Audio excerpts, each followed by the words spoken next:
This is All right. so wild. We are having a wild day at the America Happens News. I love this. I love going live. I love being wild. I'm not even going to play the intro song today because Sorry are we live? sorry to interrupt you guys. Sorry. Hey, Corinne, sorry. Do you mind we play the intro song just so everybody could catch up? Yes. Yes, That let's is do that. Vem. He is in the middle of the desert doing a very important documentary for all y'all out there. Vem is the founder of America Happens. So yes, we can play the intro for 5 minutes. Yes. All right. Although, Okay. hang on, audience. One sec. I'm doing this off my cell phone, so apologies. I'm trying to find how I could do this off my cell phone. Corinne, could you trigger the countdown from your side? We're live right now. Yeah. Just do the countdown so people could, because if you do the countdown, people could catch up with the view. Vem loves the countdown, and I do too. So let's.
Today is May 31st, 2024. I'm Corinne Clifford. I'm your host. This is the America Happens News. We're going on for 5 hours tonight, so prepare. The news is so wild this week. We all are talking about President Trump, but there's really deep things happening in Washington, D.C., and that's where I'm right now live. There are 5 very serious cases next week that I'm tracking. So I will get into all of this with you as we go through the 5 hours of the America Happens News. I want to introduce one of my first guests. This is a really interesting person. This is Matt Strickland, and he owns a restaurant in Virginia, just outside of Washington, D.C., and he refused to close for the whole COVID crisis, which created a series of events that he's still dealing with. So, Matt, welcome to the America Happens News. Hey, it's good to see you, Corinne. As always, thanks for having me. I appreciate it.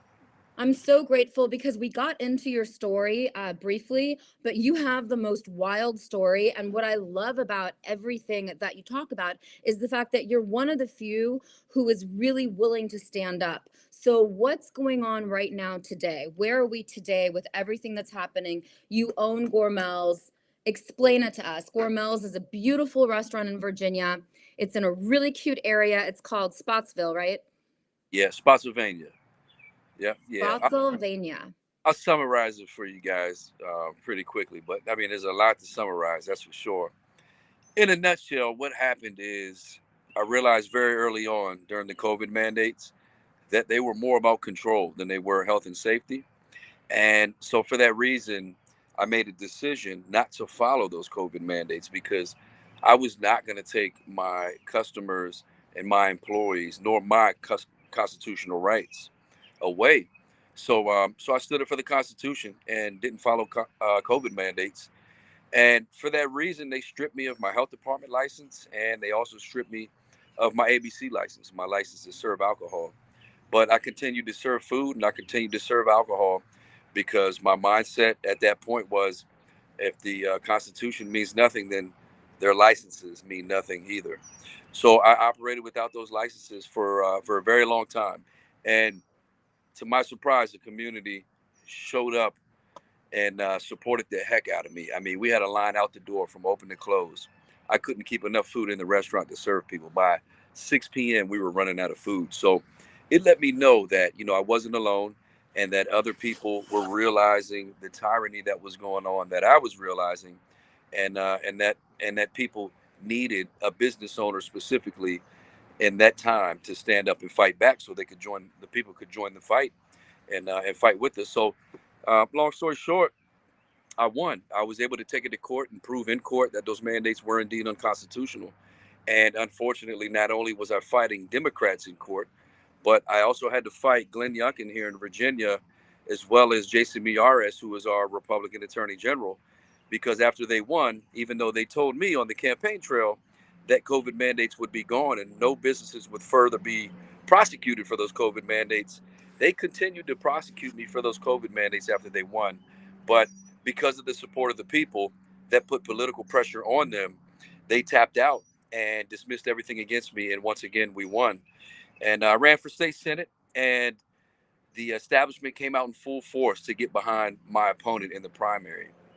And Glenn Youngkin, along with the rest of the establishment Republicans here in Virginia, funded my opponent with over $1 million. And since even though I beat every state senate candidate and every delegate in the state of Virginia in the number of low dollar donations, so that's donations from people, from actual voters.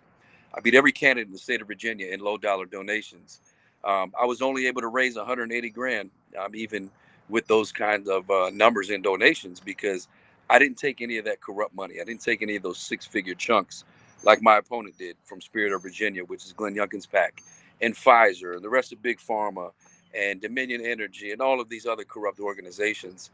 And 180 grand versus over $1 million in a campaign, you're going to lose every time. And so that's what happened. And then I was politically persecuted even after that. Just a couple of months ago, I had to go before the Board of Elections because Glenn Youngkin and Jason Miyares said that because after the primary, folks, citizens here in the community started a write-in campaign for me, and bought signs and put them in their own front yard. They bought these signs with their own money, put them in their own front yard that said "Write in Matt Strickland for state senate." And because they did that, they fined me $75,000 because they said those signs should have had a campaign disclaimer on them that said "paid for by my campaign." However, they were not paid for by my campaign, nor did I have anything to do with those signs or the write-in campaign. I purposely stayed away from it because I knew the political persecution would follow. And so anyway, they fined me $75,000 for that. So I went before the Board of Elections and I explained every article of every section of the Constitution that they were violating just having me there before the board. And I explained to them every section of the Constitution that they were violating for the citizens, their First Amendment rights specifically, for putting a sign in their front yard, because you're allowed to put a sign up in your front yard saying whatever the hell you want. So so they didn't know if I was correct or not. The Attorney General's office didn't know the Constitution after I spit it to them, so they continued it. They kicked the can down the road for a month, which was last month. So I had to go back before the Board of Elections last month, and they dismissed everything against me once again, and I won. So the past 4 years, I've been, and there's a lot more to it, but that'll take up the entire show to tell you guys. But the bottom line is, I've been before a judge in a courtroom or before an administrative board countless times in the past 4 years, at least 15 times. And although I've won every time, the punishment is in the process, just like with President Trump. It doesn't matter if they win or not in court. The punishment is keeping me in court and keeping me before a board and draining me of my resources, my time, and my money, because it did take six figures to fight all of these prosecutions. And that is the punishment. So these people are corrupt, and it's not just the Democrat Party. It is absolutely the Republican Party as well. And that's why it made me sick yesterday when I saw the verdict in Trump's trial. And then I saw all of these establishment Republicans come out in quote unquote support for Trump and say that it's a dark day in America, when I know that they're actually just as happy as some of these Democrats are that that verdict took place. So what do we do, Matt? Because what I really like about you is that you are solution minded and you're actually living it. Every single day you wake up and you stand up for America first. What do we do? We're in Virginia. What do we do? Just starting with Virginia. What do we do for the November 2024 election? Because election corruption is out of control. I interview people every week about just the election corruption in Virginia. I'm focused on Virginia because I'm in Washington, D.C. I'm going to let Maryland go. I can't help Maryland. But in Virginia, what do we do? Yeah, Maryland's absolutely lost. You're right about that. I'll be honest with you. I don't have any faith in elections, in the election process. I mean, here in Virginia specifically, you can vote without an ID. Here in Virginia, you can register to vote without an ID. So you tell me how elections here in Virginia are secure. They're absolutely not. I made a video of myself in the last election voting without an ID. And so that proves that these elections are corrupted, and they're absolutely not secure. So the solution is, and and this has been the solution for the past 4 years, that Americans need to take it into our own hands, just like the founding fathers of this country did. I can promise you that there is no Republican politician that is coming to save you. I can promise you that. And I can tell you for 100% certain, if having a Republican Congress didn't prove it to you, then I don't know what will. We've had a Republican Congress now for how long? And what have they done? They've done nothing except send more of our tax dollars to Ukraine. And now they're sending more of our tax dollars to Israel. And God knows what other country they're sending our tax dollars to. But you know where they're not sending it to? They're not sending it to our own border to close it. And the reason why I say Republicans aren't coming to save you is because right now, our border can be closed by Republican governors with no federal involvement at all whatsoever. This is a state's issue. And every state constitution, and you can go Google this, you can go look this up yourself and see that everything I'm about to tell you right now is the absolute truth. In every state constitution, it says that the governor has the authority to declare an invasion. And that's what's happening right now. Now, once the governor declares that invasion, it opens up a massive toolbox to that governor that gives him the authority to send National Guard troops down to the border to absolutely 100% seal off that border. So you tell me why not one Republican governor has done that. I'll tell you why. Because they're funded by the same people that these Democrats are funded by. They do not want the border closed. It's all lip service. And I try to tell people this at least a couple of times a week, because nobody wants to ask these governors when they're face to face with them these tough questions. And I don't understand why. It pisses me off how weak and how scared the American people have become, especially when it comes to our elected officials, the people that are supposed to be representing us. Why don't you ask them these tough questions and demand an answer? Not a beat around the bush. I'm going to give you a political answer, an answer without actually answering your question. No, I want a direct answer from you. I want a yes or no, and then I want you to explain your answer to me. And I deserve that as your constituent. And if you're not willing to give me that, or if you can't give me that because you're not smart enough, because these people are stupid, then you don't deserve to be my governor or any elected official by any means. And that's what we have to do. We have to, as people, not just in Virginia, but across the United States. If you have a Republican governor, every single day you need to be emailing your governor, calling your governor's office, asking them why they haven't declared an invasion in their state. But along with that declaration, because Abbott actually did declare an invasion in Texas, but guess what he did with the tools that were opened up to him after declaring that invasion? Nothing. So it's not enough to just say, we're being invaded, I'm declaring an invasion. You have to follow it up with everything that's available to you in that toolbox that I'm talking about. And like I said, every Republican governor can send all of their National Guard troops to the border without permission from the federal government. And what that toolbox also has in it is it will allow these Republican governors in these Republican states the opportunity to secure elections, because we know that illegal immigrants are voting in our elections. And I know that for a 100% fact, because when I was on the campaign trail, I went to this lady's business, and she had a Vietnamese guy working for her. He was an older guy, and he's been in the U.S. for 30 plus years. And he was telling me that he agrees with everything that I'm talking about. And if he were to vote, that he would vote for me, but he doesn't vote. And I asked him why. And he said, because elections are bullshit. They don't matter. Elections are not secure here in the U.S. They already know who is going to be picked. And asked him why he thinks that way. Although I think that way as well, I wanted to hear his answer. And he said because his nephew had just come from Vietnam to the U.S. Not even 2 years ago, and he's here illegally, and he lives in Fairfax, Virginia. And he said his nephew gets paid by the Democrat Party or one of their NGOs $100 per vote. So he has them. The Democrat NGOs have these people in Democratic strongholds like Fairfax, Virginia, going to vote for people at $100 a pop, and every single illegal immigrant will sign up to do that. And the way you can do that is very easy. One, you can register people to vote with no ID that are eligible to vote, but just have never registered to vote. And two, for people who are registered to vote, you can look at their voting history, and I can say, let me check out Corinne's voting history. Well, I see that she only votes in presidential elections. So this is a midterm election. I know she's not going to come out and vote. So I'm going to pay somebody to go vote for her.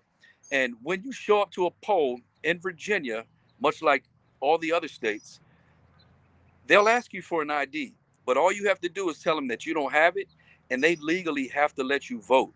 All you do is you sign a slip of paper, and you give them your name and your address and your signature promising you are who you say you are, and that's it.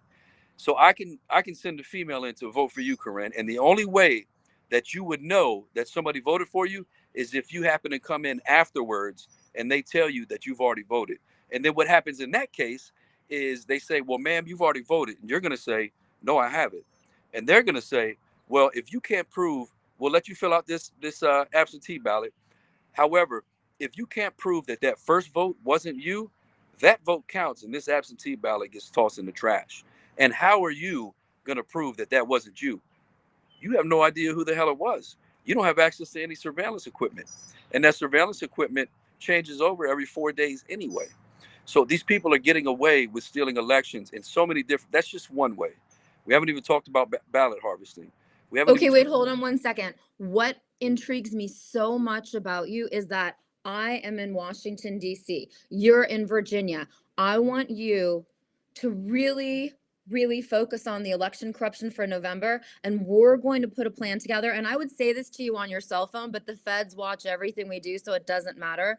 The bottom line is that we're going to put a plan together and we're going to expose election corruption because you are the real deal. You are a white hat, whether you like it or not, Matt, and I interview everybody. You are a white hat, and I want people to know who you are because we're going to be watching the Virginia elections. So go on. What's the other way they do it with ballot harvesting?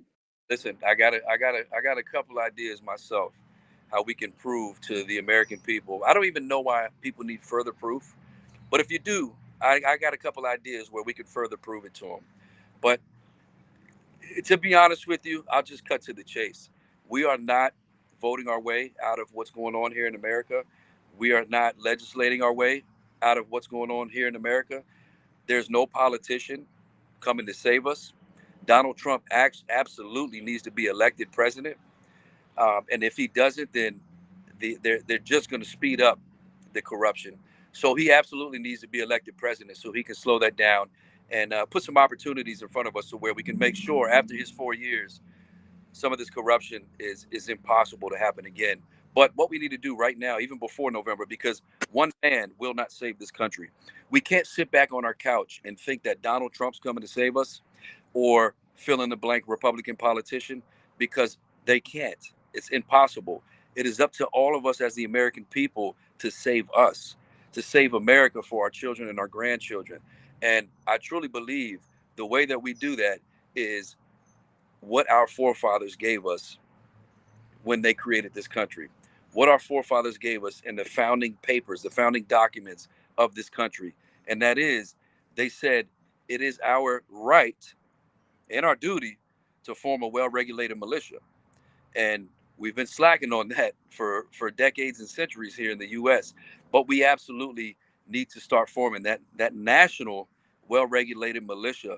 So when this tyranny continues to soar, we have an organization ran by the people and the ranks filled by the people that will step up and stop this. There's already a bunch of militias throughout the country, throughout different states. There's a few here in the state of Virginia, but it's not well organized, if I'm being honest with you.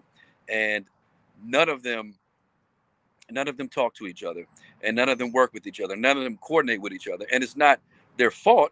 It's just they don't have the logistical background that somebody like the U.S. military has, because they don't steal our tax dollars like the U.S. military and the U.S. government does. So we've got to get that.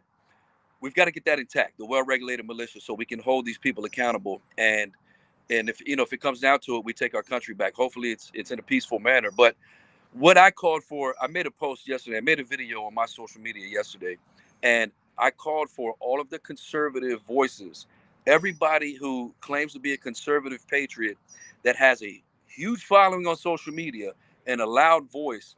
I called on those people to help me organize that well-regulated militia throughout the nation. And so far, none of them have stepped up, which doesn't surprise me, because most of these people are grifters. Most of these people don't really give a damn about making a difference. It's all about making money to them, and it's not to me. And if I haven't proved that to the people already, I don't know what I can do to prove it, because I was ready to lose everything I worked my entire life for when I put my restaurant on the line to fight COVID mandates. I mean, who thinks that they're going to beat the government? I didn't. I absolutely thought I was going to lose. I thought I'd lose everything, but it was more than worth it to me, because like the saying goes, I'd rather die on my feet than live on my knees. And that's exactly what my mentality was. I'm here to teach my kids a lesson. My life from now until the day I die is to teach my kids every lesson that I can before I leave this earth. And the lesson I wanted to teach them was, no matter what the consequences are to you, you have to do what's right for your family and for your country, no matter what the consequences might be to you. And how can I teach them that? How can I tell them that if I'm not willing to do the same thing myself? So that was the premise, the whole premise behind my fight. And like I said, luckily I was successful in my fight, but I won that little fight at my restaurant. We're losing an entire country. I can't do this by myself. Donald Trump can't do this by himself. It's going to take all of us. And I'm not talking complaining on social media. It's going to take activity. It's going to take activism. It's going to take us getting off of our ass and actually getting into action and making plans and organizing in our communities and forming this regulated militia of patriots that are willing to do whatever it takes to save this country, like they did in 1775. That's what it's going to take, and that's what we need, and that's what I'm here ready to hopefully help other patriots across the nation form. Okay, so how do people join you? Because I am going to put my stamp of approval on this. God kept telling me to contact you and keep you in the shows and get you as much publicity as possible, not because of the publicity's sake, because a lot of people are grifters and it's time to expose that. A lot of people talk a big talk and they're never going to get anything done. But I'm real, you're real. How do people join your militia? It's so important. It's at Matt for VA on X, and X is where I do most of the things for obvious reasons. It's the only platform that so far hasn't censored me. It's at MATTFORVA, and you guys got to stop buying in to the BS that they feed us all of the time. You guys got to stop buying into these foreign wars when our border is wide open in our city, our our state, our county, our entire country is being invaded. We can't help any other country until our citizens here at home are protected. And trust me, I've been to Iraq, I've been to Afghanistan, I've fought those foreign wars. So I know firsthand just how corrupt it is. And let me tell you something, every single government in this world is corrupt. Majority of these countries, almost all of them, the people are awesome. The people just want what's best for their family and their nation. But the governments are absolutely corrupt. And Israel is a perfect example. Israel is absolutely corrupt as well. The Israeli people, I feel for them 100%. And they just want to do what's right for their nation. They just want to live in peace and they just want to practice their religion. And their government keeps throwing them under the bus and keeps throwing them in the fire. Do you guys know what was happening right before October 7th happened? Do you guys know what was happening for months and months before October 7th happened in Israel? The Israelis were in the streets protesting Netanyahu because Netanyahu had a corrupt piece of legislation passed that says the Supreme Court no longer has oversight of the legislators. So here in the U.S. and in Israel as well, it used to be that if the legislators passed a piece of legislation that was unconstitutional or unreasonable, that the Supreme Court could strike it down. Checks and balances. The Israelis just had a piece of legislation come before them, and they ended up passing it that now says the Supreme Court no longer has oversight of their legislators, and the legislators in Israel are packed with pro Netanyahu folks, and that's the reason why he did it. So all of the Israelis were in the streets protesting that unconstitutional piece of legislation right before October 7th happened, and then October 7th happened, and now everybody forgot about all of the months and months of protests in Israel, and now everybody is focused on Hamas and uniting together as a nation to fight Palestine. And I believe it was absolutely purposeful because let me tell you something. If I'm the leader of Israel and I share a border with another group of people, Hamas, terrorists, that hate me and that hate my people in my country, and that if they had the opportunity would kill everybody in my country, if I shared a border with an organization like that, I would make sure, I don't give a damn what day it is, that border would not only be manned, it would be overmanned by 100%. And I don't care if it's I don't care what it is, that border it would be unbreachable. And so the simple fact that they have this Iron Dome that can block any rocket that comes into Israel. However, these people are just able to pour over the border, in the most rudimentary way, and attack and kill any civilian that they wanted to that day on October 7th in Israel. That was not an accident. That border was purposely left open for that attack that happened because Netanyahu had to get out of the shit situation that he was in, where his people were in the streets protesting him. And I truly believe that's one of the reasons why October 7th happened. I truly believe that the Israeli government let it happen, because the evidence is right there staring you in the face, folks. And I'm tired of these warmongering politicians sending my brothers and sisters to die for these corrupt wars. We need to stop supporting all of them, because every single war that we've been in since World War II has been a corrupt war. There's actually been no war declared. They've all been quote unquote conflicts, and we've been sent over there to die in them. And I happily did so, because I was a patriot that loved my country when I was a young man. But now I've realized that I've been lied to this entire time, and that my brothers and sisters that went downrange with me died for absolutely no reason. They did it for the right reasons. They did it for their country, not taking anything away from them. But they were led to the slaughterhouse by a corrupt government, and so was I. Fortunately, I didn't die, and I can still be here to protest for them and make sure it doesn't happen again. And that's what I'm going to live the rest of my life out doing, is making sure that we secure our homeland before we even think about trying to help another country, because all we end up doing anyway is ruining every country we touch. I mean, Matt, when you talk, my whole body can just feel everything you're saying is real. The governor of Texas is doing nothing about the border crisis. He's lying. Congress is getting nothing done. I've been in Congress, tracking Congress since 2021 in Washington, D.C. I've never seen Congress get anything done. I like the hearings, they're interesting. The hearings are good, but the bottom line is nothing's getting done, and it is time for the white hats to organize. You are a white hat. In the end, stop eating the popcorn. Everybody always said, eat the popcorn, relax. No, it's time for the white hats to organize. I'm America first. I'm a girl. Obviously, I have no ability to be a white hat, but Matt, you're a white hat, and I see that in you. So tell us about Monday, and tell us about your restaurant and how to get involved in everything that you do. Monday, I'm doing an event for Cameron Hamilton. He's actually running for Congress here in my district, in Virginia's 7th district. And the reason I support Cameron Hamilton is because he has the same mentality we do. And he will actually be a Constitution first representative if he were to make it to Congress. Now, he is fighting an uphill battle against the establishment, of course. They've got their person in the race, which is Derek Anderson. But I'm trying to do everything in my power and rally everybody I can rally to make sure they vote for Cameron Hamilton and get him across the finish line. So we're doing an event for him at my restaurant, Gourmelts, here in Fredericksburg, Virginia, on Monday at 4 p.m. And one of the only people that's actually representing us decently in D.C., Rand Paul, will be here as well.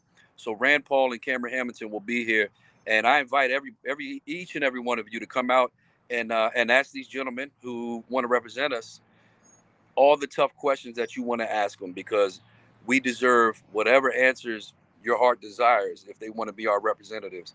And if they can't answer those questions, then they don't deserve to represent you. But I can guarantee you right now, Cameron Hamilton won't be scared to give you those answers, and that's why I'm supporting him. So, Gourmelts, Fredericksburg, Virginia, 4 p.m. this Monday, which is June 3rd, I believe. Yeah, Monday is June 3rd. What I find so intriguing is that you are not scared to tell your address. You're not scared to say what you're standing up for. And people need to know that you're currently in the military, correct? Are you still in the military? No, I'm not in the military anymore. No, I got out a while ago, and actually afterwards, I worked for Blackwater, worked for Eric Prince for a while, which was the best organization I worked for. Actually, when I joined Blackwater, Eric Prince proved to me that the private sector, that was my first lesson in that the private sector does everything better than the government, because the training that I got with Blackwater, the missions that I took on as a Blackwater employee were just so much more well organized than even the military, who has unlimited funds. Eric Prince was able to do this with limited funds, and and that was my introduction to the private industry. Is where it's at. We need far, far, far less government. And no, I'm not scared to call anybody out, because I don't care if they want to be friends with me or not. I don't care if they want to support me or not. It doesn't matter to me. All that matters to me is my nation. So that's why whenever any of our representatives do something that they shouldn't have done, I'm going to be the first one to call them out. Just like Jim Jordan, who everybody thinks is a huge patriot. What has he been doing for us the past few years? Not very much. He just wrote a strongly worded letter asking the prosecutors up in New York to come to a congressional hearing.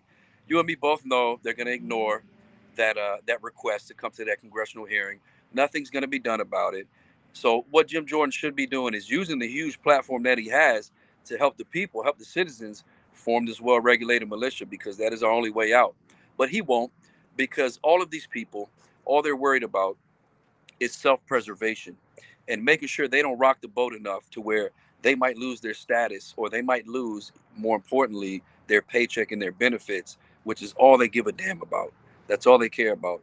I'm ready to give up my freedom. I'm ready to give up my life for this country, because I'm not only doing it for my country, I'm doing it for my kids. And every one of you should have the same mentality. And until you do, this country will continue to go downhill, and eventually it'll be too far downhill to where we won't be able to save it. So we got to get off our asses right now, get off the couch, and actually take some action and save this country. That's the only way we do it. Nobody's coming to save us except us banding together and doing it together. No politician is coming to legislate our way out of this mess, folks. Just really quickly, because I know you have to go, what is a well-regulated militia? Give me a little bit on that topic, because that's very powerful.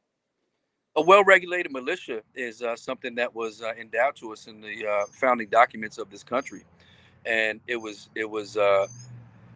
put in those documents because our forefathers had just left a tyrannical empire, and they wanted to make sure that the citizens had the right to form a militia to make sure that another tyrannical government here in the U.S. didn't prosper.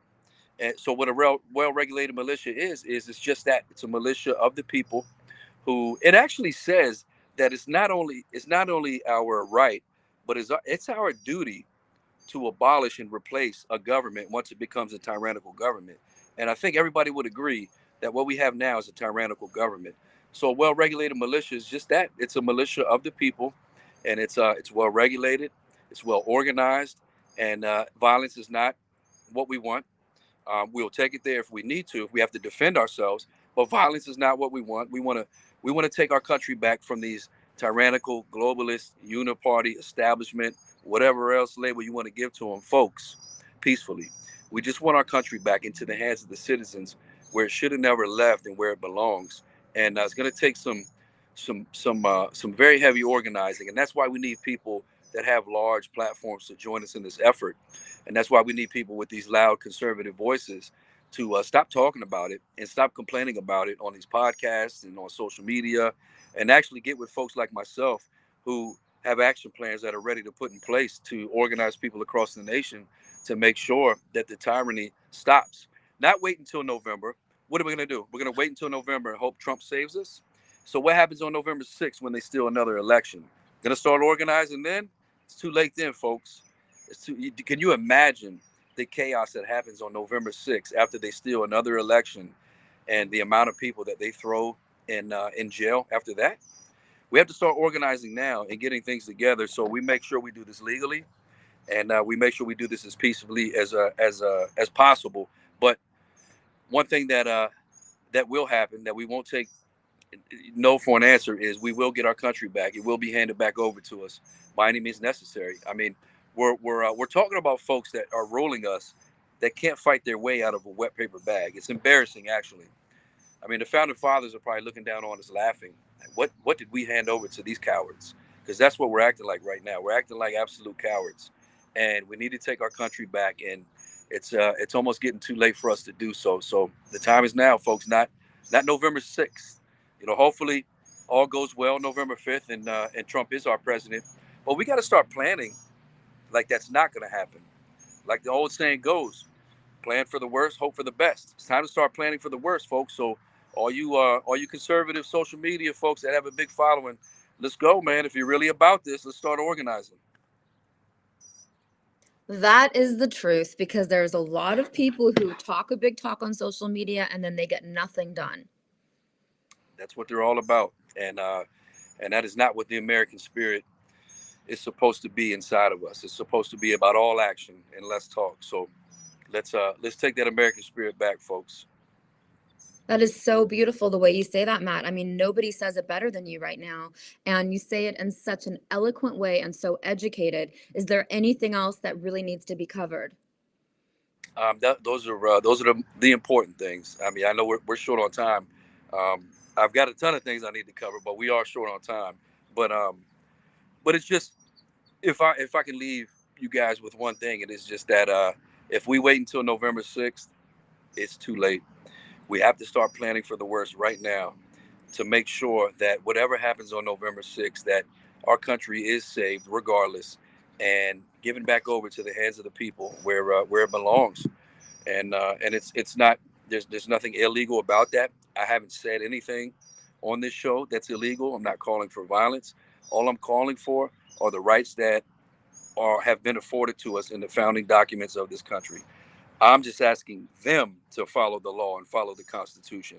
And as a citizen of the United States and the rest of the citizens here in the United States, we should make sure that they follow the law by any means necessary, because they sure press their powers on us by any means necessary, don't they? Always. Every single direction we go in, the deep state is putting pressure on us. One day, I want you to help me identify who really is the deep state, because I know you know, but I don't want to put any more, I don't want to put you on the spot. But that's one of my favorite topics. And so Monday is such an important event. It is a Monday, but it's at 3 p.m. at Gormel's on Patriot Highway. Give us the address. It's 10013 Patriot Highway, Fredericksburg, Virginia 22407. Come on out and meet Cameron Hamilton. Ask him some tough questions. Meet Rand Paul. Ask him some tough questions, and hell, ask me some tough questions. Whatever you want. But let's get this movement started, folks. Can't wait. Perfect. Whenever you're ready, come back and I'll be there on Monday. I'm going to cover this event for you. All right, Corinne. I'll see you then. Thank you. God bless you. God bless you. Peace. Thank you. I think it's so important to have people like Matt Strickland on the show, because when I'm out and about in the world, I do meet American patriots. When I can get out of the studio and get out and actually talk to people and interact with people who are not just in Washington, D.C., there are American patriots, and it is time to organize. And militias are totally American. They're totally legal. There's nothing illegal that Matt said, and he is a veteran of the military, and he is one of the most educated men in Virginia. He's telling you right now, we are in trouble. America is in duress. The American flag, I took it down, right? Because it should be upside down now. I used to have the American flag in the background, and I don't right now for a very specific reason. I think that we need to prepare, build a bunker wherever you are, in your house, your vacation house, whatever you have. I can't even believe I'm telling you this. I shouldn't be talking about things like this, but it is important now to talk about things like this. Wherever you are, you need to build a bunker. So this is my bunker. I'm building it. Okay.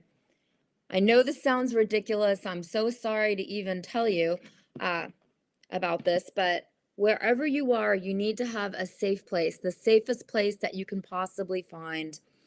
Very important to have all of the food products, all of the phones that you need to communicate in case the electricity goes out for 10 days. I have friends in Texas right now who are in Dallas. The electricity is out on them. It was just a huge storm. They have multi-million-dollar houses with no electricity, and they need to make sure that they have everything they need to survive. 10 days? 3 months. I'd say 3 months is the max, but honestly, I'm being told 1.3 years. Okay. You should have emergency food and supplies wherever you are for 1.3 years. If you look at my history, the last 5 years doing news, I never talked about this. I never thought it was important. I'm not a conspiracy theorist, honestly. I'm one of the few boots on the ground, heels on the ground journalists in Washington, D.C., pretty much in the United States of America. There are, some of us, but not too many. A lot of us get bought by huge networks. No one bought me. No one owns me. I can say whatever I want to say. And what I want to tell you is it's time to prepare. It's time to be ready. This is my bunker. I have a studio I work in. Can't tell you where I'm actually located, obviously, because I'm not going to dox myself. But the bottom line is that wherever you are, your RV, your campground, your house, your second house, your vacation house, your parents' house, your grandparents' house, you need to get it stocked. I'm very serious. You need to make sure that you have everything you need, the generators, the solar powered battery packs, everything you need to prepare for anything that could happen as we enter into the 2024 election cycle. You really should join a posse, a constitutional sheriff's posse, and or a militia. I'm dead serious. If you're interested in the option of militia, Matt Strickland has said very clearly you can contact him via X. His X account is so simple. It's Matt for VA, Matt for Virginia, MATTFORVA, Matt for Virginia. I meet everyone. Once again, I'm going to tell you this at least 2 minutes, 5 minutes, 10 minutes. When I tell you something, it's because I have really contemplated, really thought, and really done the research. Matt Strickland is a white hat. There is not an organized group of white hats right now, but they are organizing. Right now, a lot of them do get infiltrated by feds of different levels, but there are groups organizing, and it is important to be part of a legal, legal militia. I can't explain this to you enough. I actually have an exit strategy. If there's an emergency, I just can't believe I'm telling you this, but if there's an emergency in Washington, D.C. right now, I have an exit strategy. I have a backpack. I put it on my back. It has everything I need to survive for like 3 days. I have food in it, and I have to either hitchhike, preferably not hitchhike. I have to steal a bicycle, preferably not, but I have to get 30 miles to my girlfriend Debbie's house. I sit there and I wait, and then I plan my strategy either to go to Upper Montana, Upper Idaho, above Sun Valley, Idaho, and or Missouri. I mean, that's how serious this is. You know, I'm a blonde from Beverly Hills. I used to only wear 5-inch heels. I moved to Washington, D.C. in 2021 because I was just shocked, completely shocked and traumatized by the mandates, which were made into a law in the city of Los Angeles, which said that I couldn't have a job unless I was vaccinated. So I moved to Washington, D.C. I said, I'm going to fight out this battle. You know, we did win that battle. In New York City, obviously the vaccine mandates, and I covered all the protests, all the marches, most all of the sit-ins, all across New York City in 2021, and the vaccine mandate was lifted. But in Beverly Hills and in the city of Los Angeles, there still is a vaccine mandate. And that's why I really am a refugee. I'm in Washington, D.C., and I'm dedicated to doing what I went to college for. I went to college for journalism, and I'm really trying to get you the truth. And the truth right now is that you have to be prepared.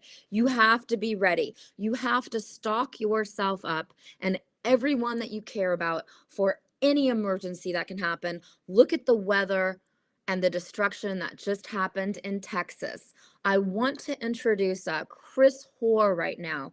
Chris is going to explain this in detail because honestly, I'm a girly girl. I wear lavender, I wear pink. I don't really know how to use a generator, but listen to me. I have a generator now. I have solar powered batteries. I have an escape backpack. So here's Chris Hoare. Chris, how are you? I'm great, Corinne. How you doing?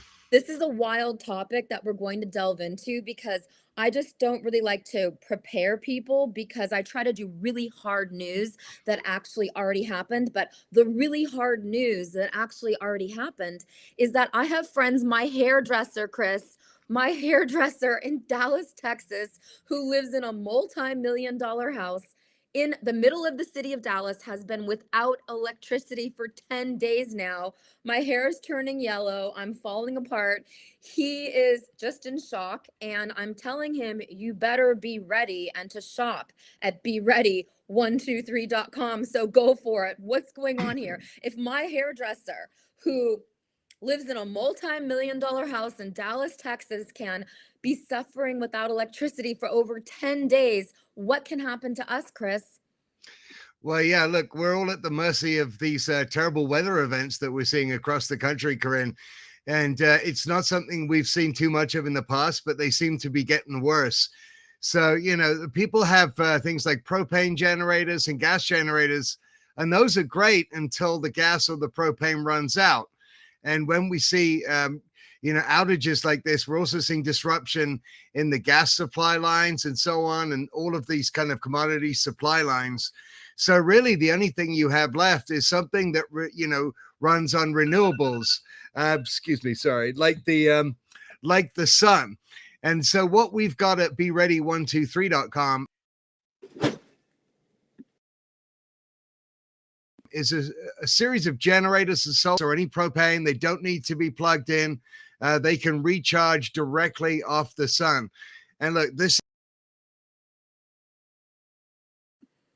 The internet. Okay. is preparation kit. And they don't cost an arm and a leg necessarily. For example, we have the EcoFlow River 2 Max with 160 watt solar panel. That normally is that kit there is normally just under $1,000, but today it's just $629. And this can generate up to 1.2 watt hours daily with 1,000 watt AC output. So basically, this can completely recharge from the sun in as little as 4 hours, and then you can use it all again. It's totally portable. It's very small and lightweight, and you can plug directly into the unit with the standard plugs you have on everything. You can recharge things with USB ports. You can recharge your phones, your sat phones, flashlights, pretty much anything. And it comes in this incredible carrying case, so you can take it with you in an emergency. You can throw your backpack on. I need to get a bigger studio to show you this. You throw the backpack on your back, and you take your generator, and you go wherever you need to go to get to safety. Or if you're stuck in your house, how many days will this generator work for? Well, you can say you can recharge it from fresh. If you max it out every day, you can recharge it in less than a day, say as little as 4 hours, and then it'll be good to go again. And this is designed to, for especially for things like small appliances or camping, hunting, hiking trips. It's portable enough that you could take it with you, so you can have those kind of creature comforts on the go. But you can also recharge essential things like flashlights, like your cell phone or sat phone. And say, you have it right there, and you plug these units and these electronic items directly into this. As you can see right on the front there, you've got the standard plugs, you've got USB, you've got all kinds of charging plug-in capacity. So it's ready for whatever kind of devices that you have, and you're lifting it up there with one hand, which proves it's completely portable.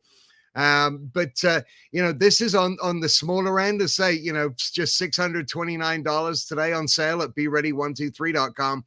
But if you're looking to power your entire house, we have other units available, such as the EcoFlow Delta Pro with the extra battery. This unit is designed to literally plug in to your home panel and power everything in your house. Such as AC, lighting, you name it, all of the devices in your house. This can produce up to 25 kilowatt hours output daily, and up to 7,200 watt of AC output. And I think the savings on this one are absolutely incredible. I'm just going to check this right now. But this normally is $6,290 today. It's $4,099. So it's not I wouldn't say cheap, but look, I mean, how important is it to have electricity in your house for your family? In areas in the country where it's very hot, and that's certainly places like Texas and Louisiana now, it's pretty much cooking. You don't want to be stuck without any kind of AC. You don't want your fridge to go off and your freezer and your food to go bad, and these units can take care of that. So, we've got the run of the gamut from a few $100 up to a few thousand. But whatever you're looking to power, you can see it at beready123.com. beready123.com. This is one of my favorite things. I put it outside in the sun to get solar power charge. What else matters that for solar power charging? Because if you don't have electricity, then you have to charge with solar, correct? Yeah, that's it. I mean, you really have no other options. Say, in the short term, a lot of people have the Generac kind of installed generators, but they run on gas, and others run on propane. And as I say, like if you can't get around or there's no supply, and we've seen power outages like this in a couple of years ago in Texas of up to a month, and people tend to run out of they tend to run out of gas and propane, and the gas stations too, we're having trouble getting refilled. But the sun is always there. And if it's really hot inside and you need AC, that means that outside you're going to be able to recharge your generators with solar power. So this is an ongoing renewable resource that won't leave you high and dry, no matter how long the power is out. This is so important. This is life-saving. I never thought I'd buy things like this, but instead of spending your money in ridiculous ways, it's time to be prepared, to be ready. beready123.com. This is so simple, so easy. It's good for an RV. It's good for a home, a second home. It's good for a campground. This would even work in a campground. And then it has all the cords to make sure that everything you need is charged. So the generator is key, Chris. Absolutely. Yeah. A campground is a great place for this, and look, when the power's working, you can recharge it by plugging it into the wall as well, and then you can take it on a trip with you. So it's fully charged on your first day. But when you run out of power, you can have the solar panels to recharge it, and you can be recharging it, Corinne, as you're using the generator. You can have the solar panels out and taking in the sun and turning that into electricity. So it's an ongoing situation, at least throughout the day. I mean, when you go on to the Be Ready website, what else does it tell you? Be Ready 123. It tells you so many important things that you should buy right now because there's going to be another emergency. Yeah, look, I mean, we've got all kinds of other things on there, including satellite phones, which, Corinne, I know you have, and we've talked about before. And look, I mean, just in the last week, we saw over 1 million people without power in Texas and millions more throughout the country as these devastating storms, floods, and tornadoes hit, in a terrible fashion. They hit so many communities. And it's not like the power company could just get power up and running everywhere the next day. When there's so much devastation, that's why you're seeing these long, prolonged outages. It takes these guys time to get, the power grid back up and running everywhere. And we have more storms coming on the way. So, look, as much as we'd love to be able to rely on the power grid all the time, your audience is smart enough to know that they need to be prepared for any kind of situation. And when the power goes down, Corinne, the cell towers go down. And that means your cell phone's not going to work. But also, Be Ready, you can see beready123.com. You can see the satellite phones. And we still have the iSat phone 2 Pro available for free with activation. That's normally $1,000. And that satellite phone will work when the cell towers go down, because the satellite phones don't rely on cell towers. They talk directly to the satellites in the sky, and that means that they work all the time. So wherever cell service is out, satellite phones have been working every day, all last week in Texas and Louisiana and everywhere else. And that's another lifeline, because look, if you need to get emergency help, if you have a medical situation, which there were a lot of in the last couple of weeks, and you can't call for help, you're in trouble. But the satellite phones are going to enable you to make that emergency call no matter what is going on. If the power is out and you have no cell service, you can grab your sat phone, turn up the antenna to the sky, and just dial for help, and it will arrive. So, just another essential part of your life-saving kit, Corinne. That's why this satellite phone is key to everything, because you can use it in the middle of nowhere. You can use it in Europe. You can use it wherever you travel to. The cell phones barely work now. I can barely make my cell phone work now. Today I had so many problems, and I'm in Washington, D.C. The satellite phone is the key, but the situation is that you have to buy one for everyone you love. So you have to buy one for your husband, your wife, your children. You have to buy multiple satellite phones because you can't just be the only one with the satellite phone. That doesn't work. So everyone you love should be getting a satellite phone from SAT, SAT123.com, SAT123.com. So important, correct?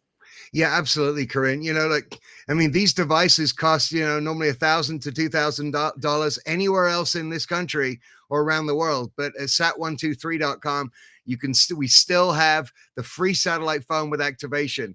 So you're going to get $1,000 phone for free, and then you're going to pay, it's around $94 a month, which gives you 150 minutes per month.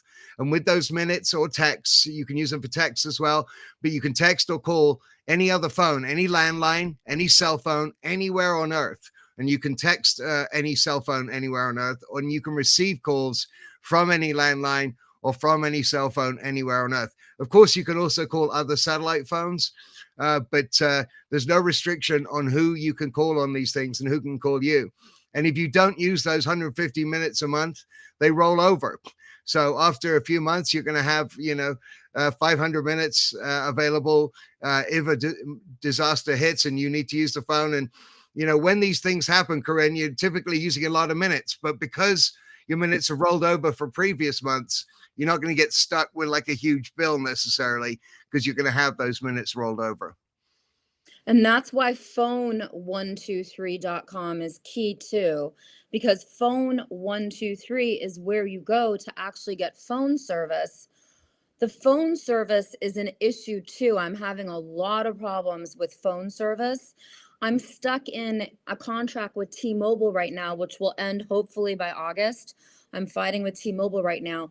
But as we enter into the 2024 election cycle, as we realize the weather is so unpredictable, even on vacations, if you're on a yacht right now, top secret off record, I'll just say it because my daughter's in Saint-Tropez, and I wish she had a satellite phone because she's in the middle of nowhere on someone's yacht. Obviously, it's a family friend, but they're not taking phone calls, and I'm used to talking to her every day.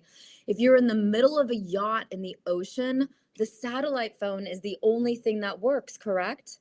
That's absolutely right. Again, because it doesn't rely on cell towers, it works from 100% of planet Earth. As long as you can see the sky, you can make or receive a call. And that's why this is the same phone that's used by the US military. These are the same phones used by FEMA, all the first responders, because they know when they go into a devastated area, there's probably going to be no cell phone service. So they come in armed with satellite phones, just like the US military. And that means that they can stay in communication from any point on Earth. And that includes the middle of the ocean where, look, you get a few miles offshore, your cell phone will stop working, but your satellite phone will keep going. And Corinne, even if you are on shore, only 7% of planet Earth has any kind of cell phone service whatsoever on a good day. That means 93% of the planet is not covered by cell phone service, but 100% of the planet is covered by satellite phone service. And I'm really in a situation where I am so sick of the iPhone. I'm trying to change my whole life. Switching phones is the key to everything. And that's why phone 123 is the key to life. You switch all of your phones, get rid of any iPhone because it spies on you. Today, my iPhone shocked me. I've never had this experience. So the iPhone is emitting some weird radiation. Today I noticed it. I was on the phone, I was washing some dishes, and I could feel it shocking me for the first time. Maybe it's because I had water in my hand, I'm not sure. But the iPhone is totally dangerous. And if it's shocking me like that, imagine what it's doing to our bodies all day long when we sleep next to these, when we live by these phones. It's time to get rid of your iPhone and switch to phone123.com and sat123.com. The most important guidance I can give anyone, besides be ready 123.com, because anything can happen. Doesn't matter what city you live in. Tell me a city that hasn't had an emergency in the last 12 months. There's no city that hasn't had an emergency. Everyone in United States Senate now, 100 people in United States Senate now have the satellite phone. Congress, obviously the House of Reps doesn't get it. The 435 don't get it, but I think it's time.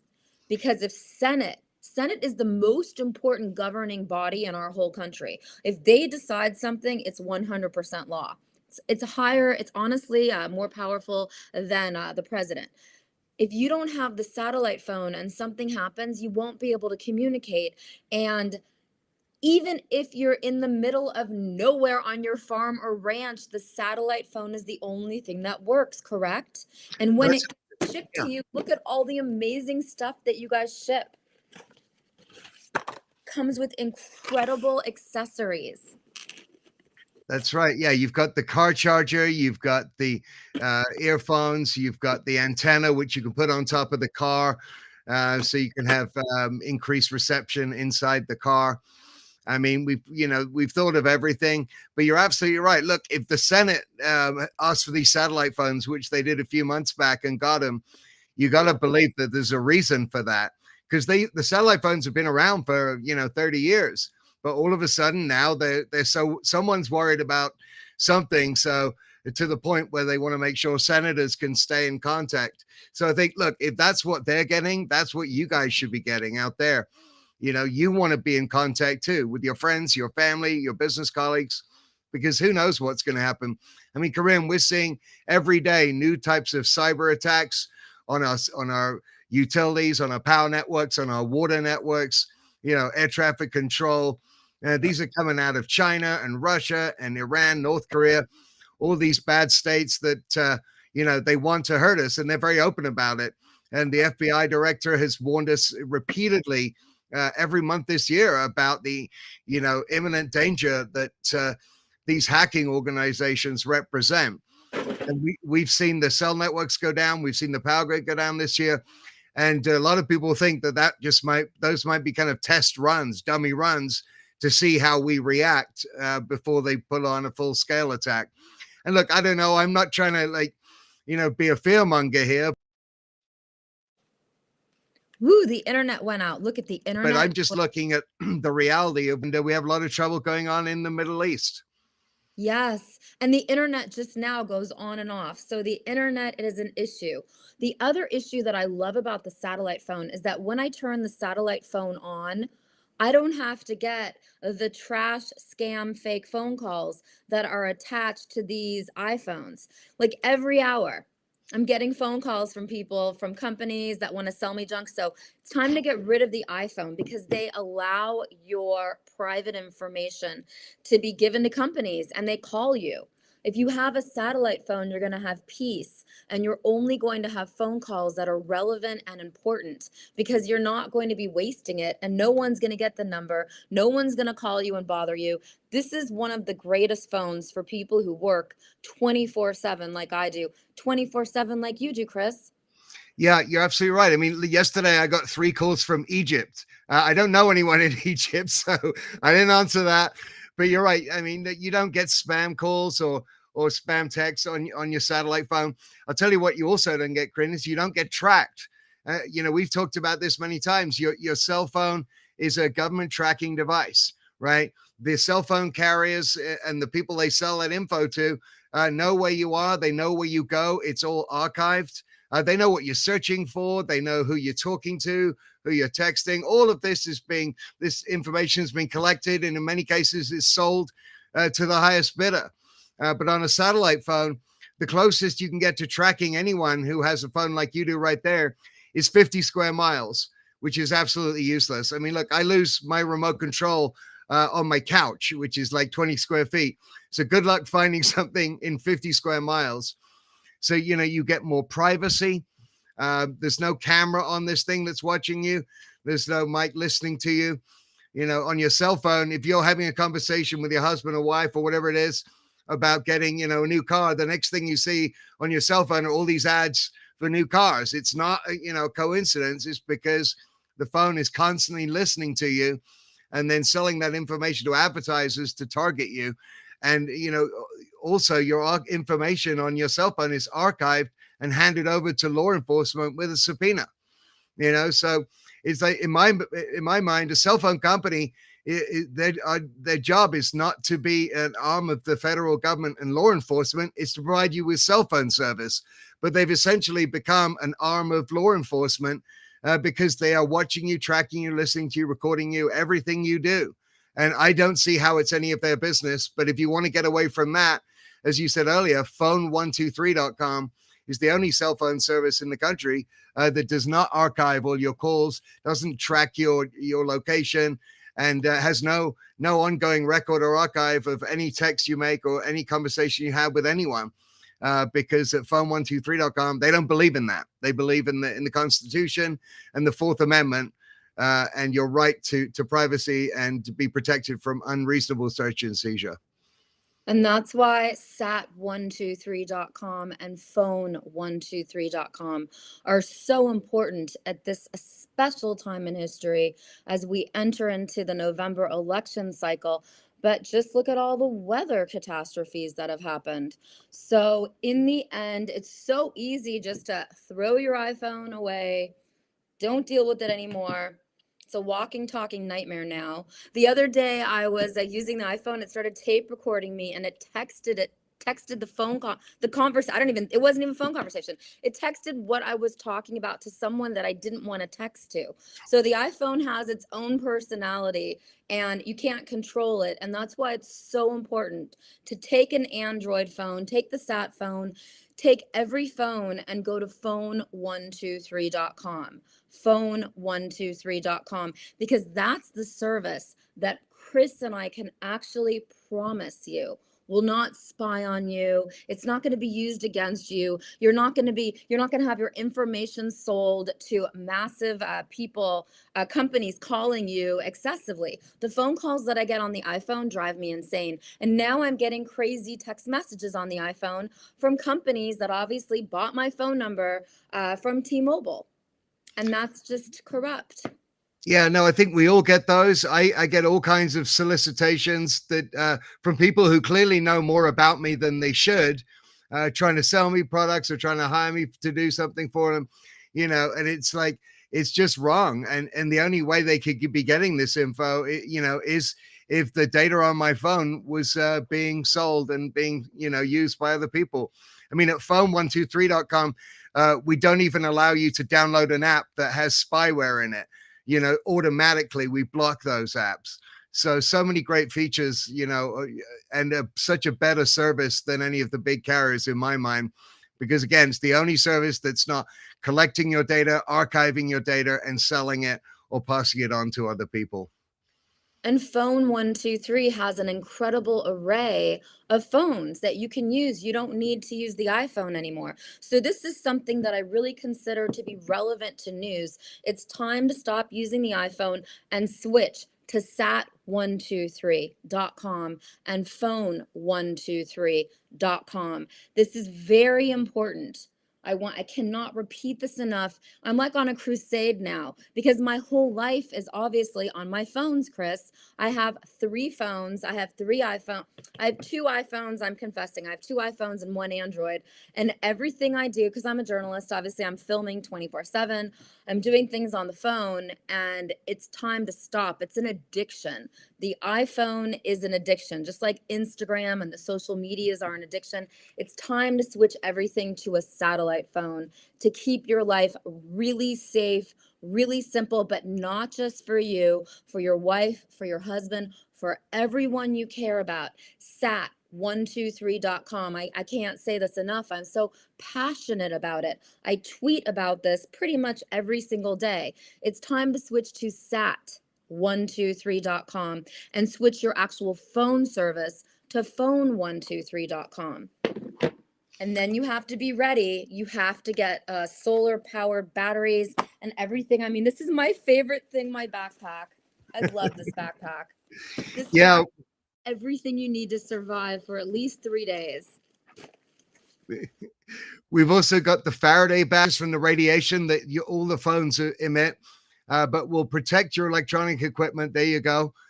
from being followed, monitored, tracked. You put, even if everything's on, location services are on, you drop your phone in there and your phone basically vanishes from the digital map, so nobody can get through that. And it also, the Faraday bag also protects your devices from any kind of heavy solar flare or EMP or EMF attack. So, very important to get the Faraday bag. We have them for laptops as well, and tablets, and electronic car key fobs. And I think we've talked about this. If you have electronic key fob, anyone could go to Amazon and for $10 get a booster that can steal, the code from your electronic car key fob, walk over to your car, start it, and drive it away. $10, But if you put your key fob inside a Faraday bag, then they won't be able to steal it. The Faraday bag comes in multiple sizes. It's amazing. And you go to beready123.com. Beready123. The Faraday bag is the key to everything. So when you're going on an airplane, when you're going on a road trip, just when you're going to your office, you put your phones, you put your equipment into this Faraday bag, and then you put it into your briefcase, into your luggage, into your purse, whatever you need. It's so important to protect everything you're doing right now, because the world is really in an unstable place. That's right. Anywhere busy, like an airport or a shopping mall or train station, there's people all around you. And any one of those people could have a booster or a phishing device trying to get into your laptop, your tablet, your phone, but they won't be able to do that no matter what if it's inside a Faraday bag. And unfortunately, there are a lot of people out there trying to steal your digital information. So grateful to have you, Chris. I'm so grateful, because this is really important news that people need to listen to now. Always a pleasure, Corinne. Thanks for having me on. Have a great weekend. God bless you. Peace. Thank you. Please come back. Of course. So that is sat123.com. This is the satellite phone. I'm obsessed. I'm obsessed with the satellite phone. This is life-saving. This is going to save your life in any emergency, no matter where you are in the world. The satellite phone works. Of course, you have to be outside. You can't be in a building. You have to be outside. But this antenna, all you do is you position it to wherever you think the satellites are, and it works. This is the key to everything. The satellite phone, sat123.com. Now, I'm going to bring something into this mix, which I usually bring in because I have the owner of the company come and talk, but I'm really obsessed with the Clear phone. It's time to stop using iPhone. My iPhone zapped me today. My iPhone spies on me. My iPhone, oh my gosh, my iPhone does so many things it shouldn't be doing. You can't control the iPhone. It's time to boycott iPhone and get rid of all of your iPhones and switch to the Clear phone. I'm dead serious. So what you do is you go to clear.com and you buy the phone. Look at all these amazing things it comes with. This phone, it comes with a case, it comes with everything.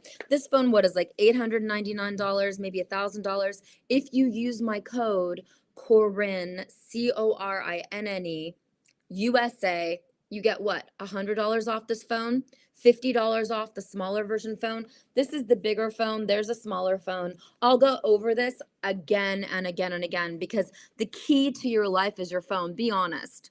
What's the one thing that you use more than your toothbrush? You use your phones. And that's why it's time to stand up and smell the coffee.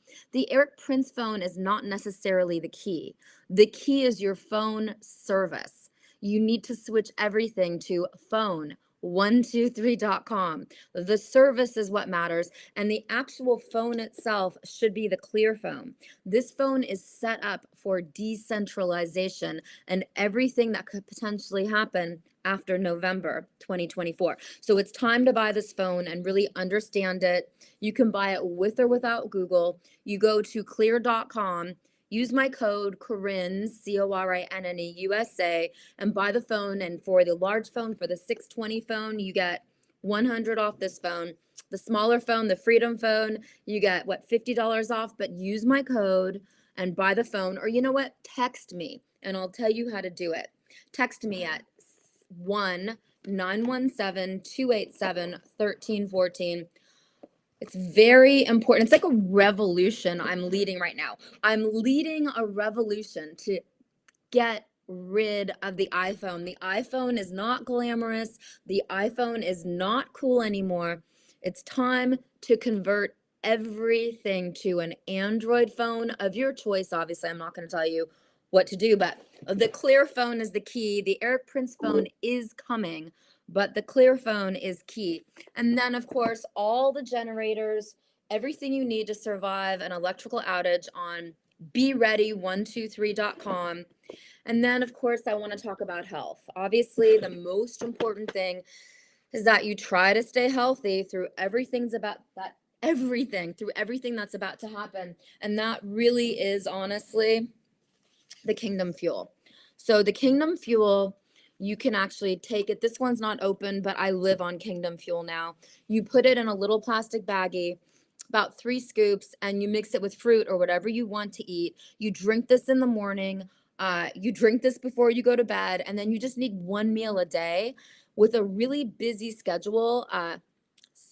Obviously, Kevin Sorbo loves Kingdom Fuel too. I'm in good company. The bottom line is that Dr. Sherwood and his wife created the Kingdom Fuel. So we know the founders, we know the owners, and I only sell products when I actually know they're real, and this is life-changing. If there was really an emergency and you couldn't get any food, you could live on this for 30 days. You could live on Kingdom Fuel. It's so important to go to sherwood.tv/Corinne USA, buy the Kingdom Fuel.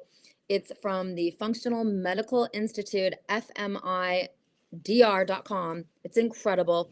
And then I'm going to show you more stuff that I love really fast. I'm obsessed with this water. Okay, so this machine is $200. You go to sherwood.tv/Corinne USA. It's so easy and it's really good for children. This will last forever. It's totally insured, and if you buy it, it doesn't work, they'll send you another one, but this lasts forever. You put the water in it like this, okay? And then you should drink this 1 time every hour. I take this in my purse. I take this on planes with me. I take this to Congress.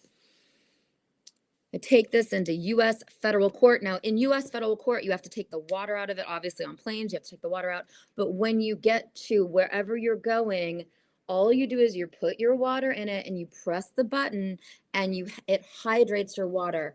And it takes about, 5 minutes? And it's gorgeous and glorious, and you drink it, and it's better than soda. And this will make sure that everything you're doing, all the water you're drinking actually is beneficial to you. So that's the Kingdom H2 machine, and you buy that at sherwood.tv/Corinne USA. And of course, I can't live without these. I mean, honestly, these are my favorite things. I'm just going to show them to you. They come in 2 flavors. It's called Kingdom Candy. You get it in caramel and peanut butter. It's like the #1 best thing. You just throw this in your purse. You throw it in your briefcase. You take it wherever you go. The ingredients are totally pure. And they're like $2.50, $3 each. So this is the key to trying to stay healthy when you're going in and out of Congress, in and out of federal court, when you're in a car all day, when you're working across America, across the world. This company ships anywhere in the world. You can obviously probably buy the stuff on Amazon, but it's so much better. You get 30% off if you use my code, Corinne USA, if you use my code. I'm just going to repeat this again and again and again. I'm giving you ideas and options and things that I stand up for and I use, because we're entering into times where we don't even know what's in our food. Right now, companies, let's just say Taco Bell. I love Taco Bell, but Taco Bell has the right to sell you fake meat. And maybe in Florida they ban that, but who is really regulating what these companies are selling you? You could be in a restaurant. I was in like one of the most expensive restaurants in Washington, D.C. the other day. No, it was not a lobbyist who paid the bill. It was a lawyer. But the bottom line is I was in a super expensive restaurant in Washington, D.C. the other day. We got a steak. I couldn't eat it because I didn't know if the steak had been vaccinated, if the steak was real, if the steak was fake. We don't know right now what's going on with our food supply.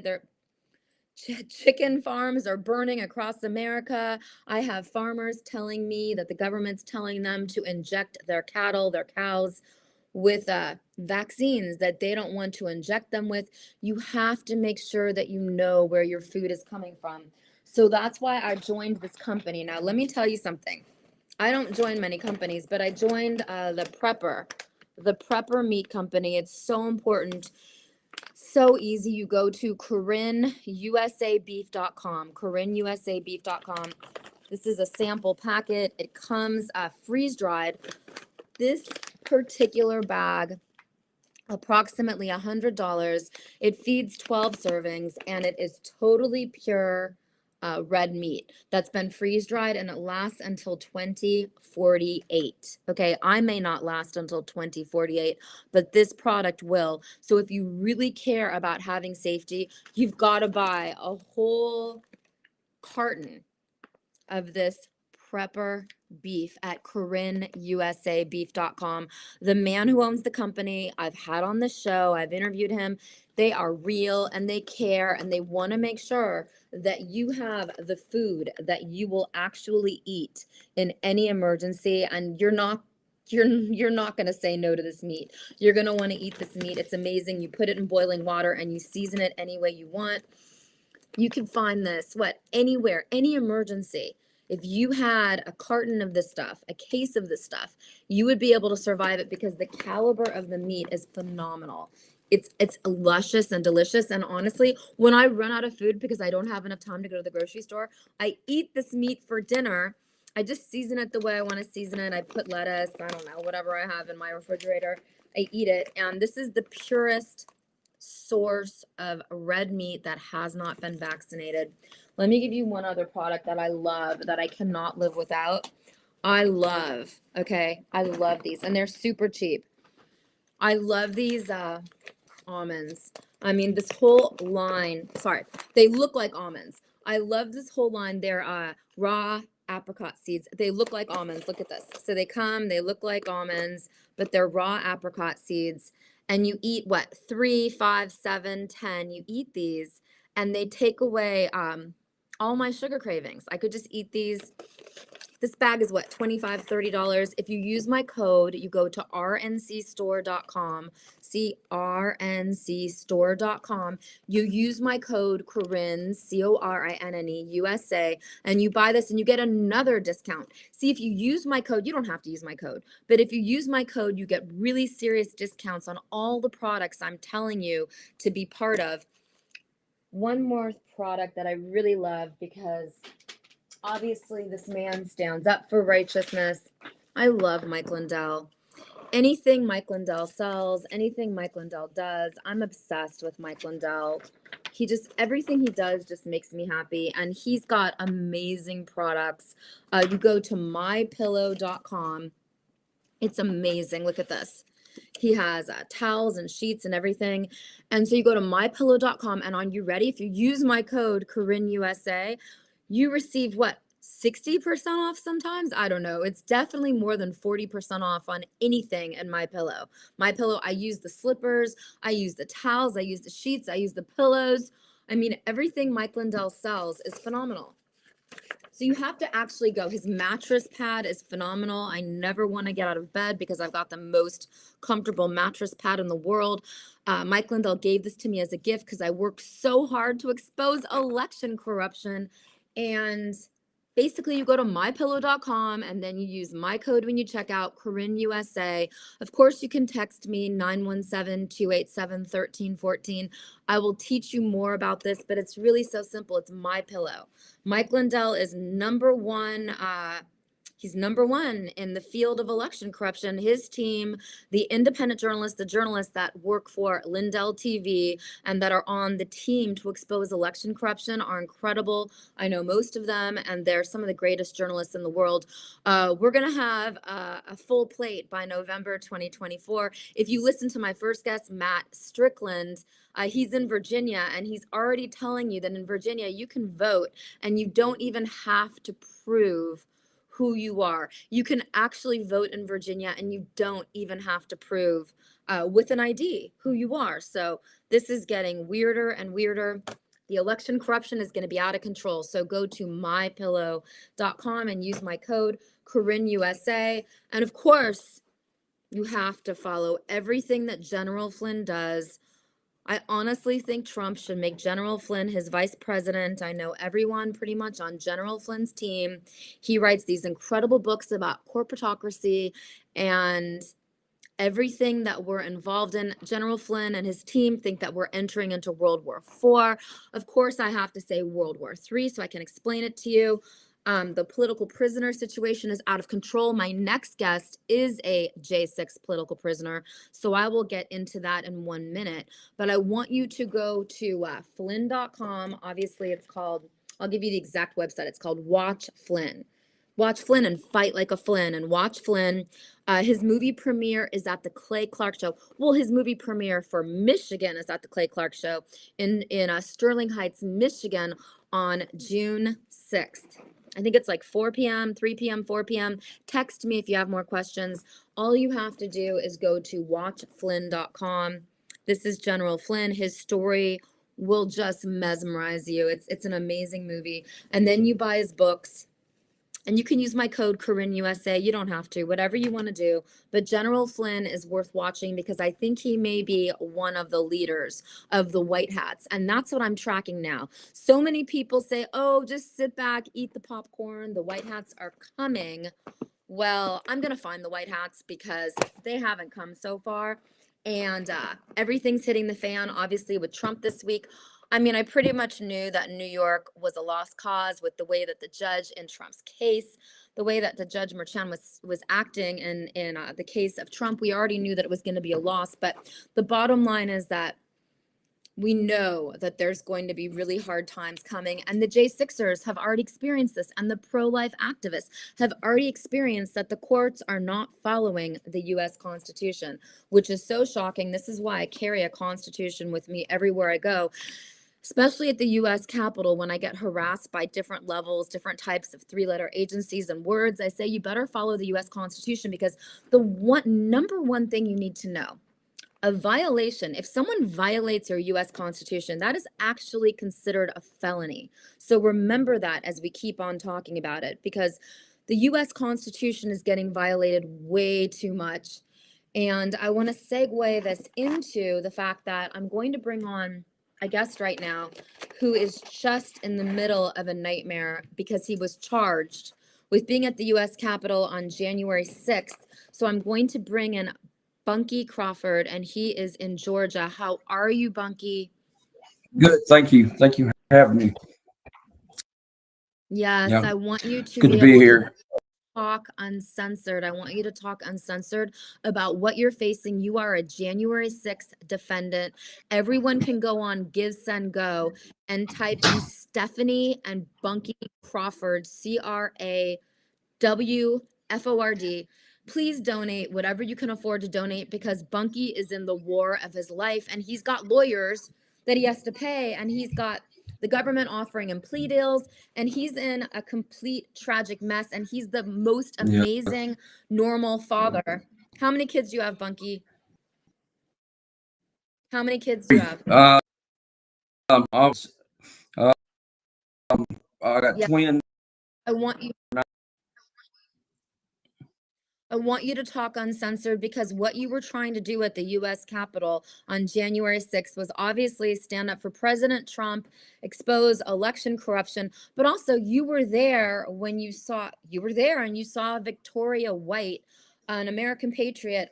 Her face was covered in blood. I can't even show the footage because it's so gory. She was getting beaten up by the Washington, D.C. police. Obviously, I'm being told it's Officer Jason Bagshaw, who I personally know, who was beating her up, but I'm just really in shock. So everything that happened to you on January 6th, you were trying to help a woman named Victoria White. Yes. So I want you to talk. What's going on? What's going on with your case? The screen changed. Oh, no, it's okay. Don't worry. Okay, where I'm at is I'm wanting to get my story because I've been and saw what happened that day. All my actions were all have good intentions. I was trying to what I'm gonna go through it quickly. But what happened was I saw a commotion going on at the West End. As it got closer, man, to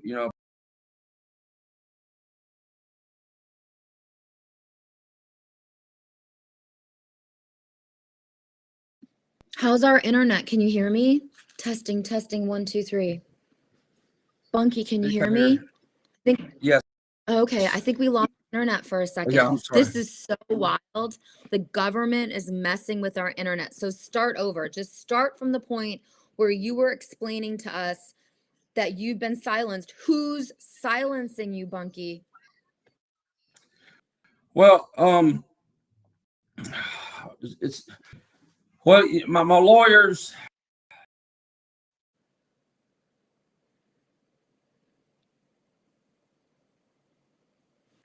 This I've to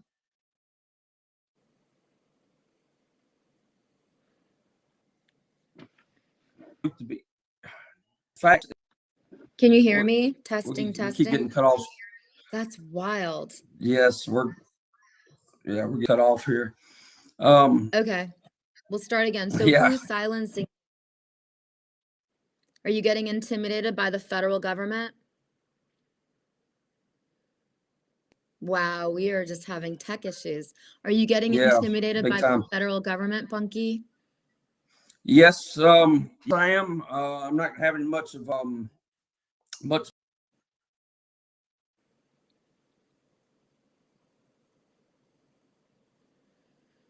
Ooh, yeah, we're having tech issues. That's wild. Okay, we're gonna change locations. Okay, change locations and then come back on and come off. We are having tech issues, or is that the federal government trying to silence J6 political prisoners? Everyone spends so much money every month on the internet. Why would the internet just stop working in the middle of an interview, in the middle of a show? We're going to try it again. This is Bunky Crawford. He is a J6 hostage from Georgia. Testing? Yes. So who is actually silencing you, Bunky? Yes, perfectly. Yeah. How about now? Can you hear me now? Perfectly. Who's trying to silence you? Is it the federal government?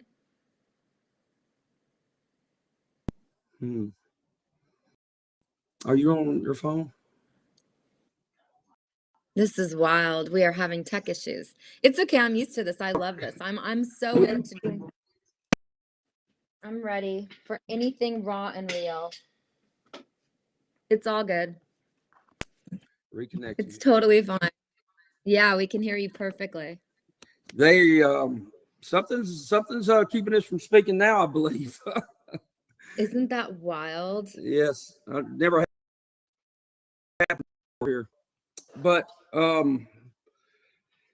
yeah, I believe my lawyers are good intentions, have good intentions for having the best come for me, but still I've been ignored. It's been self-defense the whole time for me, on self-defense on others, for others, because of what I witnessed, and it's been totally ignored. And we're getting, I pled guilty to 6 counts because I realized that they're not following the Constitution, and I mean, people ain't winning. I'm looking at the previous cases, and it's not. It don't look good. So, I took the plea to take responsibility for my actions because I did put my hands on officers, and they can hold me accountable for that. Okay. But in the same token, they should be held accountable for their actions. And that's the way it should be. So there, it being an unfair, it's un-American, a process that I'm going through, and it's totally turned my life upside down. Yeah. Let's go ahead. Okay. I think it's so important for people to really understand how the federal government puts so much pressure on people who were arrested because they were at the U.S. Capitol on January 6th to take a plea deal. They put so much pressure, and you don't really want to take a plea deal, but they force you into it. Yes. And then the lawyers scare you. And it's complete government intimidation. Yes.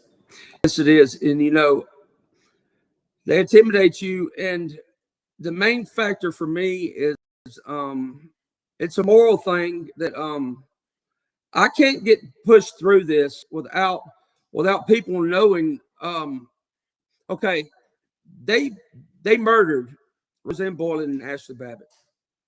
They murdered them. And people shouldn't ignore this. And they would have probably murdered Victoria White. And I took action because what I seen was officers acting using excessive force. And I'm not going to steer away from that. And they're trying to keep me from saying that. And I'm not going to let that happen. So it can affect my outcome of my case. But you know what? When it's all said and done, and my jail time's over with, or I'm out, whatever I have remaining in my life to live, I can live with my head up, because I'd rather live that way than with my head down, knowing I need to do the right thing. Because what if Victoria White was my daughter? And the people listening at home, what if your daughter was getting beat and clothes ripped and her face swollen and bleeding? What would you want bystanders to do? Would you want them to take action and try to help their daughter? Well, that's the way I look at it, and that's what I did.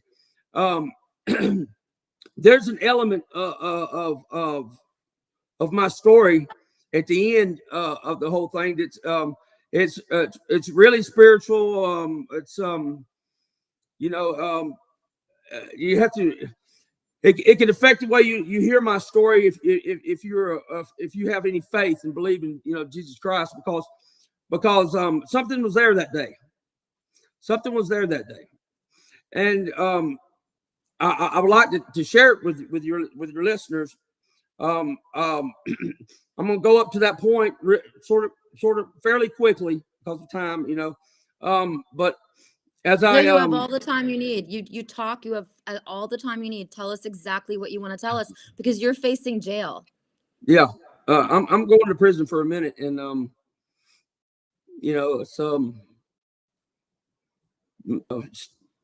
it's what it is, But I feel I'm going for the right reason, I guess. You know what I mean? Because I took a stand, and people need to take a stand. But get back to my story here. Okay, I saw a commotion going on at the West End Tunnel, and as I approached, I heard a man yell, "Stop! No, please! You're going to kill her. You're going to please stop! Don't beat her!" And all this, everything I'm telling you can be verified in detailed video. Detailed. Which you're telling me because they're not going to allow you to have a trial, right. Correct? Right. It's all right for a defendant to bring forth witnesses and to show evidence. And they're not giving that to you. They're not giving that to people in J6. They're not allowing J6ers to do that. That's right. It make it real hard. So I'm trying to make the best decisions that I can make to keep morally sound, you know what I mean, for what I believe in, and with the least amount of damage my family of not being, I'm trying to make the right decision, and it's not an easy. I love this country, I love my family, this country, and God, and I'm just praying for God to give me the guidance that I need, throughout this process. When I heard that guy say that, please don't beat her, I've already had an idea up to this point that what was going on, because the brutality that I've seen these some of these officers, displaying towards people, innocent people standing there. You had to be there. What I'm telling your listeners, what I want your listeners to understand is I'm telling you facts. I'm telling you truth. You don't make up your mind without going to look for it yourself, because it's out there. And what really happened that day is innocent people were attacked. And I witnessed this. And so when I heard that man say this, I had to get a closer look. So I stood up on the handrail. And when I stood up on that handrail, I was looking, and you can see on the video me looking. And when I noticed it, I see Victoria White get beat by that Bradshaw, and he was hitting her with a baton, poking her with it, and 3 other officers were punching her. And I said no, So I dropped down and I made my way over there, and I instantly started getting beat. I ignored the beating and tried to reach over them to get Victoria White. I was my hands, trying to grab her, and I got close, probably within a foot of almost getting her while I was taking the beating. And I went to the ground, got some beating some more, and then I swung at one of the officers with open hands. I grabbed one of the officers who were beating her and drug him out of the way without hitting him, so he wouldn't, be a problem. And I went back to get another one. To try to get her, and when I did, I got hit by a shield by a civilian. You know what I mean? With his back turned towards officers, and the officers wasn't hitting him or anything. It makes you wonder. But he hit me with his shield, so I hit him, got him out of the way. He was out of the way. And then I continued trying to get her. I got beat some more, swung at another officer, fell back. And at this time, my knee was hurt.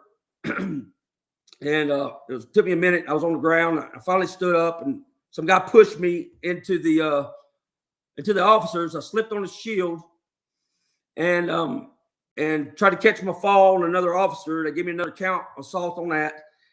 And another officer stepped forward and was fixing to really hit me, and Lang stepped forward and pushed the guy out of the way before he got me good. So I'm going to shake his hand one day for that. But after all this, my eyes started burning, but I noticed Victoria White was gone. Now, I thought she left, but they pulled her back inside the Capitol. And so are you still there? Yes, we're here 100%. Okay, make sure. Okay, yes. And well, I at this point from all the pepper spray, tons of it, and I started. My shoe was gone, so I was looking for my shoe, and I picked up what I thought was my shoe, and when I stood up, I realized that what my shoe was a gas mask. And knowing that Victoria White was gone, I thought to myself, well, I don't, I'm out of here. So I turned back towards the officers direction I thought they were in, because I was blind, and said, here's your gas mask. And I threw it. I tried to throw it straight on the ground. It went at an angle, hit an officer below the shield, and they're trying to give me a 20-year weapons charge for that. And then I left, started my way down. And what happened next is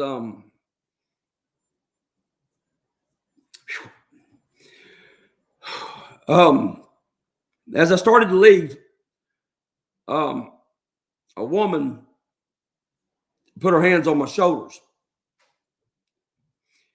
And she leaned into me and she said, what's your name, Patriot? And I said, it's Bunky. And she said, well, come with me, Patriot Bunky. I mean, my eyes were just burning. I couldn't hardly breathe because, all the pepper spray, and her hands stayed on my shoulder the whole time, all the way down the steps.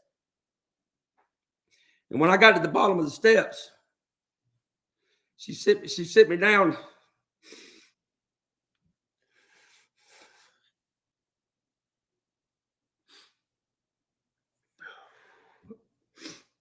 She sit me down. She pushed me down with her hands, and she leaned in, and her her lips. She leaned in and her lips, my ears.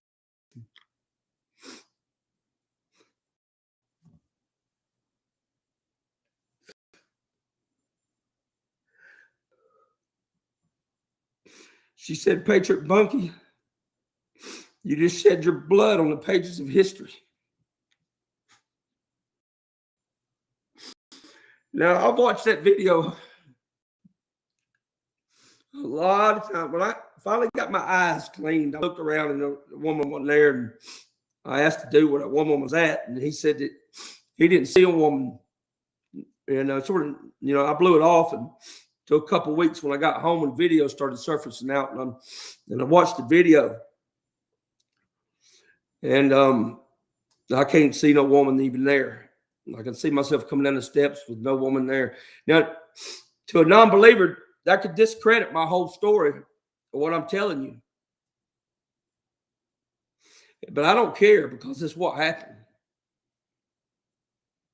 And I believe in truth.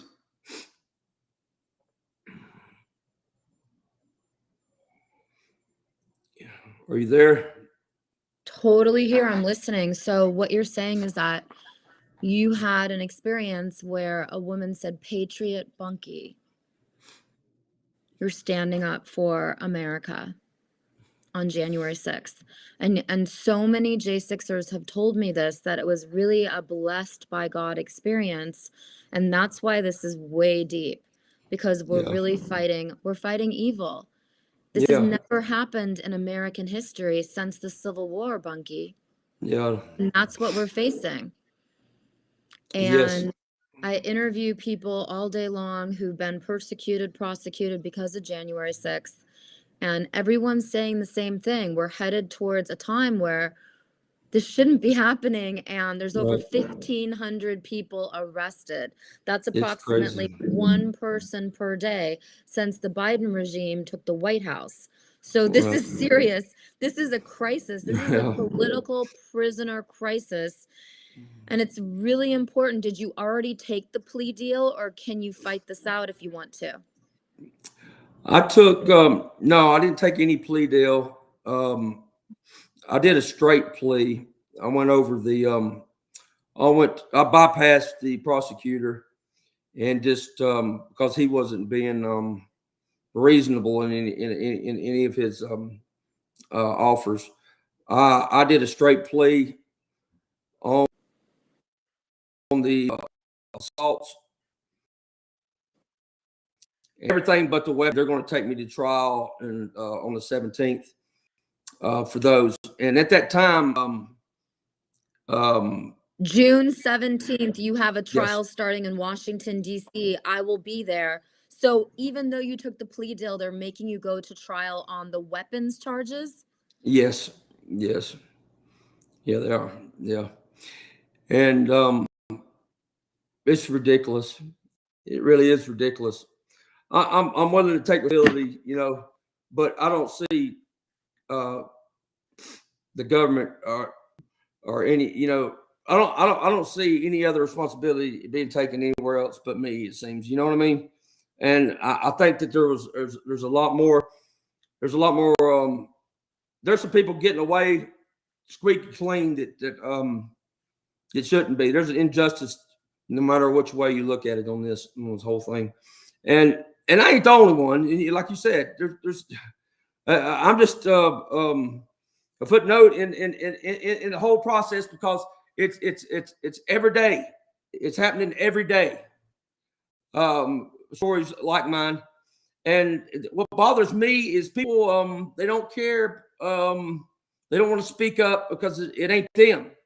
Well, I want to tell all you people that are listening, I could be you very easy. What's happening to me could happen to you. I promise. If they get your number, they got your number. And people need to realize that and speak out and stand up for these, for the people that try to make a stand up and to try to do the right thing. I preach to do the right thing, and that's what I'm trying to I'm trying to do the right thing through my case too. And sometimes the right thing ain't, anybody looking in may not look at it as like that's the right thing for you. That can't be the right thing for you, but sometimes it ain't going to be the right thing for you. It's the right thing for for overall, you know. And this is bigger than me. The whole nation's hurting because of this evil that we've let sink into our country. And I appreciate everything you're doing. And with David, it Stop the Steal, and a lot of others, you know. David at Stop Hate. Stop the Hate. David, I mean, yes. I gave you a Yeah. list of like 20 people to call, and it's really sad to me when people don't respond, because the people Yes. that I gave the list of people to call are all people who are actively raising money, saying that they're helping J6 hostages like yourself. And so I want to hold them accountable. Anyone who's not standing up and helping Mr. Crawford right now is a fake and a phony, because his trial is starting June 17th. I don't even know if that's the right direction that you should go in. And I feel like you need to postpone because there's so much evidence that hasn't been made public yet. Right. You're right. And I battle it. And I battle it. I battle that every day. And it's taken over my life, you know. I mean, I could go different directions right now, and but you know, any opposition you put towards the government, it isn't met very well. It's just it should be, if a person is trying to, a person should have the right to, and given a right amount of time to put up the right defense, the proper defense, and have the time to get them, you know, to do that. And I don't believe that nobody has really been given that, you know. But I don't know if I don't see it changing, you know. I just need prayers. I need prayers, you know, and you know, I have, as far as my politicians, and I've had no one reach out to me and support. Now, I've had some friends and family that it's stepped up and really helped me and my family out, and I am in total gratitude for that. But and there's been others that, through, you know, with prayer, lots of people pray for me, and lots of friend support and stuff. But as far as you know, most lawyers want to stay away from this, you know. And you know, as far as financially, you know, they've ruined me, you know. They've you know, but that ain't everything, you know. I'll survive all that, but you know, I would like for them to be held accountable one day for what they've done to me. You know, the ankle monitor thing, if I could touch on this just for a minute. They put an ankle monitor on me right when they arrested me, on house arrest. What year was that? What year was house arrest? That was July of last year. July 2023. They put an ankle monitor on you. I went to the federal building. I was back home 4 hours with an ankle monitor on house arrest. And I'm watching people get urged. And then they get released with an ankle monitor on. The same thing that I got before I was even convicted.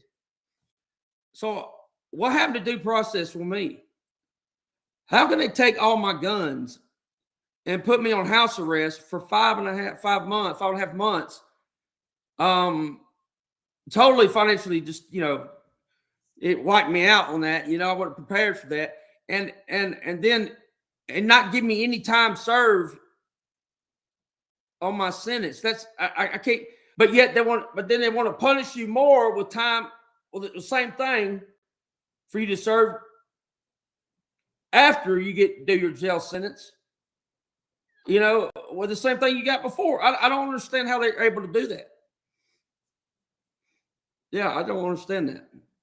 And that's why this is so important. After 3 years, this is the 4th year, 2021, 2022, 2023. No one understands. And that's why I honestly, like, I'm a neutral third party observer.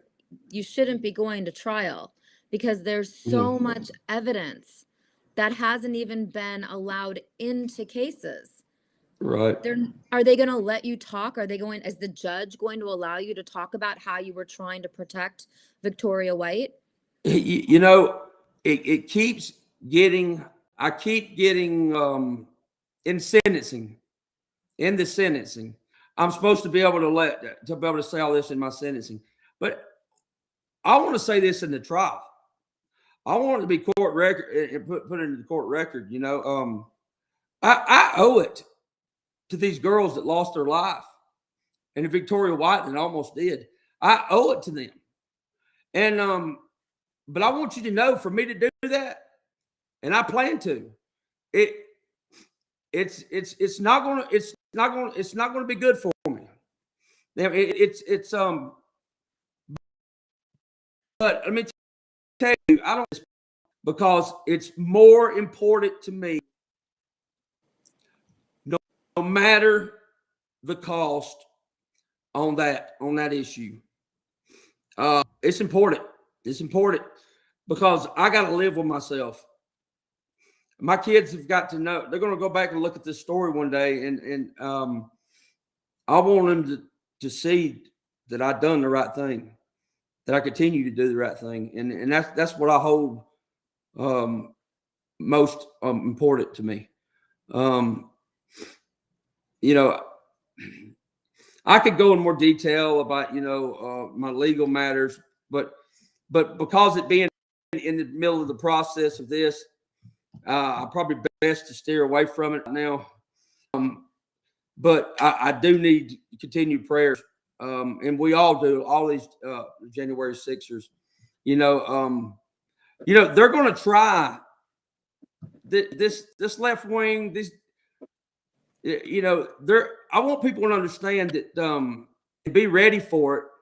Is that they're well planned and orchestrated by means of everybody knows they brainwash geographically how they do and I want people to understand that they're going to try to turn us against one another. They're going to try, whoever's the biggest threat, they're going to try to split those groups and organizations and those people. They're going to try to turn. But what we got to do is we've got to always seek common ground and come together to defeat what we're facing in this country. And that's not going to be easy neither, because they started out, January 6th, they started out, the news networks, the Patriots, and then they turned into maybe the people that didn't go in the Capitol, the people that did go in the Capitol, then they're like, well, the people that were violent and non-violent, they keep on trying to divide, and they're doing that in every aspect of everything. And people need to be on guard on that. They do. And not lose focus on what the reality of what really happened. That's important, I think that what's really important, that people really understand right now, I'm trying to find you a lawyer because this is just out of control. I'm just going to give you some options, but there's some important things that I've learned from you, which is that, I've given you so many phone numbers, and people who say they're raising money to help J6 hostages can potentially just ignore you. So once again, I'm keeping track of this. Anyone who ignores Bunky Crawford and his wife, Stephanie, I'm going to hold them personally accountable in the future. because the way the government has you pinned into a corner, Bunky, is so shocking to me. And you're the bravest person. Most of the time, people like you are being told not to talk to the public, not to tell the truth. Yeah. But this is what's most important. You got stuck in January 6th. You witnessed a woman named Victoria White get beaten to a bloody pulp. There was Yes. blood coming out of her as she was screaming for help. You tried to help her. You did what any normal person would do and try to get police away from her. That's what Right. normal people do. And you are getting persecuted and prosecuted because they're saying that you attacked police when what you really did was try to defend an innocent woman and defend yourself. So when you call Victoria White, what does she say to you? Because she needs to testify for you. Yeah. I've heard that she would, through her lawyers. But my lawyers just want to stay away from that. And I don't want to get in great detail with that, but I can say this. I'm not, when it all said and done, I'm the one that's making the decisions. So I can tell you this, that going to court record, it's going to be known, because I'm not going to go to prison without it being known why I did what I did. It's not going to happen. And nobody should frown on me whatsoever, in the courts or anywhere else, for me doing this. I should have a right for people to know why I did what I did. How can they send a man to prison and not give him the chance to explain his actions? It's beyond me, and I'm not going to let that happen. I'm not going to let that happen. But there's a lot of people that are, because it is a hard fight for the way they're doing things. It is, but that one I will prevail in, because I'm gonna stick the course on this, because it's important to me. I think that, because I've watched you progress over the last month, and I've seen, what you're going through is so serious. And, I have friends like Luke Coffey. I have so many friends who got stuck in the J6 mess. He's facing the same situation you are. Luke Coffey was trying to protect Roseanne Boyland, and you were trying to protect Victoria White. And honestly, I'm not supposed to give guidance or advice, but you need to fight this. And we need to openly report this to the public. And I need to be able to really keep track of what's going on, because the judge could try to say, you can't have this evidence, you can't have that evidence. But you're going to be a tortured soul unless you tell the truth to the public and get your case in the public. And I've really seen this. It's been 3 years. I don't give guidance and advice to anyone, really, because I'm trying to let you live your life. But in this situation, God told you to be there on January 6th, Bunky. And God told you to watch over Victoria White, and you did. So you were just obeying God. You've been falsely accused because you lost one of your shoes in this mess, and you picked up a gas mask or something that you did not bring to the U.S. Capitol. So you do need to set the record straight. And that's why I am going to take this seriously. And, as a journalist, I want to report the truth to the public, because you might get silenced by the judge, which is unacceptable too. Yes. And, if I can add something, you mentioned Luke Coffey. It was brought to my attention, from watching his video, and by David Summerall and Trennis Evans, that at the exact moment when that lady leaned in and whispered in my ear, that I shed my blood on the pages of history. At that exact moment, Luke Coffey says that he felt the calling of God, and he looked up and he saw scripture falling from the sky at that exact time. And that's when he went up there and started praying, that crutch trying to hold people back. And that's more than coincidental. I mean, there was something happening that day that this is hard to explain. It happened. It was real. And I don't want to I don't want to inject, but what I'm after listening to the J6 stories, I should have been there. So I'm one of you. I should have been there, but my daughter got COVID, so I didn't go. So God saved me. God did a divine intervention. But for the American patriot, men like yourself, like Luke Coffey, who were told by God to protect the innocent, to protect the women that were getting beaten by Washington, D.C. police. Number one, Ashley Babbitt was murdered by the police on January 6th. Roseanne Boyland was murdered by a Washington, D.C. police officer with a stick, which is excessive force. It was a wood stick. It wasn't even the baton. It was excessive force. You can't pick up a wood stick as a police officer and start hitting a woman who's already on the ground, who can barely move. All the footage shows that. So Luke Coffey really took a risk, and he took his case to court with a judge named Rudolph Contreras, which is a very serious issue because that whole case is in the judge is still in deliberation on this, and it's been over 100 days.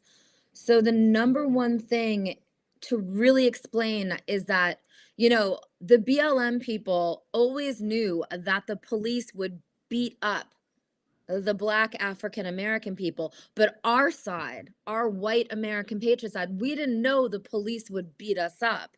So when Victoria White got attacked by Officer Jason Bagshaw, a Washington, D.C., I think he's a lieutenant now. I'm not really sure because I don't keep track of him, but I had met him. I have him on my footage from all of 2020 in Washington, D.C. I had met him. And the fact that he would beat her up, this Washington, D.C. police officer, so ruthlessly, and her face was covered in blood. And I hope she's suing them.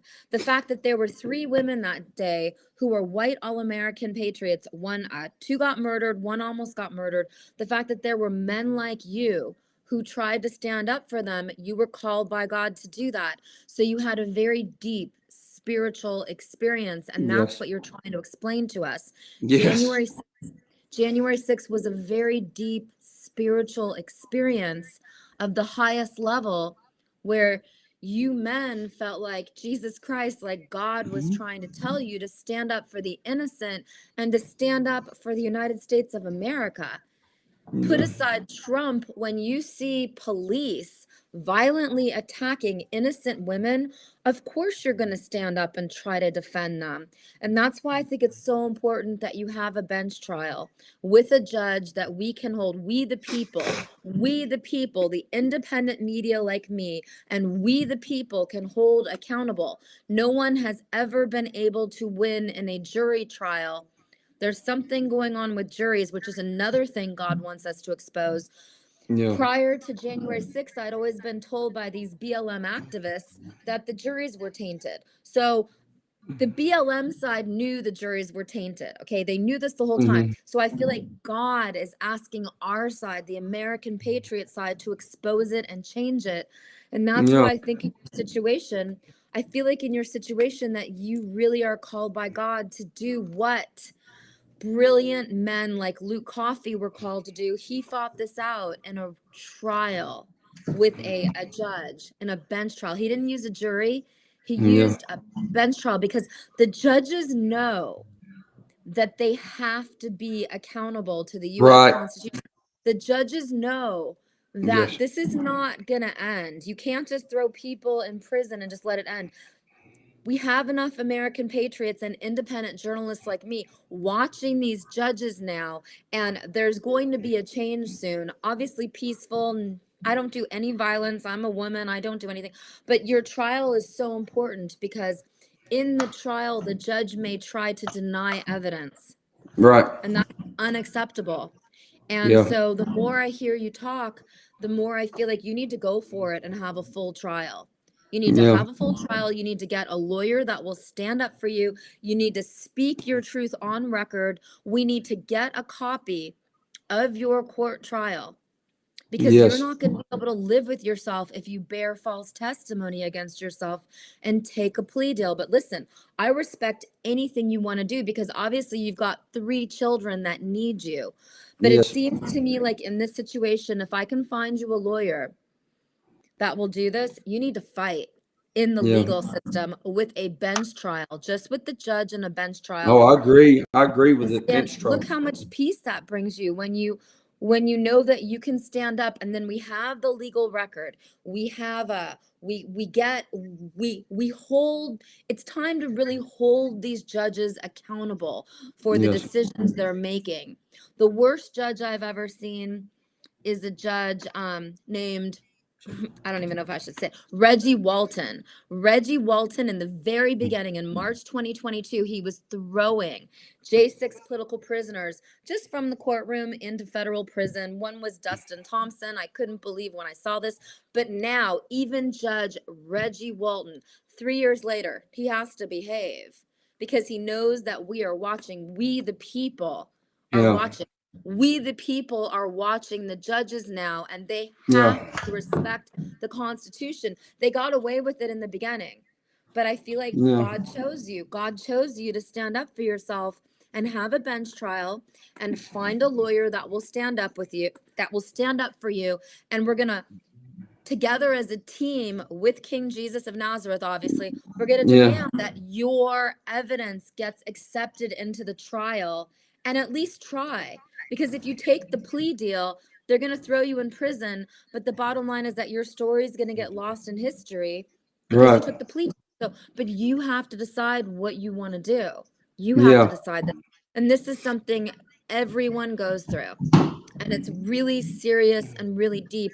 But what they don't have is they don't have someone like me who's willing to expose every time the judge won't let you have your evidence. So if you want to make the commitment to having a trial, I will cover that trial. I will drop everything on my schedule. I will call Steve Bannon. I will call Charlie Kirk. I will call everyone on my phone book, and I will say, you need to cover what's happening to Bunky Crawford. And if you don't, then you're part of the fake news media and you're just as bad as everyone else. Because I can't just sit and watch men like you get persecuted and prosecuted again and again and again and again. And then we just sit back and we take it and we don't do anything. This has been happening for 3 years. We're on our 4th year. 2024 is the 4th year. And I'm not trying to go on a rant.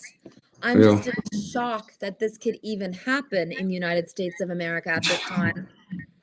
You know, you can stay on, but you can stay on as long as you want tonight. But at 10:30, I'm going to interview, like 10:45, I'm going to interview Brandon Fellows. And he spent 2021, 2022, 2023 in federal prison for January 6th. And he's coming on the show. So I want you to see someone who's in the same situation. I want you to talk to Luke Coffey. I want you to start communicating, because you've been told to keep silent for too long. The government is intimidating you too much. And now you're on the verge of starting a trial in 17 days.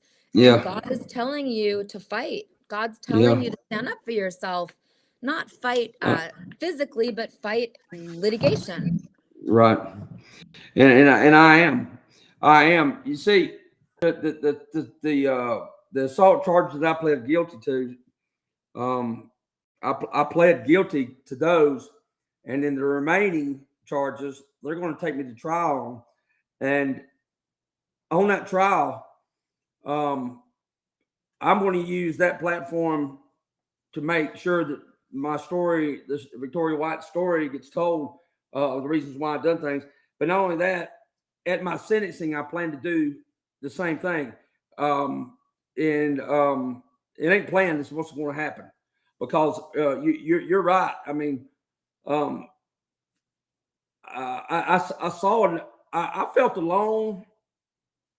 See, I was offered the last deal that I was offered, and my trial was in like on the whole thing was on the 28th of this month. I was offered like a 56-month plea deal, but with the weapons charge included, and I had nobody there.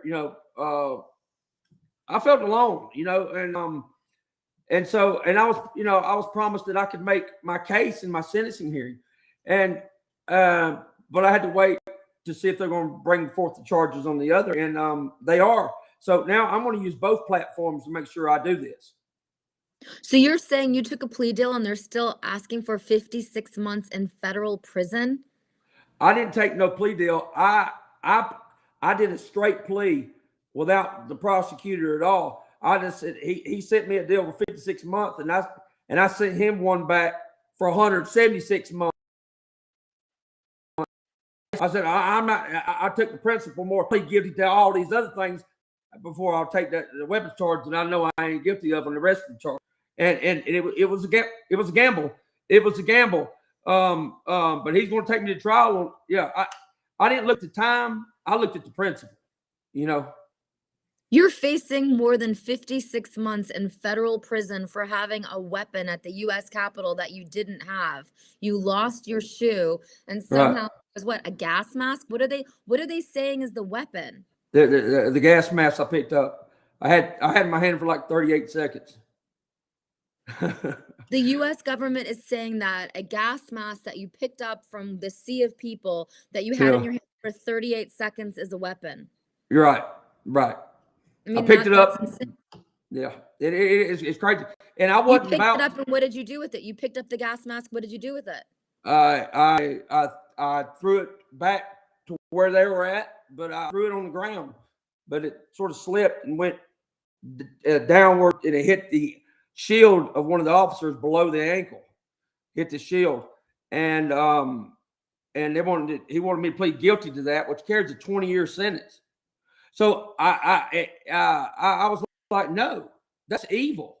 I said, so I was like, you know what? I'll take responsibility for my actions. I pled guilty to 2 assault charges that carry 8 years each. And then 3 or 4 others, I can't see. 4 others that carry over 6 years each. And he could find me guilty for all those random consecutive. He could do whatever, go below it, beyond it. He could do whatever he wants to do. But I took that plea over the 56-month deal just because of the principle of it, because I wasn't guilty of that, and I wasn't going to be bullied that way. I'm willing to take responsibility for my actions. The point is, I don't expect the government to say that anybody putting their hands on officers is okay, because we need law enforcement. A lot of my friends are in law enforcement and close to retirement and close. When I say close, we're close. And I respect the law. I submit myself to authority. And I believe that builds character, and a person should do that. But on the others, on a token of that, is that just as I should be held accountable, so should they.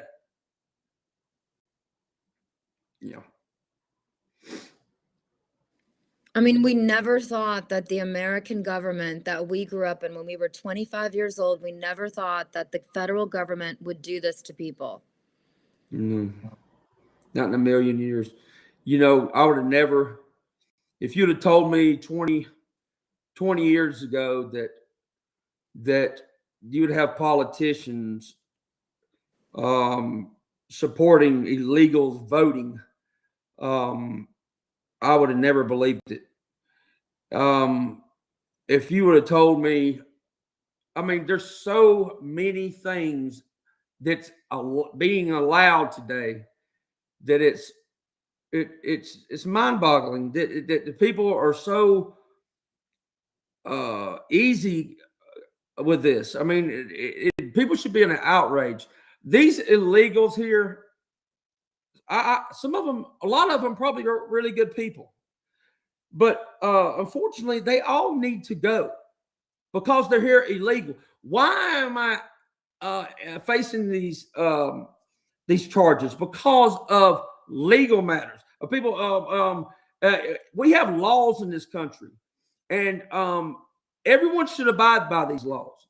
They shouldn't be like in some country. We're basically turning into Mexico. You know, in Mexico, if you get in trouble, it's all who you know.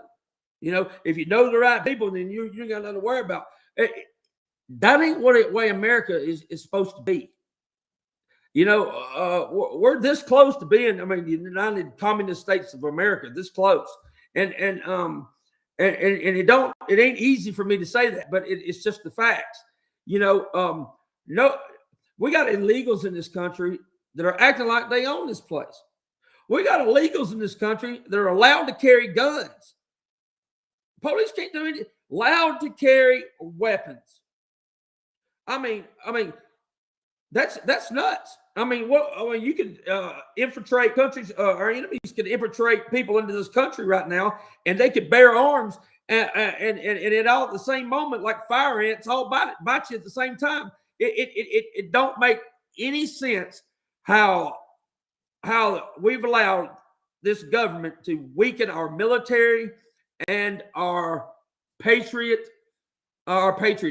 It's just they've taken the heart out of Americans. You know, and you know, General Flynn talking about World War. You know, going into another World War, we'd be in trouble. If you think for a second that that American people, in majority, have the heart that they did in World War II, you are being fooled, because it's not so. Yeah, people then would give it all. The men went to war. The women went to war by working here, and some went to war, you know, but went to war, and everybody gave it their all for something. And you know, I'm gonna say something else, and I'm just gonna say what I feel. Okay, you know, people want to celebrate Independence Day. Not really me. Not right now in today's time. I won't. Not right now. And Memorial Day. That should be a day for you to sorry, to remember those who went and laid down their life. But I don't think you should have no party and shoot fireworks and everything else. I think you should go to your knees and say you're sorry to God that you've allowed your country to be taken over this way, and you're because you say you're sorry, and say you're sorry to the people that laid and gave the ultimate price for you to have what you ruined and you allowed to happen. And that's just my opinion. And it's not going to change. I wish it would, you know, but I wish things would change to make me change on that. But all we can do is pray. Yeah. How did you know to go to the U.S. Capitol on January 6th? Like, what was the original reasoning to go there? Okay. Why I went there was to say thank you. I watched the weaponization, you know, of the Department of Justice and the FBI, and I watched them attack a sitting president before he's president, all the way up to his presidency. The whole time, 24/7, they attacked this man, and he still fought for us, fought for this country throughout that. And I don't care what Donald Trump did in his past. I believe what he went through personally in his life, I think it was to gear him and to get him ready for being the president, because it's supernatural what he was able to endure and still fight for this country. And, I just went there that day to say thank you, with my presence, to say thank you for standing. If it wasn't in vain, Yeah. Before before Trump got done speaking at the Ellipse at the Capitol, I had something. I was waiting. We were supposed to meet at a tree with my rest of my friends, at a certain time, and before he got done speaking, and to leave. So I was standing next to that tree, and I was sitting there thinking, I guess we're about to leave. I mean, it's over, it's about to be over. And I'm going to tell you, something was tugging at my heart that I cannot put into words or explain, but something overwhelmingly came over me. Like it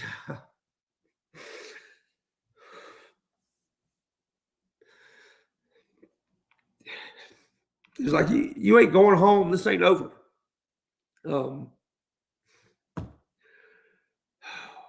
Anybody's listening, and non-believers, and people want to say things. I'm not really an emotional type person like this when it comes to I'm passionate when I speak, but what I'm telling you is it was an overwhelming feeling that I wasn't really it wasn't over for me that day, and we left, and about probably 5-10 minutes before Trump got done speaking. And went all the way back to Ronald Reagan Airport, and by this time, the Capitol's done been breached. All this barricades, all this have been torn down. They said, but I didn't know anything about any of that. All I knew is that I heard that there was a large group gathering at the Capitol through the media. And we flipped a coin to decide whether we was going to go home or go back from Ronald Reagan's airport in the parking deck. And we decided to, we flipped the coin and it's to go back, and we went back. And so I didn't get to the Capitol until probably about 3:30, somewhere around there. And so, and actually I didn't know which way the Capitol was. And I asked an officer who was standing on the side of the road and he pointed. He said, he just pointed in the direction for me to go when I asked him. And I didn't see any barricades. I didn't see anything, anything saying that anything restricted. I didn't see anything like that. And all I saw when I got closer to the Capitol is people on their knees praying and getting hit with batons and pepper spray and people singing "God Bless America," and people can get caught up in things. In a large group like that, you probably had a few get caught up in the moment, and to the benefit of 4 police officers. I'm not saying all those police officers were bad, because I'm gonna share something with you that I haven't told many people, but I had 2 officers bump into me that day and tell me that we're with you. I'm with you. And it shocked me, really. I was like, it was right after one of them was right after that. Before I went to the West End Tunnel, I had an incident where after witnessing the brutality, where I turned and an officer sprayed me with pepper spray, and I saw it hit my neck, and I went on a rant that doesn't make me look very good. I said, I said, what are we doing? Let's just charge up in this mother, and I was basically saying, to the crowd, to the people, that we don't have to put up with this, it don't make me look good. But, some time passed between then and the tunnel, and I really done forgot about it. But they're going to use that against me. They're definitely going to use that against me. But when you witness something like that, it'll make you angry. Yeah.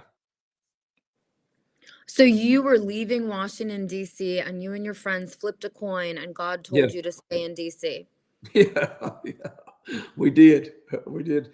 We flipped a coin and it landed on to go back.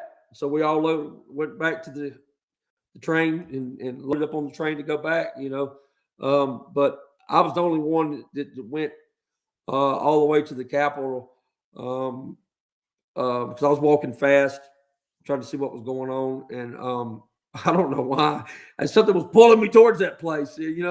But my friends they stayed all back. I was lucky to find them after the whole thing. When I was limping away there with one shoe, I was really lucky to locate them. How did you get on an airplane with one shoe? Well, no, we drove. We drove all the way from Georgia. Okay. Yeah. Okay. And we parked at the airport, parking deck. We parked there and rode the train to the to Washington and walked to the Ellipse, and so we went all the way back to the train to take it back, and we got all the way to the van and flipped the coin, and that's how all that is. So there, I wasn't even there. They want to charge me for the damage and stuff like that, but in their court records, that they say that they say the damage was done 2 hours before I even got there. I don't. There's a lot of issues. I have a lot of problems with a lot of their statements of facts. Yeah, I've got a lot of problems with a lot of things they say. It's you're not given much opportunities to really put up a defense, really, like you should. I believe none of us have. But I just want the truth out there and to be told, and I want people not to forget what happened, that day, and forget about the people that look. People believe, even criminals that commit crime, they'll justify it in their own minds. They'll make themselves believe that they're doing the right thing, or they're justified in doing whatever they're doing. But that ain't the case here. I did what was right, morally right, and what everyone should do. It wasn't politically motivated. It was morally right. You know what I mean? For me to do whatever I physically could do to stop what I was witnessing take place. And like you said, they're going to keep me. They're going to try to keep me from telling that. But good luck is what I got to say. I have had it's haunted. satellite phone. I have had, this is the satellite phone, sat 123. Yeah. I've had this use of force expert on. His name is Stephen Hill. He Yes. testifies in trials. It feels to me like you have to go for this and have the trial of a lifetime, and that you need more time to plan it, because you need use of force experts. You need to prove that the violence came from the police. Yeah. I talked to Mr. Hill. Okay. And he's unable to help me out. Okay. Plate's full. I talked to him, and his plate's full. And but there has to be other ones. There's other use of force experts, and that's why we have to find a lawyer for you that's a specialist in this. You can't just bring a lawyer in that's not specializing in this, because they have to get a use of force expert. They have to set up the scene. This is my big problem, is that in all of these cases, I have never seen a real trial for J6. They're all sham trials. The judges don't allow evidence. The evidence that comes in, we don't even know if it's real date, time stamped. We don't know if the government's editing it. We have no idea. And so juries are getting a watered down version of what really happened. But the videos that you sent me that I will Yeah. play one day, but I'm not playing them today because it's very intense. You know, Yeah. Victoria White's covered in blood. Yeah. Yeah. Yeah. She is. There's no question that there is no question anyone viewing these videos. That's why a bench trial is very important, you know, for any case like this, because you can't deny what's going on from these videos. But let me add something. There in these videos, there's something going on in these videos. I'm talking about they've been messed with. I know they have, because when I first entered the West Tunnel, I fell on my knees and I looked up and I remembered the feeling that I had, that I was like, oh no, I was in shock that I was that close to the officers that fast. And I remember that feeling, and I put my hand up because they were about to hit me. I put my hand up and said, wait. I was going to try to get Victoria White and try to talk my way into, to get her out of there, And I said, wait. And they started beating me. But on the video, there's no time for that to even happen. It shows me entering that thing and instantly reaching over, trying to get her. And I find that very odd, because there's no doubt that happened. Also,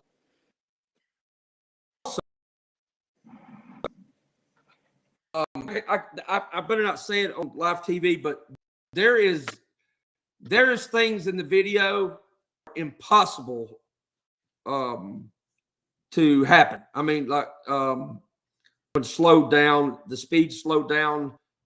There's things that ain't matching up. That's impossible for unless it's been tampered with. And I've requested the what do you call it? The ASH what do you call it? I can't remember. But the video path or whatever to be able to look at that to see if they match. You know what I mean? And they wouldn't, the hash, and they wouldn't give it to me. They ignored that, and I find that odd, because you can't play with the video at all in those numbers, everything, the hash to be right. So I couldn't get that, but I already know the answer because of what I've noticed on the videos. But they couldn't hide everything, because it still tells the story. It still tells you can still pull it out from it. What really happened. But I would also like to know, there was 2 individuals besides the guy that I hit with the shield. One of the individuals, I don't know if they were actors, FBI agents, was grabbing my ankles, putting me in headlock, holding my ankles, ripped my shoe off the whole time. The other one that seemed to be together pushed me into the officers like 3 times. And I would like to know who these individuals are. So if there's anybody out there that's listening that knows how to do the facial recognition, that can find out who these 2 cats are, I'd greatly appreciate it, because I'll send you a close picture of these people, these 2 guys. I would like to know who they are. The thing too is that they're charging January 6ers like yourself with attacking federal officers. Right. Most of the officers there were not federal officers. Yeah. I think the guy on the shield was that I knocked out, because well, he shouldn't have hit me with a shield, or he should have told me he was a federal officer. You know what I mean? Like, or something. Yeah. We didn't get any verbal warnings like you're under arrest or get back. You're on private. I mean, you're on restricted area. I didn't hear none of that. I didn't hear none of that kind of stuff. I had one of the officers call me a faggot when he hit me. That's on video. You can hear it too. When he punched me, he said faggot. And he punched me. They were acting out of their out of color of their duty without question. Without question, those particular ones. Like I said, Can you track the officers that attacked you on January 6th? Can you figure out who they are so that you can subpoena them into the courtroom? I do, and I have told my attorneys which ones they are, but then again, it sort of gets ignored. But you should be able to face Yeah, all of these police, and we need to figure out what they are. Are they three-letter agencies? Who are these police? Are they yeah, U.S. Capitol Police? Are they detectives? Who are these right, police? Yes. yeah. I want And to bring in Frankie Stocks right now. He's totally on our team. He's amazing. Frankie Stocks is an independent journalist, and I want to bring him into this conversation. Do you want to stay, Bunky? Do you have time? I'll stay and listen. Yeah, yes, ma'am. Yeah. Yeah, I want to bring in. This is Frankie Stocks. He is an independent journalist. Welcome, Frankie. How are you?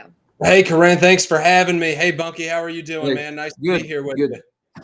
Nice to meet you, Frankie. So when you listen to this, Frankie, when you hear the stories that the J6ers tell us, when you hear this man is facing what, 100 years in federal prison for trying to save a woman's life on January 6th. How does it make you feel, Frankie?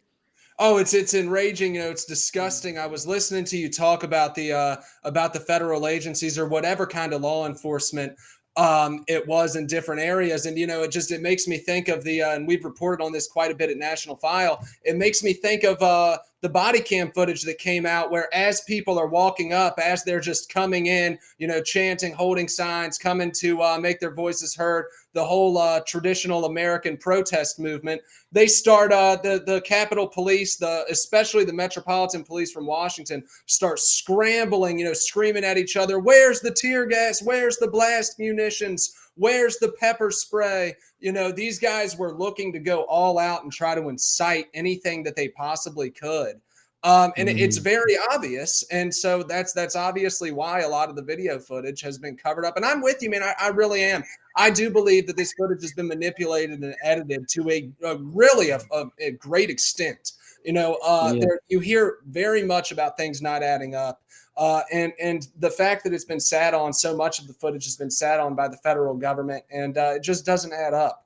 You know, but it's very obvious based off of their own body cam footage, what bit of it has been released, that law enforcement, they were the agent provocateurs. You know, they went out of their way to have a confrontation with who up until then had been peaceful demonstrators. And then, you know, there's been footage released of undercover plainclothes guys riding around on bicycles or walking down the street, and they're actually getting stopped by police, and they're saying, hey, you know, I can tell you're carrying a gun. Why are you carrying a gun? And they say, oh, well, I'm an undercover federal agent. I'm an undercover local police officer. And these guys were mixed into the crowd. So it's very hard, actually impossible, you know, for me to believe, and I think really anyone else who's paying attention, to believe that these guys weren't there as agent provocateurs. The uniformed officers were, so why wouldn't the plainclothes officers be? Frankie, why haven't we ever had a real trial for January 6th? They're intimidating the defendants. Bunky was told not to go public, to keep his mouth shut, to not talk about what happened and how he tried to protect Victoria White on January 6th. How do we get a real trial? What do we do? Gosh, that's a $1 million question. This whole thing has been seized upon by the entire uniparty from the very beginning. You know, the Republicans, they went along with the Democrats on January 6th. This entire event is choreographed by the Capitol Police attacking people and making the whole situation go out of hand. And it gives the Republicans an excuse to stand down and refuse to stop the election fraud that was being perpetrated on the American public. You know, they come back and just all of a sudden, you know, none of it matters anymore because there was, you know, to borrow a term from CNN, a rowdy protest, you know, outside of the Capitol. All of a sudden, they sign off on a rigged election. I mean, the Republicans are just as far in bed with the Democrats on this. Right. And Mike Johnson hasn't shown me anything. Kevin McCarthy obviously never showed anyone anything. So it's total draining of the swamp is what we're going to need to get a investigation. Yeah, but people like Bunky Crawford we're trying to drain the swamp. They stood up on January 6th, and now he's getting clobbered and facing over 100 years in federal prison. So it's going to go to men like you, Frankie, your group of men. What are you guys going to do? You're America First boys. How are you going to stand up to the federal government if people like Bunky, who's a dad of 3, is getting clobbered? Yeah, we're going to keep on putting all of this stuff out there. You know, we dig as far as we can. We report every single thing that we can. You know, and but the thing is, there's not enough people out there doing independent journalist type work. I mean, if all the footage were to someday get released, just all the footage that they've told us about, and we had to comb through it. I mean, it would take 40,000 hours of footage. It would take a massive crowdsourcing, citizen journalist, citizen intelligence, really task for people to go out and just start watching this footage and picking through this footage. You know, at National File, we and Derek Evans, J6 Patriot, was involved in this. I mean, we broke the footage of John Banuelos, an FBI aligned, FBI tied agent provocateur who's out there shooting a gun into the air outside of the J6 demonstration. He climbs up scaffolding, he fires off multiple shots, and then he literally a moment later, 60 seconds later on the dot, is when everything busts loose and goes crazy. I mean, as if this was some kind of signal saying, hey, we're here, put the event in motion, and we're in the crowd to fulfill this end of it. And so it's going to take massive citizen journalists and really you could just call it citizen intelligence. I mean, it's like an intelligence investigation. It's going to take a massive crowdsourced citizen investigation into this to pick through everything. But, you know, we're trying to get all of it out there as quickly as we can on our end. So it's really, you know, it's something. And let me add, we had actually, you know, a number of sort of the Con Inc. types and the Fed Boy types trying to get us to spike the story of the guy shooting the gun into the air. So they are out there. They're out there in force. They're pretending to be members of independent media and such, and really trying to poison the well and poison the airwaves with all of their pushing back on people finding the truth. Yeah. So Bunky, when you listen to this, what do you think? Because I feel like for someone like you don't want to take a plea deal. You want to fight this out. I do, and I agree with everything he's saying 100% on all that. You know, and you know, something that I want to add. You know, misjustice is going on. You know, January 6th could have never happened. None of the people should be prosecuted. If you want to know what it boils down to, and you know that a lot of the media has been ignoring, you know the whistleblowers that come out on about the 3 hour and 19-minute delay, and for the National Guard, you know, that should tell you everything right there. I mean, you got a 1-star general, you got all the right people coming out and saying, you know, and it sort of just gets ignored. The fact of the matter is that if they took it serious and did the 3 hour and 19-minute delay, then whose fault it really was, that it was orchestrated. All this was orchestrated. Then none of these January 6 people should be being accused of anything. You know, because it should have never happened. That's just my opinion on that. So what's the most important thing, Frankie? What are you focused on this week? I know obviously the Trump trial is a complete disaster mess in New York, but we knew that would happen. But what are you guys focusing on this week with the National File? What's the most important news? I've been looking at the Trump trial a lot. You know, I was talking about this earlier today because it's really, you know, I expected, I think everyone else expected, this was a rigged Stalinist kangaroo court. You know, I think that everyone expected that a guilty verdict was going to come out of here. But, you know, the symbolism of this is huge. I mean, Trump said it today. He said it yesterday. If they can do this to me, they can do this to you. And so I'm looking at that as this is a psyop. This is a psychological attack, really, from the very highest levels, because we know that this came from straight down from the Biden regime. I mean, there were DOJ attorneys quitting their jobs to go join Alvin Bragg so that they could be the guy that got Trump. And so this is just meant to discourage the American people. Really, they're trying to humiliate Trump, but I think that is just grossly backfired on them.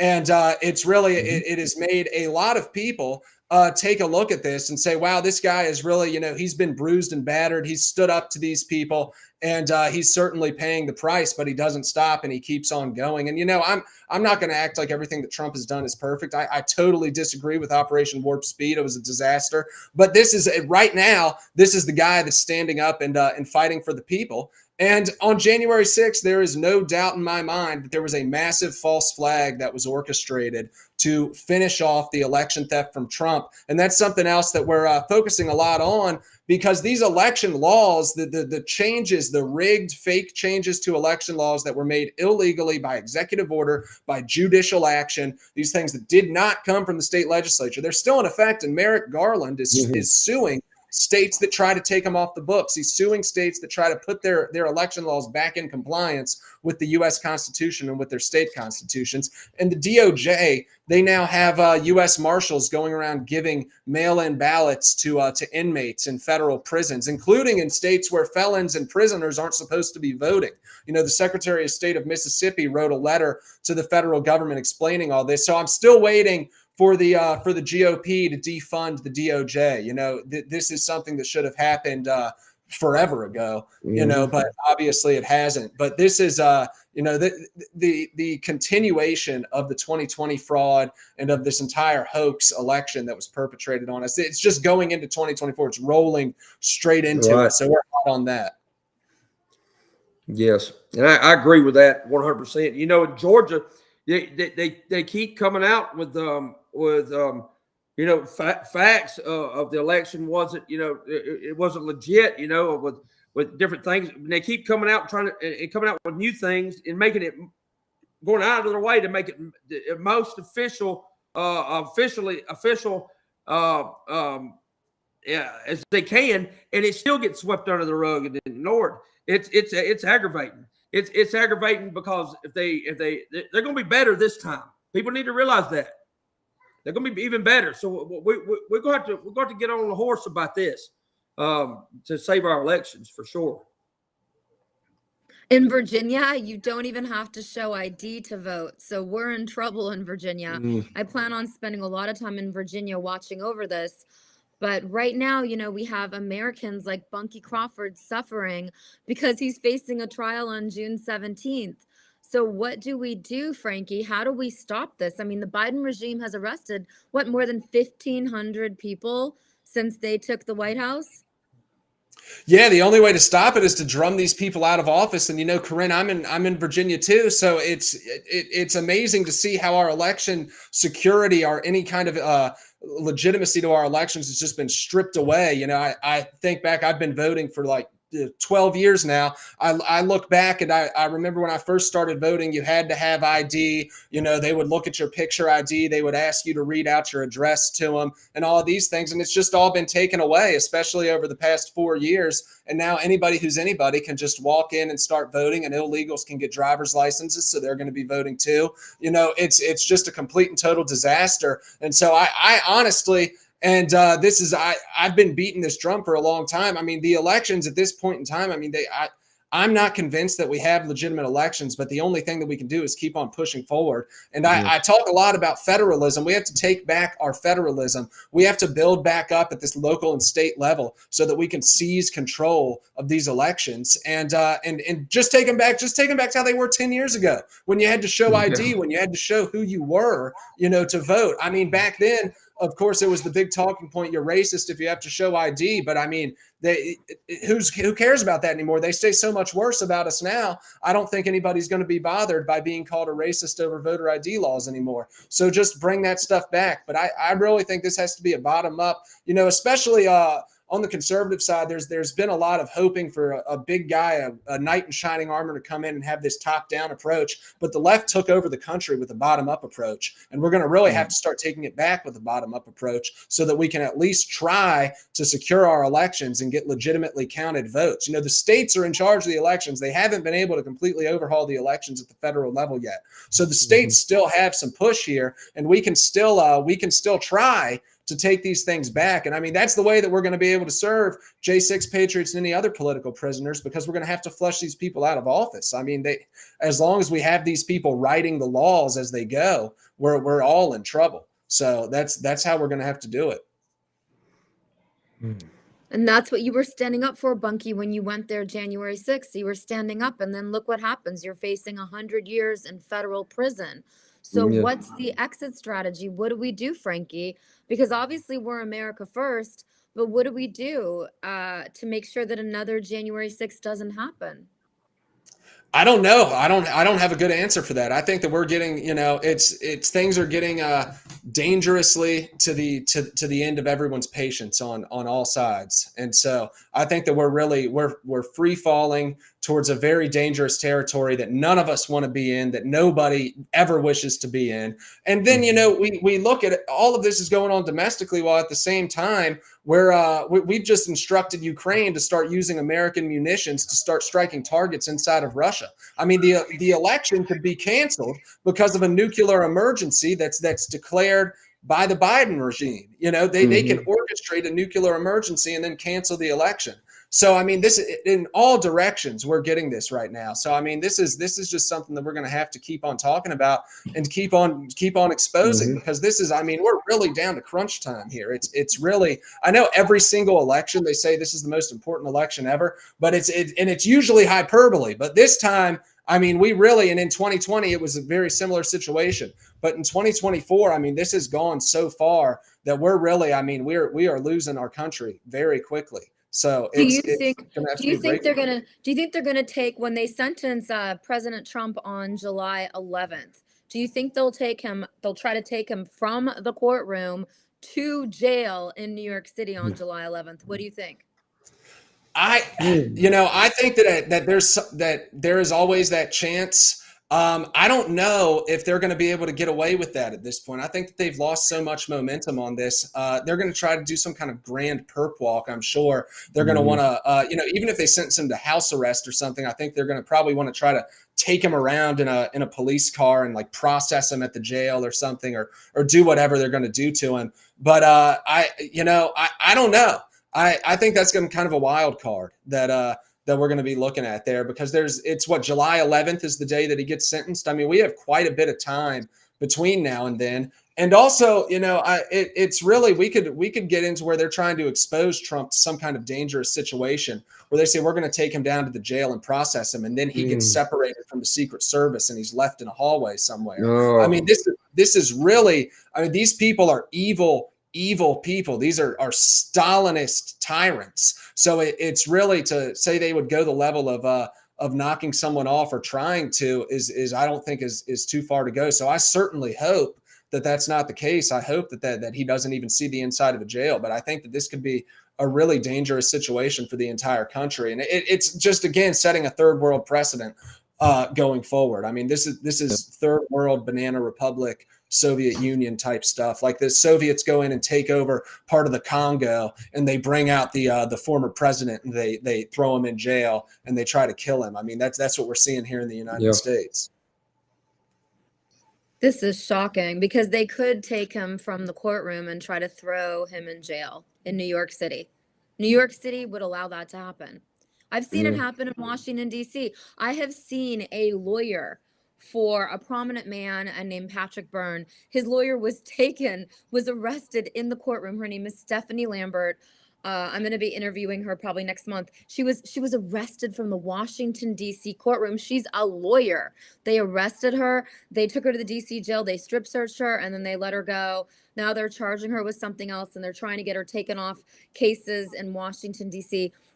It's outrageous. There's not enough independent journalists to even cover these things, Frankie. Yeah, it is. And they're doing the old Stalinist method: show me the man or show me the woman, and I'll show you the crime. They pick their targets, and they continuously arrest them, and they continuously try to throw them in front of grand juries until they can get something to stick. It's really like something out of a dystopian movie. And actually, it's remarkable how many of the Alvin Bragg types there are all across the country. Like, these are like sleeper cells that have just been set up in courthouses and district attorney's offices all over the country. Like Fairfax County, Virginia, it's Soros-backed DA. The guy's name escapes me, younger guy. And Austin, Texas. Soros-backed DA, same story. Houston, Texas, same story. Obviously, San Francisco, same story. So they're all over the country, kind of in every region of the country. Fannie Willis is another one. I mean, they have these people kind of set up that they can run their lawfare campaigns through, and I think that's what we're starting to see a whole lot of.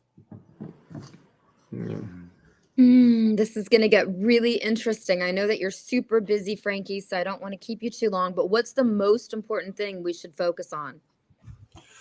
You know, I'm looking at Joe Biden's running mate getting changed on the 2024 ticket. So I think that could be a potential. There's some rumors abound that could happen, and it could be a real disturbing choice for VP, even worse than Kamala Harris. And also, you know, there was a ramming attack on the Quantico base, an attempted ramming by some Jordanian illegals in a box truck. There was this incident in North Carolina. You can look at this on nationalfile.com. Noel Fritz reported on this, where an Army officer shot a Chechen illegal who was on his property, taking pictures of his property, taking pictures of his family. So I think that we could certainly be seeing sleeper cells activate, and I'm talking terroristic sleeper cells this time, not legal sleeper cells, activating in the run-up to 2024 to sow chaos and do everything that they can. So I'm looking at that pretty heavy.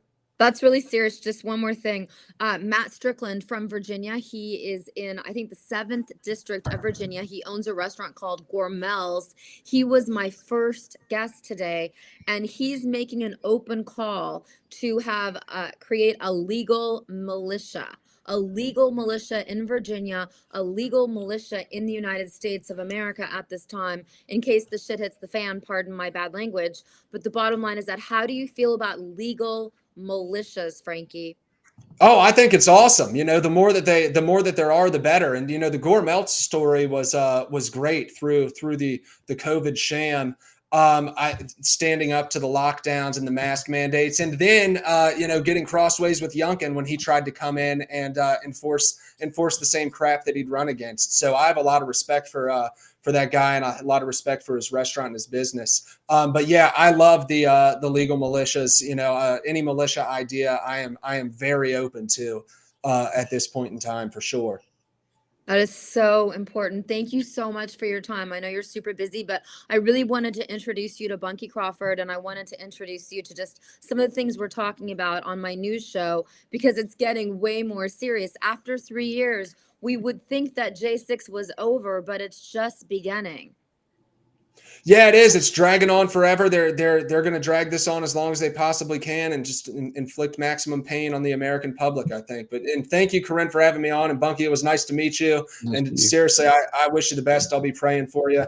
And you know, Corinne, send me any info that you have on Bunky's case and stuff, and we'll, you know. I'd like you to keep track of it, because it starts June 17th and it's going to get really serious. And I don't really write articles, so I think it's really important that you guys at the National File cover this. And I really want Noel, your editor, your owner, to talk to Bunky, because Noel's one of the wisest strategists who really understands how to handle all the different elements.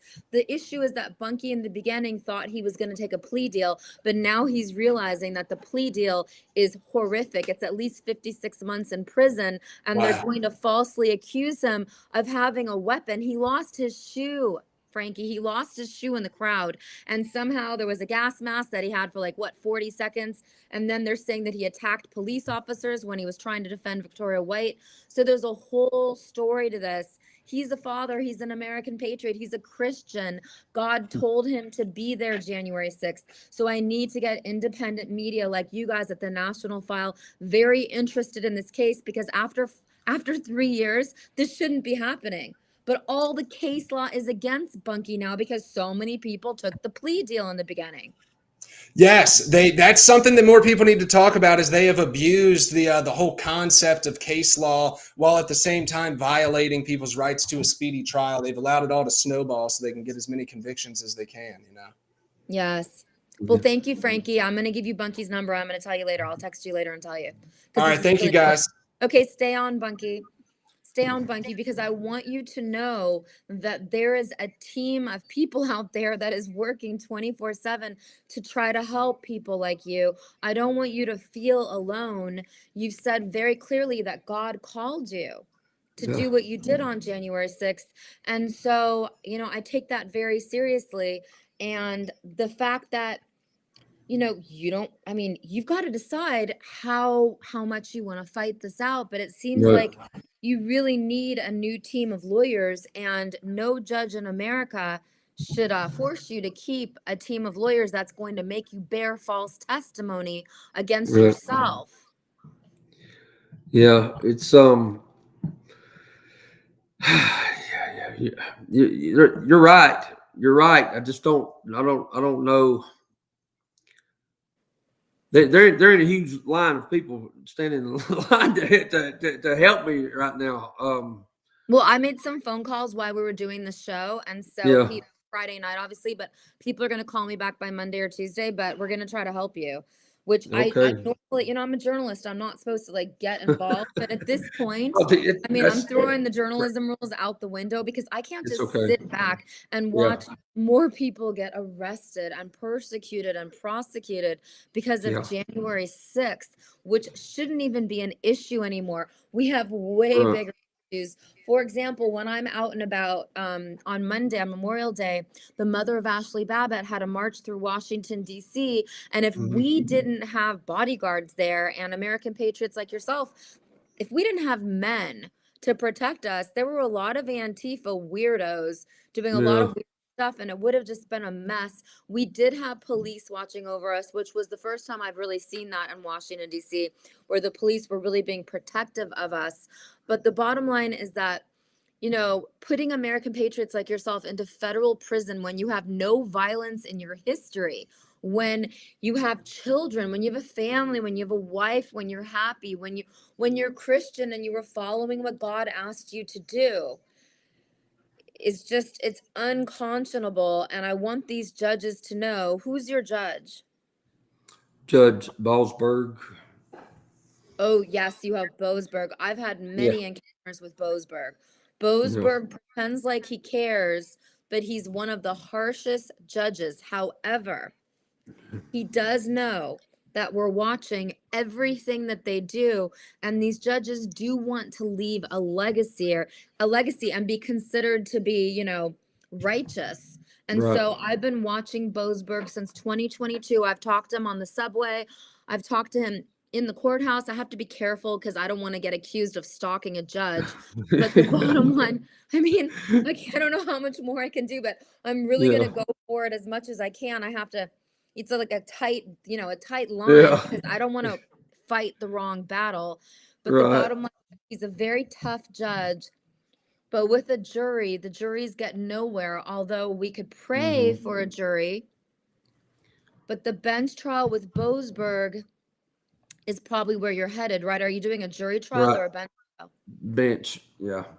Yeah, you're going to do a Yeah. bench trial with Boasberg. That's really, really serious. You Yeah. have to get all of your evidence on the table because Boasberg is ruthless. Yeah. Yeah. He's a no nonsense judge. He likes to speed things along and be as efficient as he can. It's not efficient. Um. It's not efficient when Yeah. you're putting someone in jail for 100 years. Yeah. That's Yeah. not efficiency when you're taking a father away from Yeah. his children. What Yeah. is efficient, and what I really do want to recommend to anyone watching this, is they write Judge Boasberg right now. It's time to write Judge Boasberg and tell him to stop over sentencing January 6th defendants. You can write the judge directly, Judge Boasberg. I'll spell his name. I'll get the right spelling of his name. Basically, you write him and you tell him that you are an American citizen, that you are peacefully watching everything he's doing in his courtroom, and that it's time to actually stop sentencing federal prison time and just do probation. Someone like yourself, Bunky, you don't need to be in federal prison. Probation is ruthless enough. That's all you need is probation. You've already had the ankle monitor on. Did they take the ankle monitor off? No, they hadn't took it off. I feel like I've been in prison for the last year, to be honest with you. So you've had an ankle monitor on your ankle since what date? Since the 13th, I believe, of July, I think, some 14th The 13th of July, what year? of 2023, last year. So the FBI raided your house, correct? Mm-hmm. Yes. Terrified your children, Yeah. publicly embarrassed you. You lost your business. You Mhm. lost everything that you have, basically. You're just Yeah. trying to survive. And then in July of 2023, the federal government put an ankle monitor on you Right. that you Right. still have on. Are you allowed to leave your house? I am now. I'm allowed. They still monitor me, but it went from 5.5 months of house arrest to a curfew to no restrictions really, just other than not leaving the Northern District of Georgia. I can't leave. I wanted to take my kids in South Georgia this week, and I was denied because it's South Georgia, and which is where I used to live, and so you know it's still controlling my life, and plus I'll go out, to the store or Walmart or something, or whatever, and you hear young people, they'll see it and they'll giggle, you know what I mean, and so people are looking at me, but I tell people why I have it on, you know. I tell them why I got it on. I don't hide it, I don't want, I want people to know, why I got this thing on my ankle, because they can have it on theirs, and to be What do all. you say when people ask you why you have an ankle monitor on since July of Well, 2023? well, I might offend some people. I'm just saying the way I feel. I'll tell some people that I'm wearing the ankle monitor for them. That's what I say, and that may sound vain, but I feel like I'm wearing this ankle monitor for everybody that ain't. Now people can take that any way they want, but until you're in the situation that I'm in, where you feel like you've done the right thing and you're being persecuted, and then seeing a lot of people go about their normal lives and not doing anything, um, yeah, it'll make you feel that way. So I that's the way I feel. Yeah, I do. And that may sound bad to some people, but that's just the way I feel.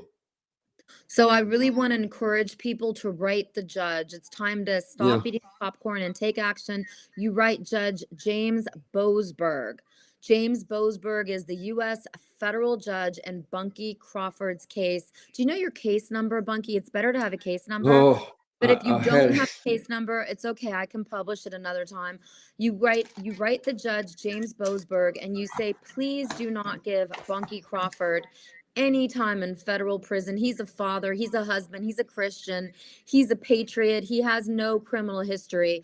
You write Judge James Boasberg, I'll spell it for you in a second. You write him at 333 Constitution Avenue Northwest, 333 Constitution Avenue Northwest, Washington, D.C. 20001. That's 20001. The bottom line is this.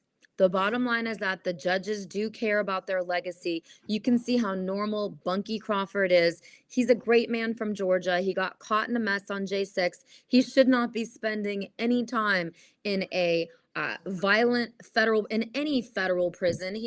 At the most, he should get probation. If the judge is not willing to acquit him, time for probation. No more suffering for peaceful J6 political prisoners who are really hostages. That's the truth. It's the most important thing. It's time. Okay, I'm gonna spell Judge Boasberg's name. It's Judge James, James, obviously. Boasberg, Boasberg. Judge James Boasberg is the judge in Bunkie Crawford's case, which is so critical and so important because when you write the judge, it does make a difference. I want to bring on Brandon Fellows right now. Bunkie, can you stay in? Brandon spent, 3 years in federal prison for January 6th? Just shy of 3 years by about a month. Bunkie, this is Brandon. Brandon, this is Bunkie. Hey, Brandon. So Brandon just Nice to meet you. Nice to meet you. Brandon just got out of federal prison since 2021 for January 6th. So I want to introduce you guys. I hope that you guys can talk, but tell us everything, Brandon. What's your guidance for Bunkie? His trial starts June 17th. I jumped in and I didn't hear his charges. Do you have any felonies by chance? He's facing 100 years. He was trying to protect Victoria White. Here, go for it. Tell him. Okay. Yeah, I have 8 felonies and 3 misdemeanors. Okay. Gotcha. Yeah. Well, you're lucky to be out right now. And it's good that you must have recently gotten picked up, right? Last year, July last year. Okay. So it's kind of like a little bit later, but the good news is that you're super late. Do you have a 1512 by chance? The obstruction of an official proceeding? I don't think so. I don't think I have. Okay. That one. All right. Well, the good news is that you're late in the game, and it seems like Trump is going to be getting in. Let's all hope for that. Otherwise, they've actually kind of forced me to live in D.C., so I'm a little worried what's going to happen if they try to do what they did before. But I mean, it might be necessary. But you're late in the game, so I know it's not like it sucks that they're destroying your lives. Like I was banned off of everything. Facebook, Airbnb, all my photos were lost. Things that had nothing to do with January 6th. Airbnb, Lyft, Uber, absolutely everything. Though my bank has money in it, they went to close it. So I'm just trying to get reintegrated into society. I got released 11 days ago. So I just got out. But yeah, dude, just hang in there. Don't give up. It's better that this is late in the game.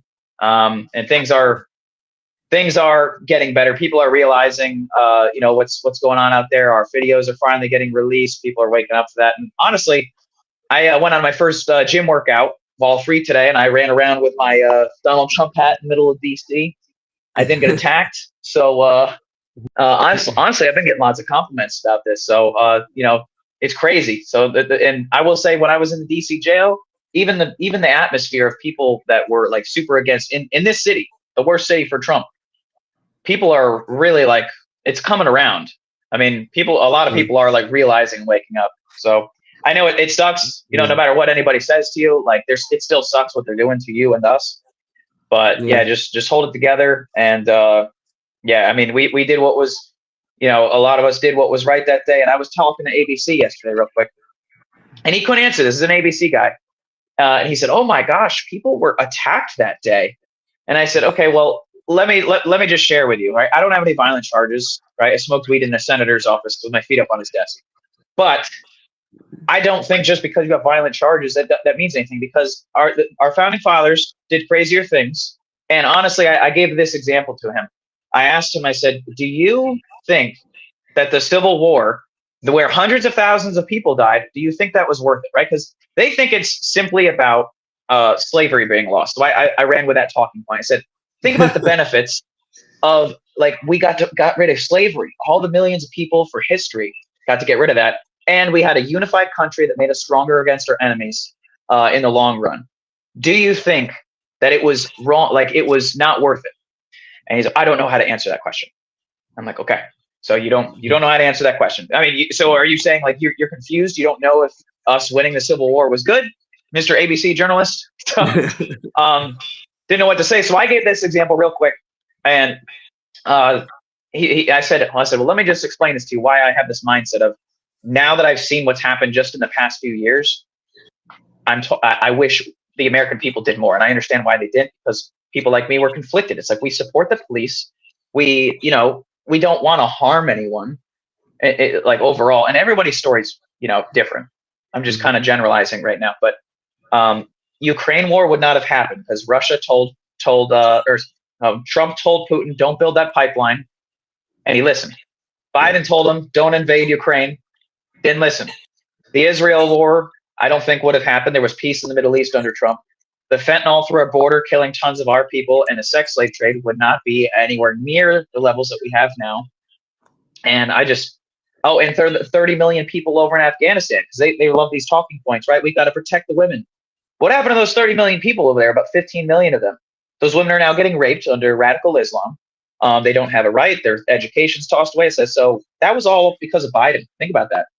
Even if people did go further and they properly put Trump back in office from the stolen election, I truly think even in the short term, it would have been better. But the nice thing is he actually came up to me afterwards and he said, you know what, that was I actually am very surprised. You actually had really good points. Now, he's not going to share that in his edits, but the thing is like, I don't feel guilted about January 6th. People with more charges. Trump is being safe about this. I believe, about like, oh, we're going to look on a case by case basis. I think that's just a smart move for him to say. He's running in politics. So yeah, sorry, I'm rambling a bit. But yeah, dude, just hold it together. I know it's tough, but yeah, be over soon. Yeah. Sorry. I mean, Brandon, you spent 3 years in prison, and look how together you are right now. You've only been out for 10 or 11 days. Mm-hmm. Well, I will say our community is great. So if you get intertwined in the community, I mean, I got to say, I got out. 6 days prior to getting out, they denied my address up in upstate New York where I was heading. They said, oh, because they gave the guy the property who I was renting from. They said, oh, we've got to meet you. But they gave him basically no days to meet up. And 6 days prior, I'm in Philadelphia prison, and they said, "Oh, you need to go to DC." I'm like, "What do you mean not go to DC? I'm not from DC." And they said, "Well, we typically do courtesy supervision, but they didn't approve of that address."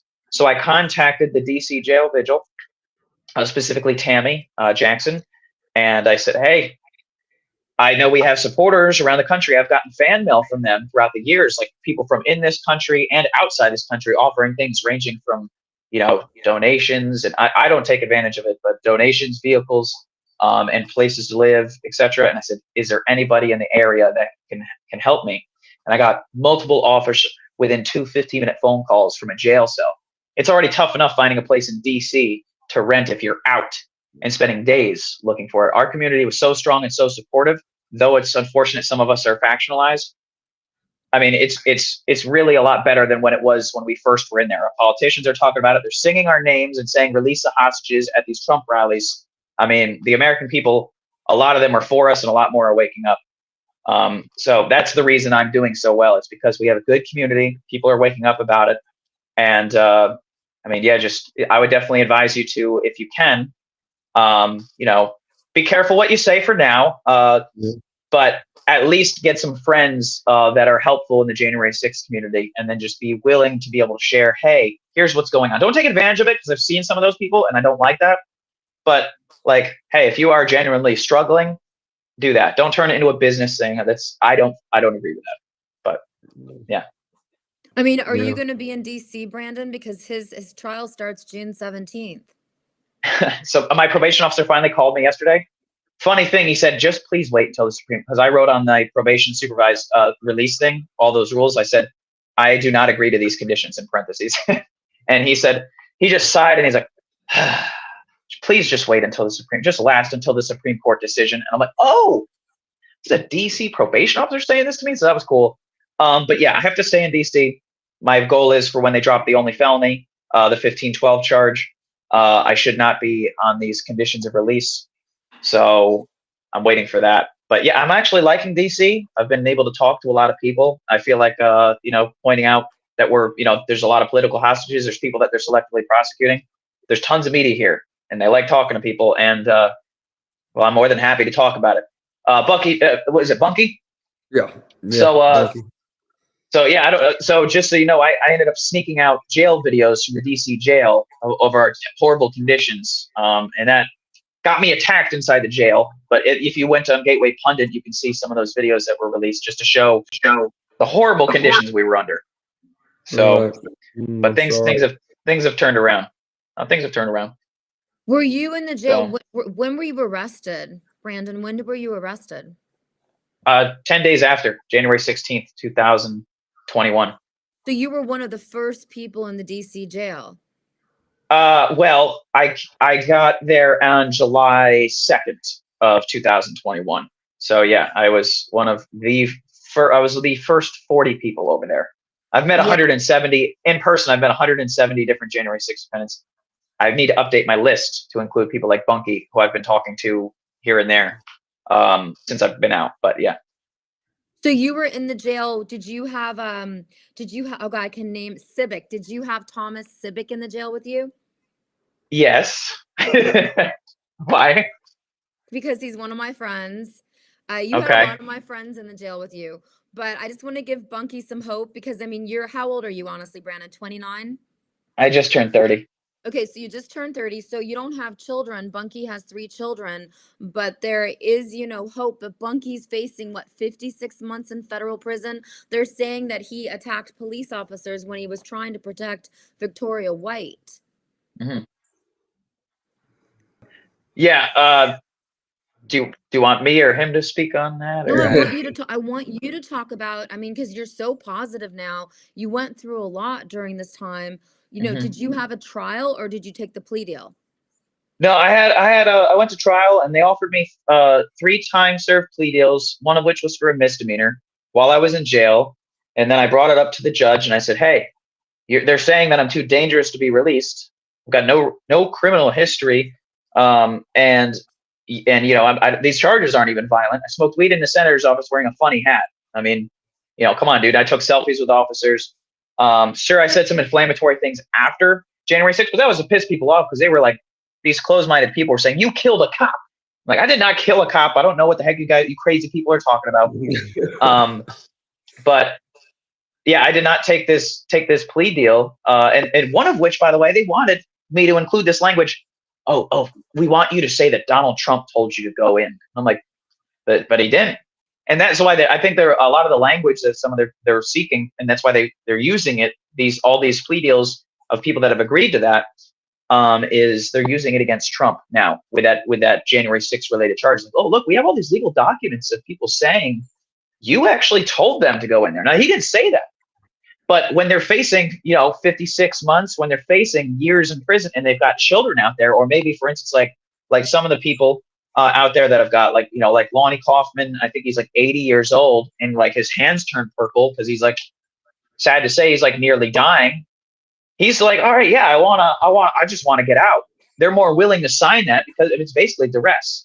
And they're like, all right, fine. I'll talk bad about Trump at sentencing. I'll say I was fooled. The election isn't stolen. I've seen that plenty of times, and I get it. It's easier for me because I don't have kids. It's easier for me because, I'm kind of been a minimalist since 2016. But and also I'm confident that I can get my business back up and running whenever I start back into this. But it's really sad to see. I want people to fight, but I understand why a lot of people have taken these plea deals because they've got family, they're dying, or it's just they're not. Their lives leave them, and it's absolutely horrendous to see this. And yeah, Trump needs to get in, and we need to. I love America. I think we're still the best country ever, especially our founding and our principles, and what the country stands for. But like the rest of the world is crumbling, we are crumbling as well. And it's just, it's a scary time. We just got to keep it together. And I definitely think you got to get to God. You got to this tough time. I got to say, like, my worst times when I get so angry at these people, because it's easy, you need God. Because like when I haven't done that, it was really tough in there.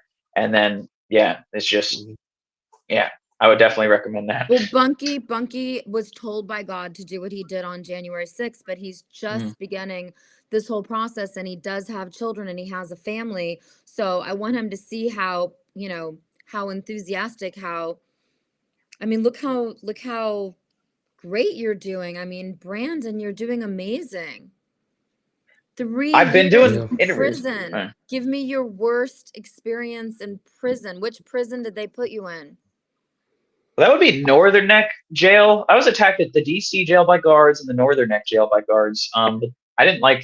It could have been a lot worse at the Northern Neck one. I got out. I got kicked out of 2 jails, which is pretty gangster. But so when I got over to the Northern Neck Jail, I was asking for, I didn't have fruit for like nearly 2 years. And I mean, You didn't have what that's for 2 pretty years? fruit. Now that's one of the many terrible things. But yeah, you're supposed to have that. And I have IBS, which is irritable bowel syndrome, which easily able to be taken care of with fruit. But I mean, you get constipated. That may sound like a little tiny thing, but I mean, if you don't get medicine for it, if you don't get help, that can clearly, like, there were actually people, I've met people that have known people in the jail. Like Jeff McKellop actually just witnessed January 6th defendant Jeff McKellop, Special Forces, over in Fort Worth, Texas. He has actually witnessed a person die from constipation not being treated. So this is an actual thing. I was in there, and I had, at this point, it was like, I think it was 6 days. I forget, because this has happened multiple times. I've got it in my notes, but I was asking the nurses for laxatives. They didn't give it to me. I kept saying it. And then I just started singing a song about laxatives, annoying the heck out of the guards. And they said, "You say laxatives one more time, I'm going to beat the shit out of you." And I said, "Good. That's what I need. I need the shit out of me." And well, I thought he was just joking, but yeah, he popped the cell open, and then he just brought me over to the nurses and acted like he was going to give me stuff. And then he's, "All right, put your hand." Basically, long story short, put your hands behind your back, twisting my arms up like crazy amounts to where my shoulder still sometimes hurts when I'm working out. But then smashed my face into a door. Did it again. Then brought me into a legal visit room where there's no cameras. And then I had heard about this place too. Like, this is where they take people to like beat them senseless. I've met people with missing teeth, and like, the guards here did that. I'm like, and they said, "Do you have anything else to say?" And I had that in my mind, and I was like, "Nope." So I just stayed in that 4x4 cell for most of the night. No bathroom, and no place to lay down. So that was like one of the many things. But I mean, there will be literally a book about this stuff. I'm not writing that book right now, but yeah. I mean, you're just so positive about everything you've been through when you got beaten in the prison. I mean, give us another one. Did you get thrown in the hole? Give us your worst experiences. Well, I mean, nutrition is really essential. No sunlight for I mean, not a ton of time. I mean, that's essential to also break down your nutrients. I was a nutrition major in college. Well, I was a nutrition major, phys ed, and a business major. But I mean, that sounds like something small, but I mean, that like really was making us like so lethargic, so tired. No toothbrushes for a while. I just got like whiteners. They're like getting a lot whiter, and I've been brushing them up a storm, even at the prison. But we literally had scurvy like pirates, because we didn't have toothbrushes and toothpaste. We didn't have, if you see the videos, we didn't have haircuts or shaves, which is a Fourth Amendment violation. We're supposed to be able to personally groom ourselves. And so they gave us this thing called magic. "Oh, you want to cut your hair? You don't want the media looking at you and saying, ha ha," the Antifa members that show up in this DC courtroom, and they're like, "Ooh, look," like, I don't want them seeing me like that. So I burned my hair off with this stuff that they only allow you to get this magic shave. And you got to wipe it in your hair and like pull it out, and it's not pleasant, and it's not good for you. I actually need some Nutrafol now at age 30 with great hair genes. I got to do that. The 2 times I was attacked, I was pepper sprayed by the guards. I've seen a veteran who he's like an older veteran, Dan Caldwell, a Marine. He fell, hit his neck, and the head nurse comes in, and I took CPR. They make you take like basic first aid, as in phys ed when you're going through the college classes. I mean, it's basic entry level stuff. And this head nurse, right, grabs him by the neck to try to pick him up. And then she called they brought the wrong stretcher, called an ambulance, didn't tell them that they had a neck injury, and then had to wait for another ambulance. This dude took an hour and a half to get taken out of there after he hit his neck, and he's just moaning like in pain. And yeah, that's one of the. I mean, there's just so many stories. So Bunky, I know what he's do you think? Bunky, God. go for it. What do you think when you see Brandon, who just got out of prison for 3 years? What's going on in your head? They're in for a surprise for me. That's all I got to say. Well, yeah, because it's a lot better now. It's a lot better, just so you know. Yeah. The DC jail, at least.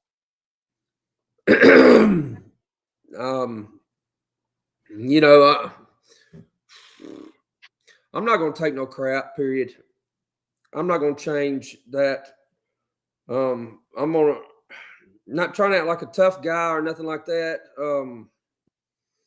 It's just I'm at the point right now where I'm trying not to be angry and let anger guide me. But that brutality is unacceptable. What you just said, it's totally unacceptable. And if they try that on me, I'll never see the light of day. Never. Yeah. No. Never. Well, the nice thing is we got there's a better warden over there now. Yeah. So it is, and the guards actually, like, we've actually either converted them or they've ensured to give us good ones. So the DC jail vigil has been helpful in that. A lot of the reforms and them being held in contempt has been helpful. But when's your trial? The 17th. Coming up. Okay. Month. Yeah, I wish I could be there, but I've been told no, I can no longer go to the courthouse. So I bet. Yeah, I'm sorry for what you've went through. I am. You know what? Your age too. I mean. Yeah, I will say it's very hard not to give in to the anger, but like it is very hard. Right. But yeah, dude, it's a challenge. And like I say, I don't know what your faith is, but I mean, if like the times that I actually was in God's word, and that was what helped me through the times and helped me deal with it the proper way. Otherwise it was just, and you gotta, in the moment too, you gotta constantly, day by day, you gotta say, like, I remember I didn't have a toothbrush, I didn't have all this. I just was like, all right, well, I have my legs. Like, I'm serious, like bare minimum. It's like, all right, well, I have my legs. I got I'm alive. I've got some water. And they just literally look around the cell, and I was just like, all right. And after I said I'm grateful for a lot of these things, maybe it's some things in the past, it definitely helped cheer me up. You got to have that mindset, because if you don't, and I've seen a lot of people do this, they're in there, and I get it. They're sour faced and they're miserable, and they're just like, it will make it that much more worse. And that's what these people want. They want us to suffer. Right. If you try to constantly tell yourself, all right, it's all right, it's all right, this will be eventually for good. And maybe this is like a sacrifice for, helping American people not undergo this stuff again. We're not in the wrong. We're not in the wrong. They want us to feel like we did something wrong. They want us to regret it, and we might. But at the end of the day, we, overall, we are in the right. How can they ban you from the federal court, Brandon? Well, as you saw, I was over at Christopher Quaglin's sentencing, and my judge called me the most contemptuous person he has ever witnessed. And I went in to go visit him, and I was like, Who's your judge? Who is your judge? Judge McFadden. So my probation officer didn't know this. So I talked to him yesterday, and he said, yeah, just don't come over to the courthouse, because the probation office is in the courthouse. And I said, oh, I already was there. He's like, you what? And I was like, oh, yeah. He's like, I went to go see my judge. I mean, I like the troll. I left it, I didn't give him enough details so he could freak out. And he's like, what, did you go to his chambers? I was like, no, not to his chambers. Just went in the courtroom. But I said, all right, Brandon, don't do that. And I was like, okay, I'm good. So why would you not be allowed into the courthouse? Once again, how can they take that right away from you? I haven't asked, but I'm just like, you know what? I'll play your stupid game. Supreme Court's coming, and I am going to troll so hard when this felony's tossed out. I'm going to be like, I'm going to tell the Democrats, I'm buying a gun. I've never owned a gun before. I'm buying a gun. So I like trolling. I got a question. I'm trying to figure out who. When I pled guilty in my trial, I don't know if you might know something about this, Brandon, but when I pled guilty, a plea of guilt on so 6 of my charges. When the judge walked in the courtroom, 4 people walked in with them, younger, a little like age maybe or something, and they sit in the jury box, and they had their cell phones. And when I gave my last plea of guilt, the moment I gave it, they stood up and walked out. Now I got 2 questions. Why were they allowed to have cell phones in my thing? And what were they doing with them? Who are they? Why were they have cell phones? And why did they leave? Where were they going when I gave my last guilt? I don't know who these people were. And they work for the DOJ. You're talking about the people in the pews behind, They're behind, feds. right? Yeah, They're they were sitting in the feds. jury box. They sit in the jury box. Oh, And, they're sitting in the jury box. Okay. Yeah, they sit in the jury box. They walked in with the judge, but the moment and had their cell phones out, which my Lord, nobody can have cell phones, but these people walking here holding them up, and I want to know who they are. That'd probably be a better question for Corinne, because I've only attended mine and Christopher Quaglin's, and I'm the only trial I've been to. So No, so that's really valid. They're feds. They're with the DOJ. They're with the prosecution, and they are obviously talking to the judges. I mean, they have full access to every judge's chamber. So the DOJ and the judge are in bed with each other, because even in Brandon's case, Trevor McFadden was put into his judgeship, his judicialship, by President Trump, and he shouldn't be turning on J6ers, but he is. So they control the judges. They control everything. The DOJ. So hey, to both of you, I do have to go, but Bunky, and if you'd like, I just created a Facebook. If you'd like to add me, Brandon Fellows, add me on there, and I'll be happy to come back on the show. No. Yeah, okay. I got off all. Damn. All right. Well, I'll be able to get a hold of you. I'll find you, my wife and all. Yeah. Okay. All right. Cool. Yeah. So, yeah, and I don't know if you're allowed to. Well, actually, you're going to be coming in for. Yeah. So if you have a felony, I can't talk to you until the Supreme Court decision's there. But that might be as little as less than 10 days after you're done. After your sentence, but or have the trial thing. But I'd be happy to come back on. I just have to, I do have to go. So I'm happy to be, thank you for having me. Okay, come back, Brandon. Okay, are you okay? Okay, I will. You're good. Yeah, okay. I'm good. Yeah, I just got a friend out here. Wait. Okay, good. Okay. Okay, peace. Cool. God bless you. Right. Yes. Thank you. Hey, nice meeting you, Bunky. Just hold. Whoa. Okay, so I just wanted you to see, Bunky, that there's so many people involved, and there's so many people on your side. And there's so many people who've been through this, but in the end, we're back to the square one. Like, you have to decide how much you want to fight. You have to decide in court, of course. You have to decide what kind of trial you want. You have to decide a lot. You have to decide what you want to do. Yeah. We'll just have to continue to pray and see if God moves any individuals to want to really try to help me and go in a different direction with it, then I'm not going to rule it out, but as of right now, it's trial on the 17th. But either way, I'm going to have my voice heard,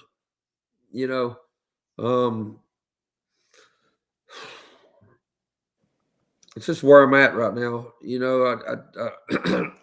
I want to put up.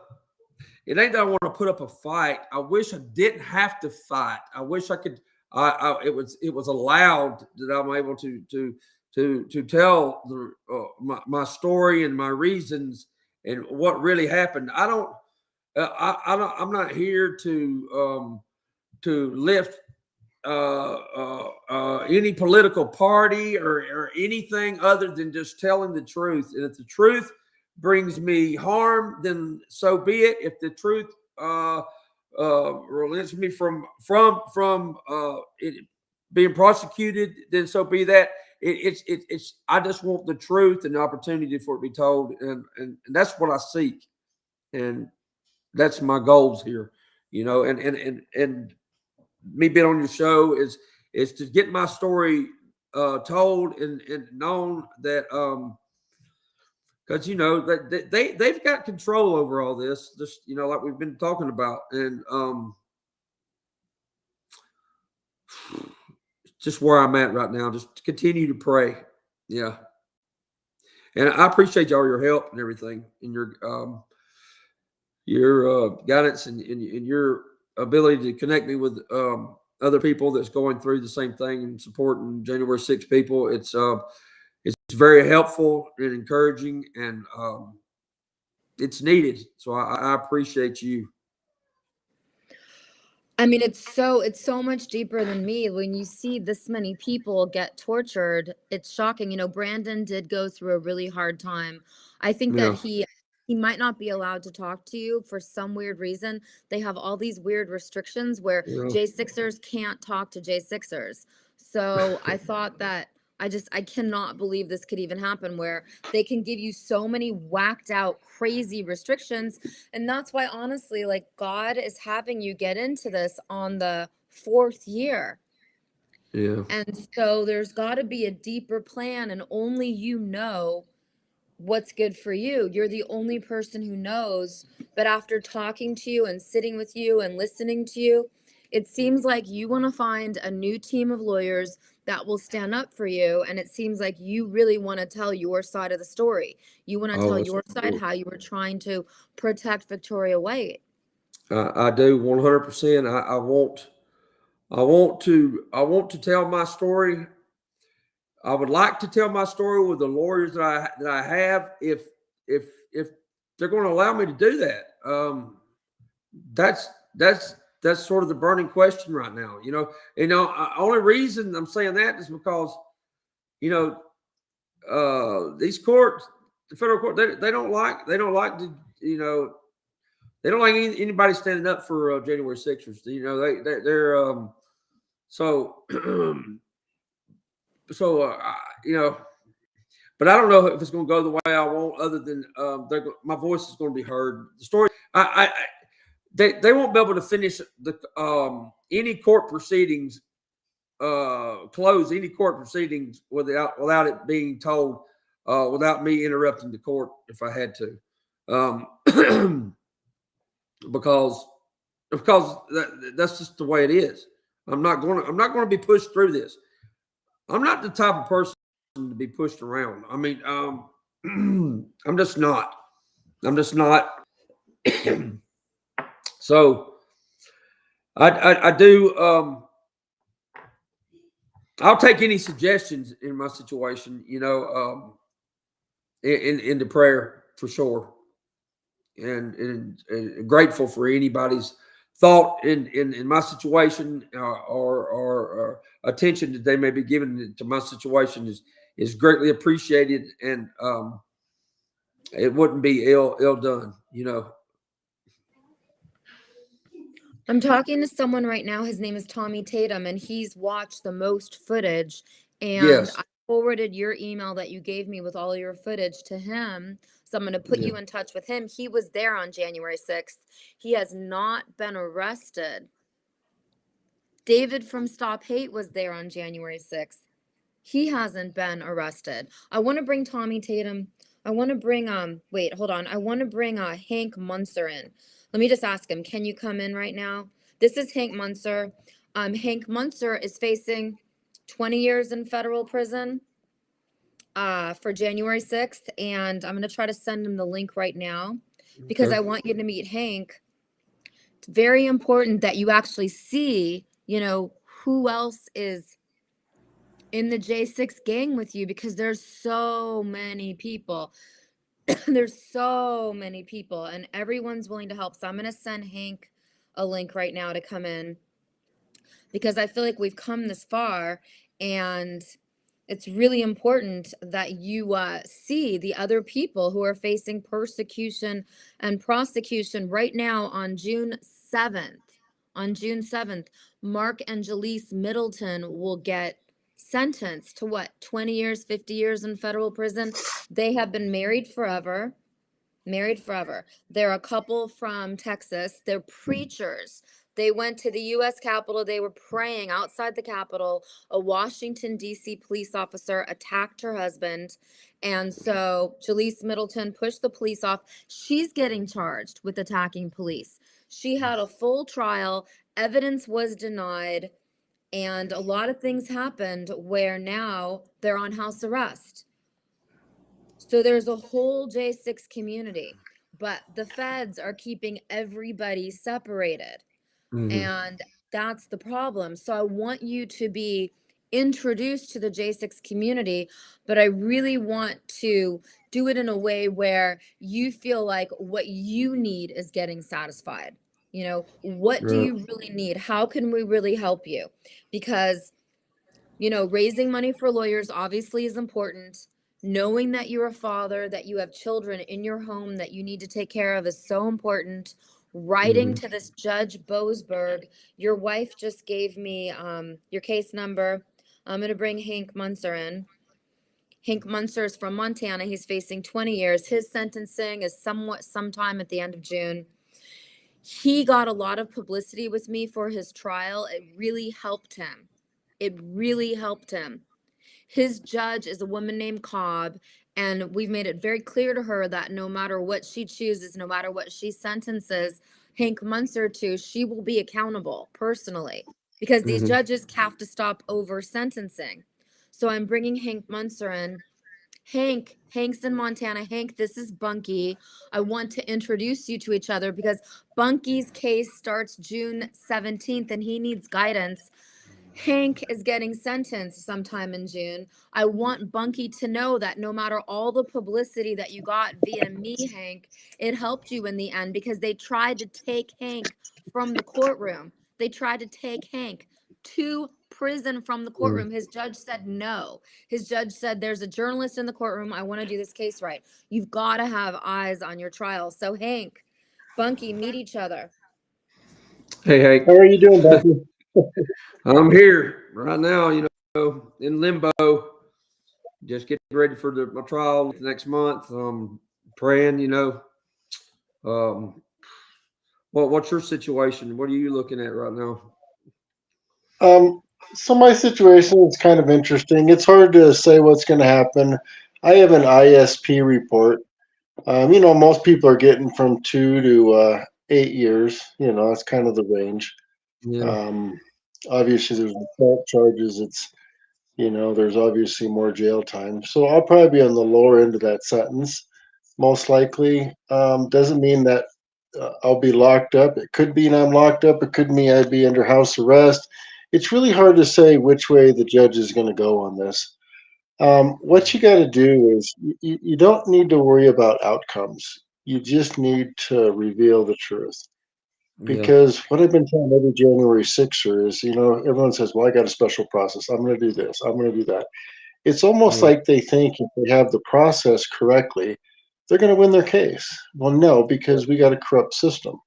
And I told everyone if Yeah. they can do it to me, they can do it to anyone, including the president of the United States. Well, look what they're doing to Trump. It's very obvious what's happening. We got a corrupt system.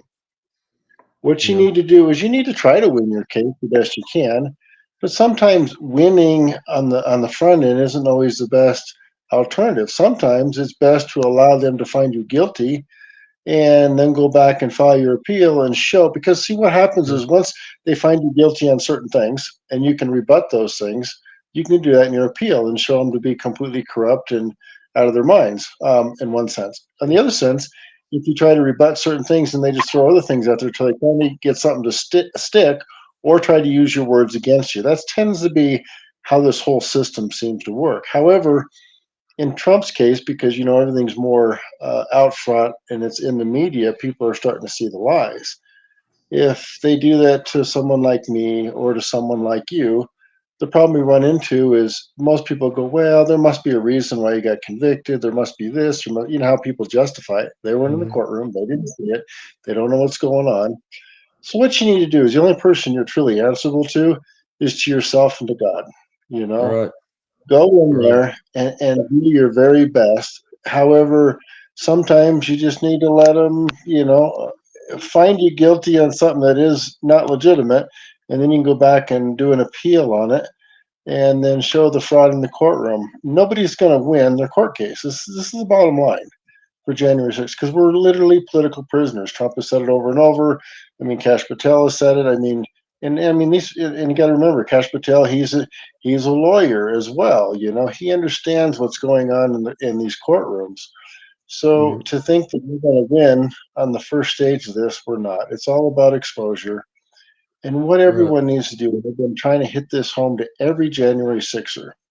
You need to make a documentary. You need to tell your whole story. You need Right. to bring the facts out. You have to do that at the very beginning, not necessarily. You can wait till after they find you guilty and then sentence you and then drop the big bomb. And so the world sees what's going on. And by the time all these stories are added up, people see the pattern of behavior. I mean, eventually there's going to be class action lawsuits. We're going to go after all these people. And here's what's important about it.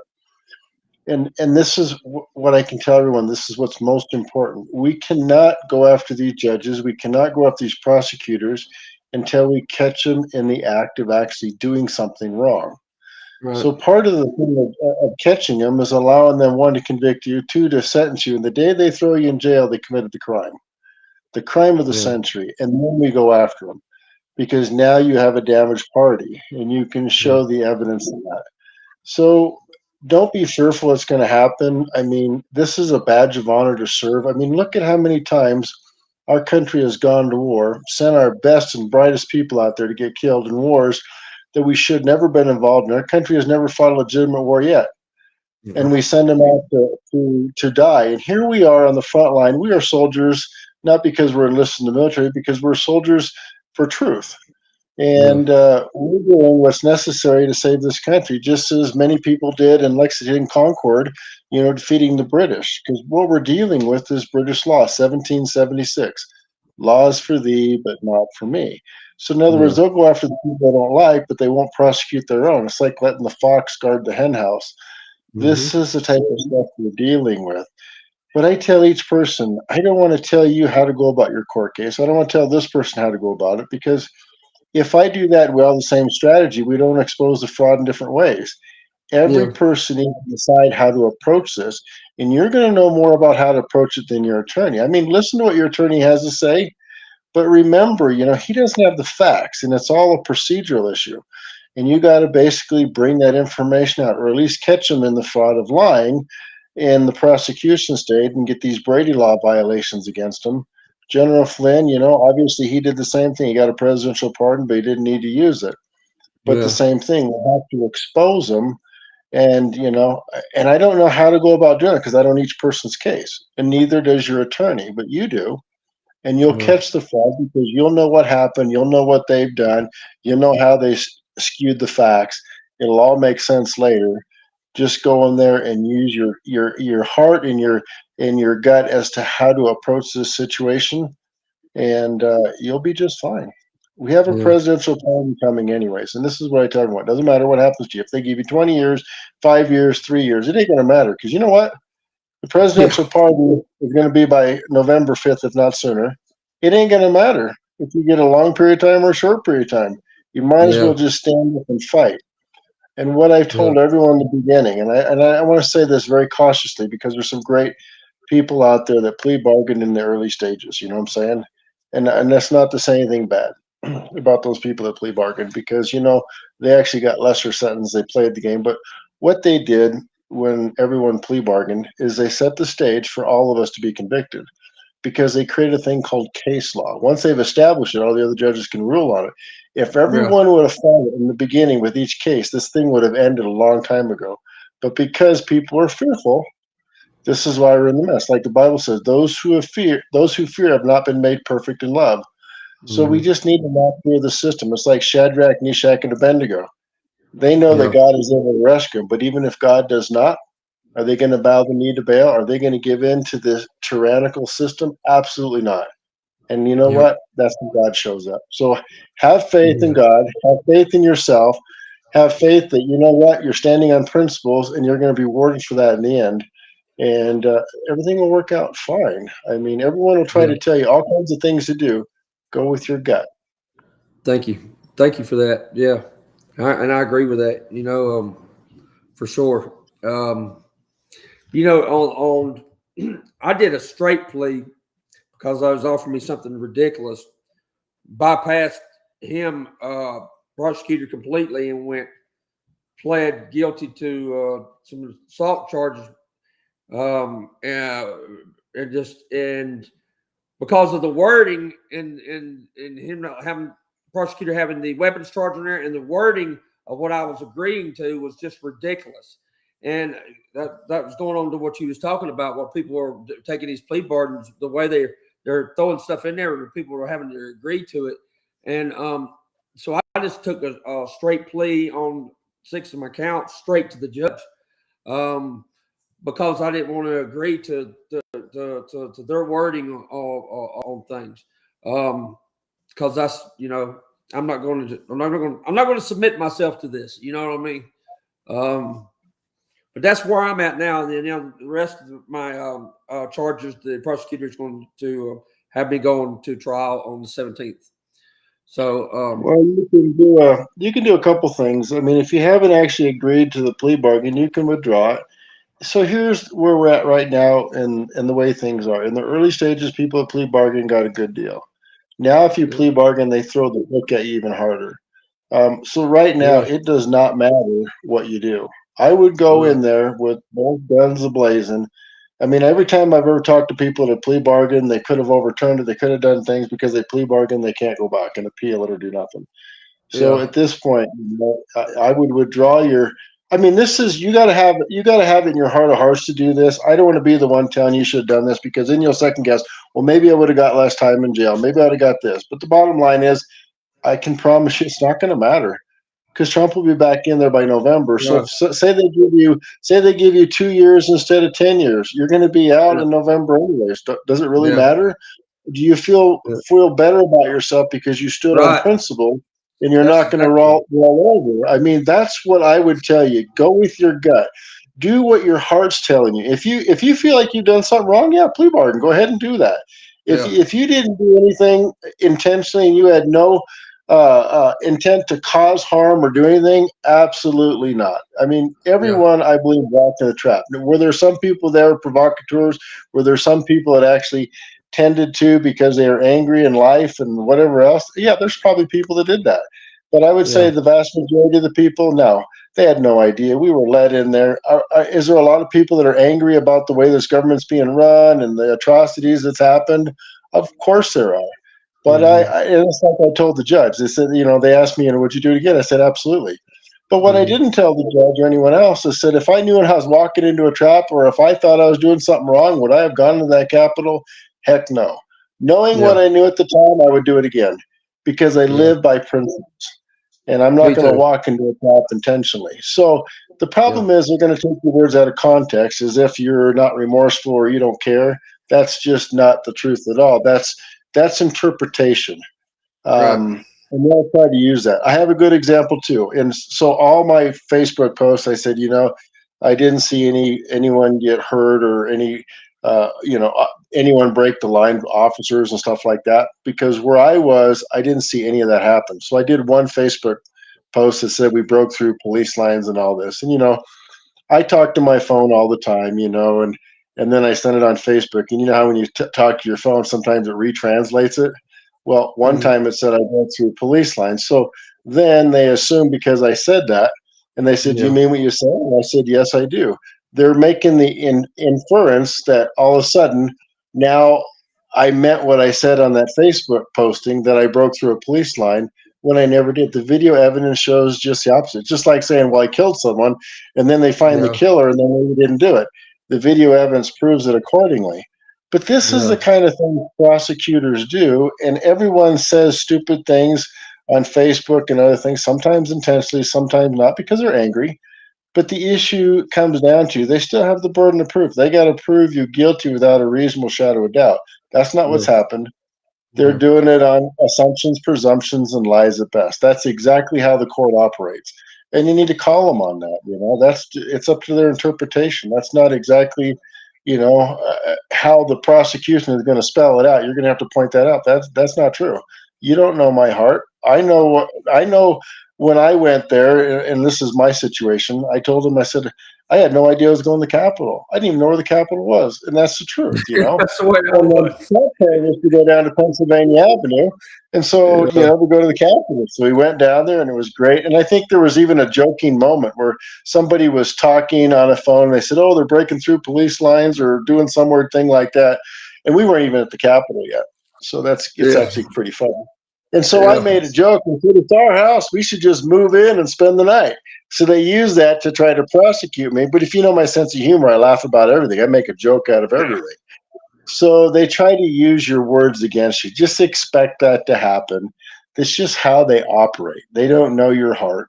you know exactly what you meant, and they got to show that you had intent, and there's no intent Right. ever there. But that's how they do it. So anyhow, when I was at the Capitol, I got to the top of the bleachers, and when I was at the bottom of the bleachers when we first got there, I said, we just stormed the Capitol, made it through tear gas and pepper spray. So they try to use that against you. And so I get to the top of the bleachers, and they open the doors and they wave us in. I go, oh, we're going to the Capitol. And everyone's lined up in a nice, neat row. No one's doing anything. So I get in line, come down the staircase, and get in line with everyone else. We follow everyone in. We get in there. We're only in there a few minutes, and they start pepper spraying. That's when everyone got pissed off because, wait a minute, you let us into the building. We're standing there in front of the guard doing absolutely nothing, and then they pepper spray us. And and if you understand how the law works in D.C., before they use pepper spray, tear gas, or any of that, by law, they have to announce from the front of the crowd to the rear crowd 3 times before they employ any of those countermeasures. They didn't even follow their own laws. Yeah. So you can't even bring that up in court. They just kind of dismiss it like it's irrelevant. But any other group of organization that would have been in that same situation, oh yeah. Whereas Black Lives Matter and Tifa, that would have been no problem. That would have been all right, dismiss the case. But not for Trump supporters. So it's a two-tier justice system. It's one thing if the law was equal and fair, but we don't have an equal and fair system. And that's what we're showing, is an unequal measurement and justice. That's why each case is important on its own merit, because it's going to expose an unequal measure of the legal system. And what we need to do is get rid of the legal system. And the only way we're going to do that is we need to hold these judges accountable. We need to actually catch the judges in the fraud. We need to catch the prosecutors in the fraud. And then we can have them for war tribunals. So the thing is we don't have to do the job of doing that. We allow them to do it to themselves. You never interfere with an enemy who's destroying themselves, And it's just like in my case. I mean, if we just went on procedures alone, they got me on the 1512. That's interrupting Congress. Well, that was a law made for Enron because they were using paperwork to interfere with Congress to do their investigation. So that's why they passed the law. It's not even intended for the use that it was used for when they charged us.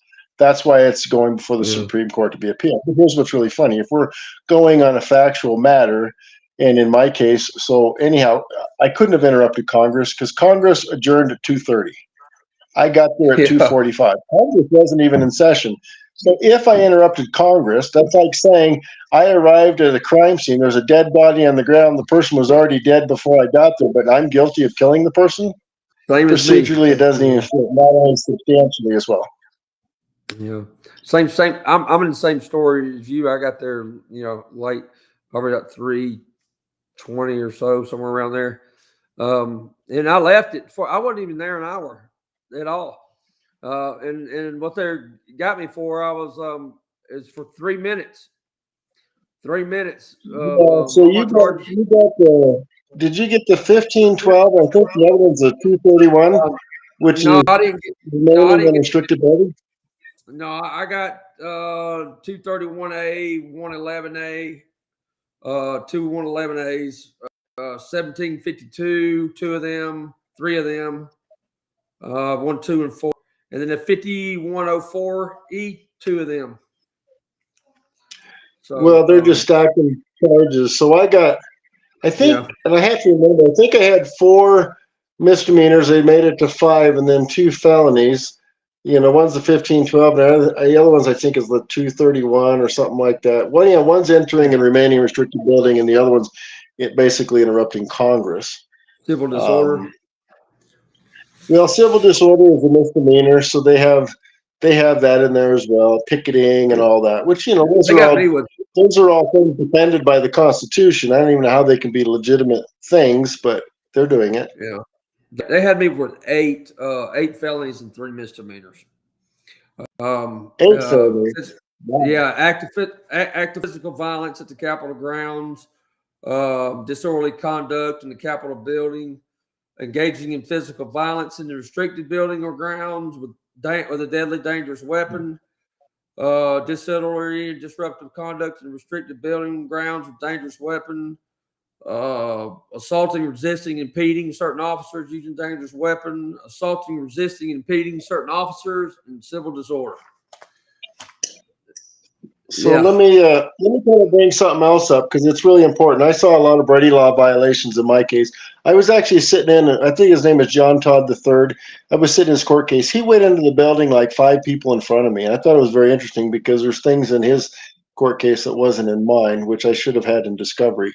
But what was really interesting, he got an assault charge. So what he had a flag in his hand, he was hanging on to it. An officer grabbed the flag from him. Between the two hands, he broke this stick. I guess he wasn't wearing a glove and it cut him or stuck him or something Yeah. like that. They got him for assault. He did not touch the officer or do anything. The officer did it to himself by grabbing the flag, and he was hanging onto the flag and broke it. And yeah, it had nothing to do with John Todd, but he got an assault charge and he got a 5-year sentence. And I just found out about it here today. So the whole thing Wow. is criminal in nature. And then that's why each case is important because it shows how they're weaponizing the law.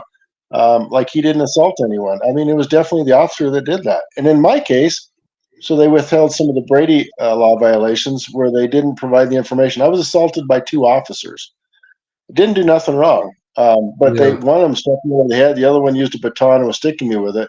And eventually, we may have to go after these officers Yeah.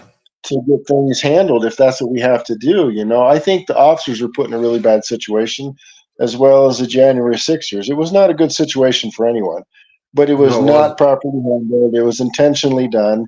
But at some point, if they're going to come after us, we need to go after them. I mean, I at some agree. point, we didn't make them squeal. And it's not because I hate a police officer or anything like that. But you know what? If they're going to consider us assaulting people, which we didn't assault people, and yet they're clubbing someone like me that didn't raise their hand or do nothing, I mean, Yeah. obviously the shoe's going to fit on them as well. We're going to have to go after them the same way they're going after January Sixers, and it's just going to be Yeah. a thing that we have to do to expose this fraud. And hopefully it comes to a point that, we can thank these officers for being there, but some of them had intent to cause harm. I mean, we just got Yeah. to decide that some people had nefarious reasons for being there, whether it's a January 6er or a Fed dressed up as a Yeah. January 6er. It's even an officer that was creating a situation. Everyone can have an agenda. The Right. question is, I think each person needs to stand on their own merits of what they actually did that day, Right. and should be judged accordingly. But that's not how it's happening. No, it's not. I appreciate you talking to me, Hank. I got to get off here, but Corinne, I do appreciate you introducing me to Hank. I've read all about you already, Mr. Munster. But you see things exactly the way I see things, and I am trying to base my decisions on what God wants me to do. But words of encouragement from and help that Corinne and you and others have given me is greatly appreciated. And I hope that y'all and pray that y'all continue to pray for me in the days ahead. We'll do that. And the best advice I can give you is don't shelter yourself. Your attorneys will tell you never talk to the January Sixers and all that. The worst thing we could have ever done is not come together and talk about these situations and knowing each other's situation and how it was handled in the courtroom, because you're unprepared. Everyone's unprepared. And these attorneys, they will destroy your lives. They're not necessarily good people. I mean, one of my attorneys, he tried to get me into a stipulated bench trial where I'd plead guilty to everything. I told him in the beginning, I'm never pleading guilty to anything. That ain't going to happen.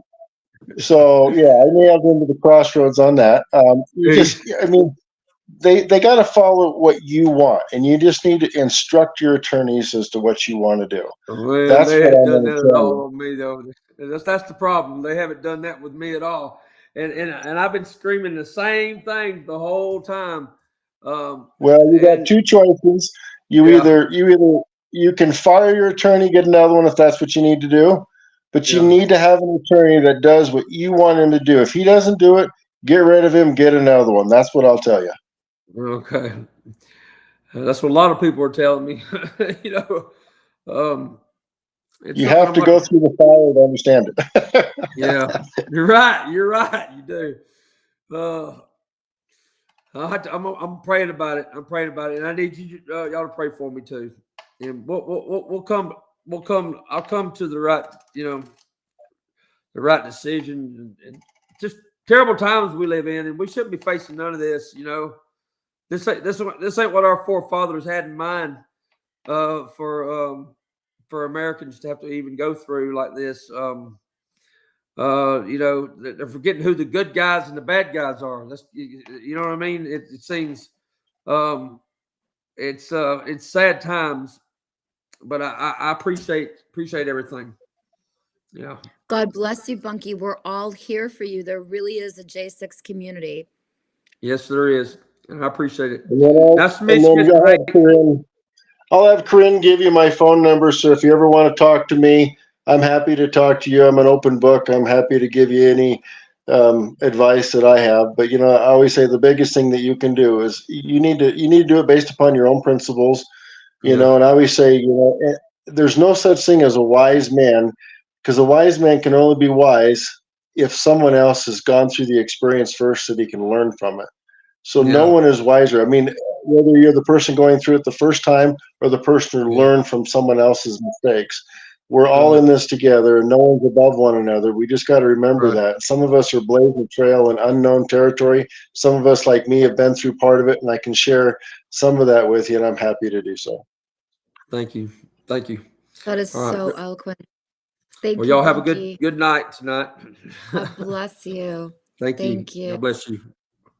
Hank, when is your court date? My court date is June 20th. June 20th. Okay. Okay. So how are you holding up? How are you feeling? You seem like you're great. Oh, I'm happy. I mean, I believe this is the greatest time to be alive. I mean, I'm so excited. And, and I can't wait till, I mean, I don't even know if we'll get to the point they lock prison doors, but if they do, that's when we hang them out to dry. So, that's when they actually committed the crime. And most people don't understand that. You got to let them find you guilty. You need to let them sentence you. And then once they put you behind bars, because at any point they can stop it. You know what I'm saying?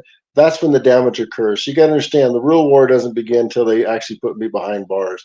And then we really start fighting. And then all hell breaks loose. That's when we hold judges and the prosecutors and attorneys accountable. Do you think that your Judge Cobb, will try to put you into prison from the courtroom when you come to DC to go to your sentencing? Well, it's like anything else. I don't interfere with anyone because I don't know the heart of any individual. I don't know the judge's heart. I mean, once the judge finds out, we're going to do an appeal. Maybe the judge will allow it. Maybe the judge won't. Maybe we have to go over that judge's head to a higher circuit court. I mean, it's hard to say how this goes, so I can't be judgmental to, the judge or anything at this point till the judge makes the final decision. Once the judge does that, go ahead. Do you think they're going to throw Trump in jail from the trial? Well, let me say I hope so, and I don't think that that's fair to say that in one sense, because if we lived in a correct system, this should never happen. However, it's a good thing, just like I consider a good thing what they're doing to me, because we're exposing this fraud to the public. This has been going on for a very, very long time. Most people never see it because, something happens to someone, they think, well, the person's guilty, they wouldn't have found you guilty if you did anything wrong. And when we say the United States is the greatest nation in the world, if we're the greatest nation in the world, how come our productivity is down compared to other nations of the world? How come, we have more incarcerated people than anyone else in the world? I mean, you can just go down the list. Education system, we're not number one in the world. We're way down the list. We're like 20 or 30 down the list. I mean, and everyone says America is the greatest nation in the world. And that's the biggest fabrication and lie that there's ever been told. I'll tell you why America's great. It's not because of those things. It's because our founding fathers pledged this nation to God. And we have the ability to stand up and fight and do what the Constitution says. We have the right to overthrow a tyrannical government. That's the thing that makes us great, is we have the ability to stand and fight and stand for our principles. Where a lot of other countries, if that happens, they just come with the military and they wipe you off the face of the earth. That's kind of how it works. We're armed. We're a threat. Now, I'm not saying we should do violence or something, but, like Trump did, and with our weapon system and everything else, we made it so that no country could attack us or take us over. An equal and opposite force, mutually assured destruction. A war like that will never be fought. Well, our government knows that they can't take us out because we're all armed. So we just got to expose them That doesn't mean we use force to do it, but they know they can't use force because it would be a bloodbath and they would lose, and they know it. That's why, Takamoto said, when we went to war with the Japanese, they would never set foot on American soil because there'd be a gun behind every blade of grass. So they're never going to do that. They basically, the only way they can win is to get us to agree and to be voluntary slaves. That's why the American patriot is a formidable ally compared to anywhere else in the world, because the American patriot would rather die in his feet than live as slave on his knees. That is so perfect. The way you said that is so perfect. I appreciate that so much. So you're going to be in DC on June 20th. That's correct. Yes. So Bunky's going to be in DC. So it's going to be a party of J6ers in DC the week of June 17th. So prepare. Are the feds going to allow you to go to Ashley Babbitt's mom's vigil in front of the DC jail? Well, I didn't ask to do that. I'm not. So they tried to rein me in on that last time. But see, my condition of a release does not say that. I have no conditions other than I'm only supposed to be in DC for trial, which I was. They actually tried to get me in trouble for that. But no, I'm not going to go to any of those type of things. I'm going to fly in there like that evening or whatever, and fly back the next day. That's how I'm gonna set my flight. I'm not even going to spend the night somewhere. I'm just going to go in there, do what I need to do, and leave. I mean, it's just a shit show. I mean, there's no reason for this. It's just they'll come up with something, you know. So Okay, well, I will see you in DC the week of June 17th. and I will be there. I believe I'll be flying in on the 19th, and I'll be leaving either late the 20th or 21st, depending on the plane flight. So Okay, because I'm watching over your whole trial and I will be there 100%. that's awesome. I appreciate that. We just God need bless to. you. Yeah. Please come back whenever God tells you to, before then and after then, because we're keeping track of everything they do to you, Hank. Appreciate that. Thank you so much. Everything you're doing. I'm glad you're out, making these stories, known to the public. And like I said, we just got to get every January 6th to start putting together a documentary, what they went through, their stories. I think this is a very powerful thing if we start doing this, all the video Yes. footage that really happened, not the videos you see on TV. We need to basically change the narrative, and everyone needs to be doing that. Everyone's part of the plan. We, the people, will defeat our enemies if we all stand up together in unison. That sounds like God talking through you. That is so beautiful. I love how eloquent you're becoming. You're becoming such you just know what to say, and I can feel it. And I think that you should be acquitted, but you can't be acquitted because you were found guilty, right? So you've got to appeal. I got to appeal. Yeah. Okay.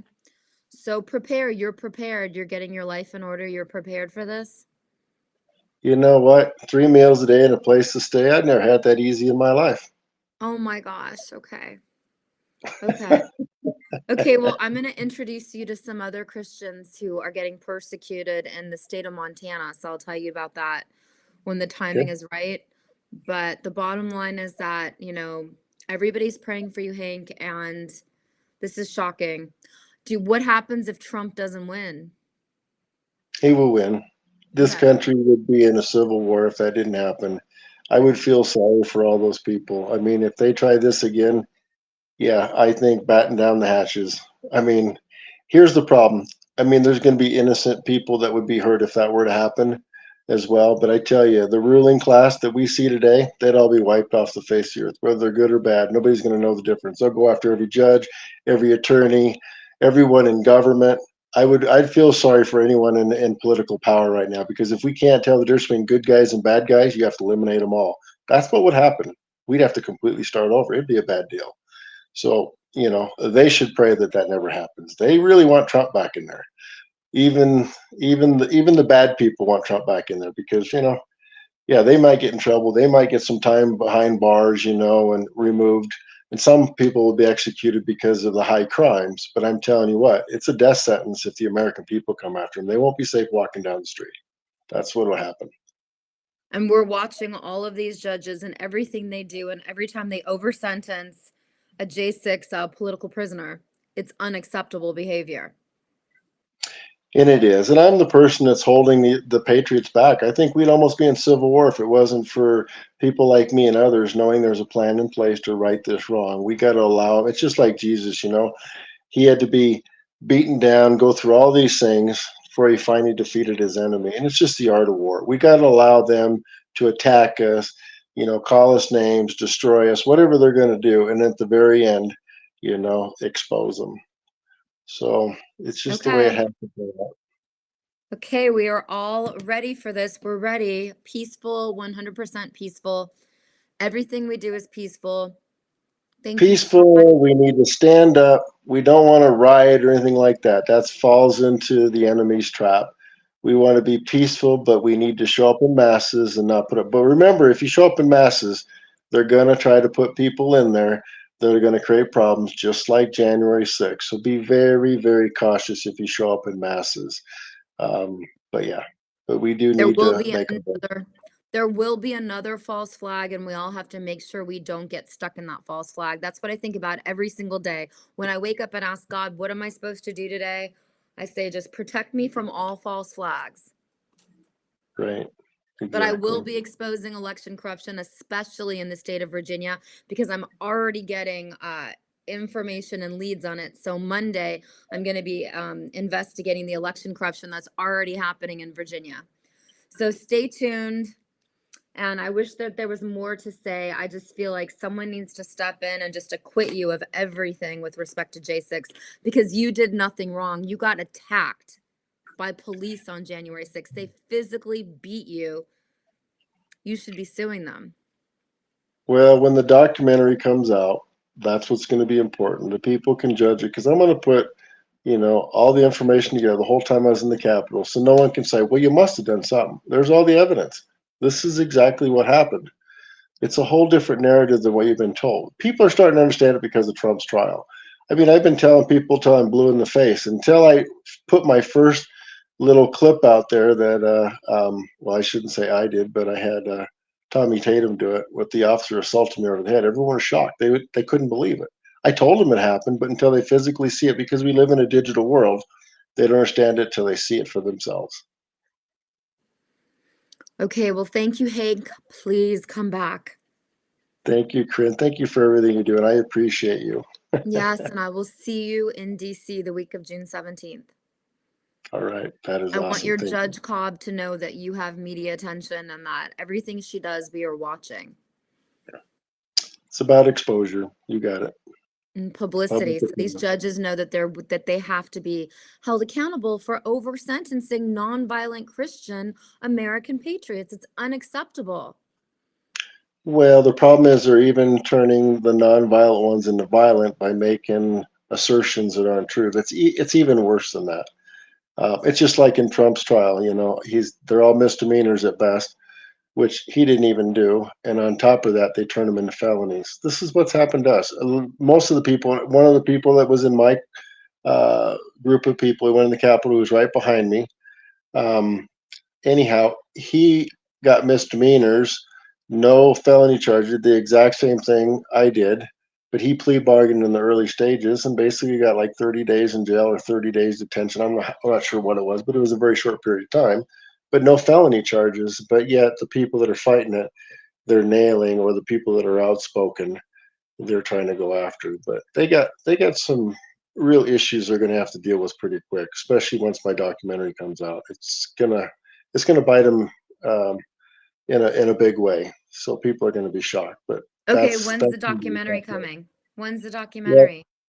I was going to release it the day I was going in for sentencing. Okay. It's going to be released after sentencing. There's a reason for that now. Okay. But yeah, and then we'll bring all that information forward. Okay, well, we are here to help you. So I will see you soon in Washington, D.C., Hank. Thank you.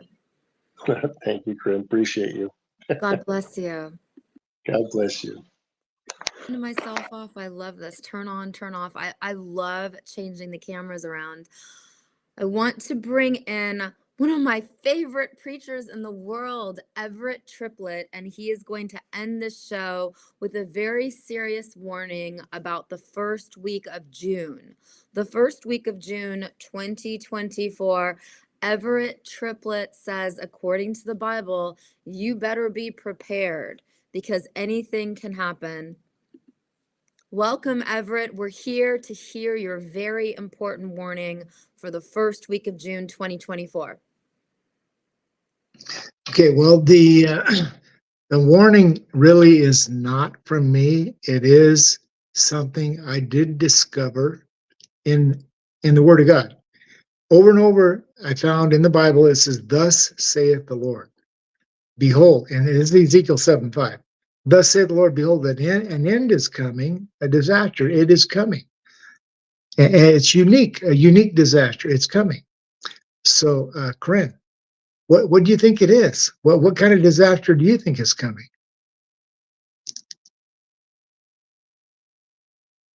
And anyway, You tell me, what disaster's coming? well, in Matthew 24, it says it'll be like it was in the days of Noah, right up to the day Noah went and got into the ark. It said the people were busy. They were buying, selling, building, planting, marrying, giving in marriage. They knew nothing about what would happen until the flood came and it washed them all away. Period. Next statement, that is how it will be at the coming of the Son of Man. In other words, that kind of lines up with Ezekiel 38, where it says, on that day, thoughts will come into your mind. You'll devise an evil scheme. You will say, I will attack peaceful, unsuspecting people, all of them living without walls, gates, or bars. Who is this saying evil thoughts come into their mind? It's Ezekiel 38. It talks about the prince of Rosh, R-O-S-H, Rosh. I was told I heard other preachers like John Hagee from San Antonio with a church called Cornerstone and a congregation of 10,000. He wrote a book called The Four Blood Moons. First time I heard it, he said that name Rosh, R-O-S-H, is the name that the modern country Russia comes from. It's Russia. Prince of Rosh is Putin. Now Putin, and now in Daniel 7, there's also a chapter, Daniel 7, talks about four beasts rise up and that represent four kingdoms on the earth. The second one's called a bear. The bear's told, go devour much flesh. Again, the bear's Russia. I mean, who do you interpret the bear to be? Corinne, do you think it's Russia?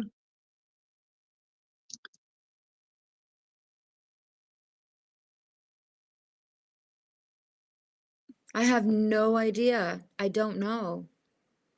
Well, and it's called the Russian bear. Russia actually has bombers. Some of their long-range bombers are called the bear bomber, the Russian bear. So we're definitely watching Russia rising, and see, I am specializing in watching current events and studying what is prophetically what we're being told in the Bible. And in Matthew 24, it says the disciples came to Jesus and said, tell us when will be the end of the age, and when will you return? And the next two words are powerful. Jesus answered. Really? Yeah, he gave you the answer. When? And so what does he say? There will be nations rising against nations, wars, rumors of wars, earthquakes and famines. When you see these things, it's the beginning of birth pains. Well, I have mentioned this to numerous people consistently. I've been talking about it for a long time. But almost everybody says yes, that they can acknowledge we do appear to be in a birth pain process, which with logic of knowing what that's like, that a woman's having contractions, are those contractions going to stop or go? Can we turn it around? Can we, like everyone says, we're going to fix this problem. We're going to have another election, and we're going to stop these birth pains. And no, what woman can stop the birth pains when she's in that process? There is no stopping it. And so it does go on to say, when you see nations rising against nations, and so there is an announcement was made near the end of February by the the NATO commander, Solenberg or whatever his name, he says, we today announce Steadfast Defender 2024, the largest NATO exercise in decades. It involves 90,000 forces and 31 nations, including our good partner, plus our good partner, Sweden, which has now become a member. And it says, we will be demonstrating our power, our strength, and our unity, and we will be exercising through May. Well, here we are at the end of May, meaning this exercise that was announced in February. So all of March, all of April, and all of May, 90,000 forces and 32 nations have been exercising. And that's the largest NATO exercise in decades. In other words, nothing like it since before World War II. So when you read Matthew 24, what do you think, Corinne? Could it be what the prophecy in Matthew 24 says, when you see nations rising against nations? Do you think that could be the Steadfast Defender 2024? 32 nations rising, exercising for up to like 100 days for 3 months? Potentially, yes. Potentially, no. I don't know.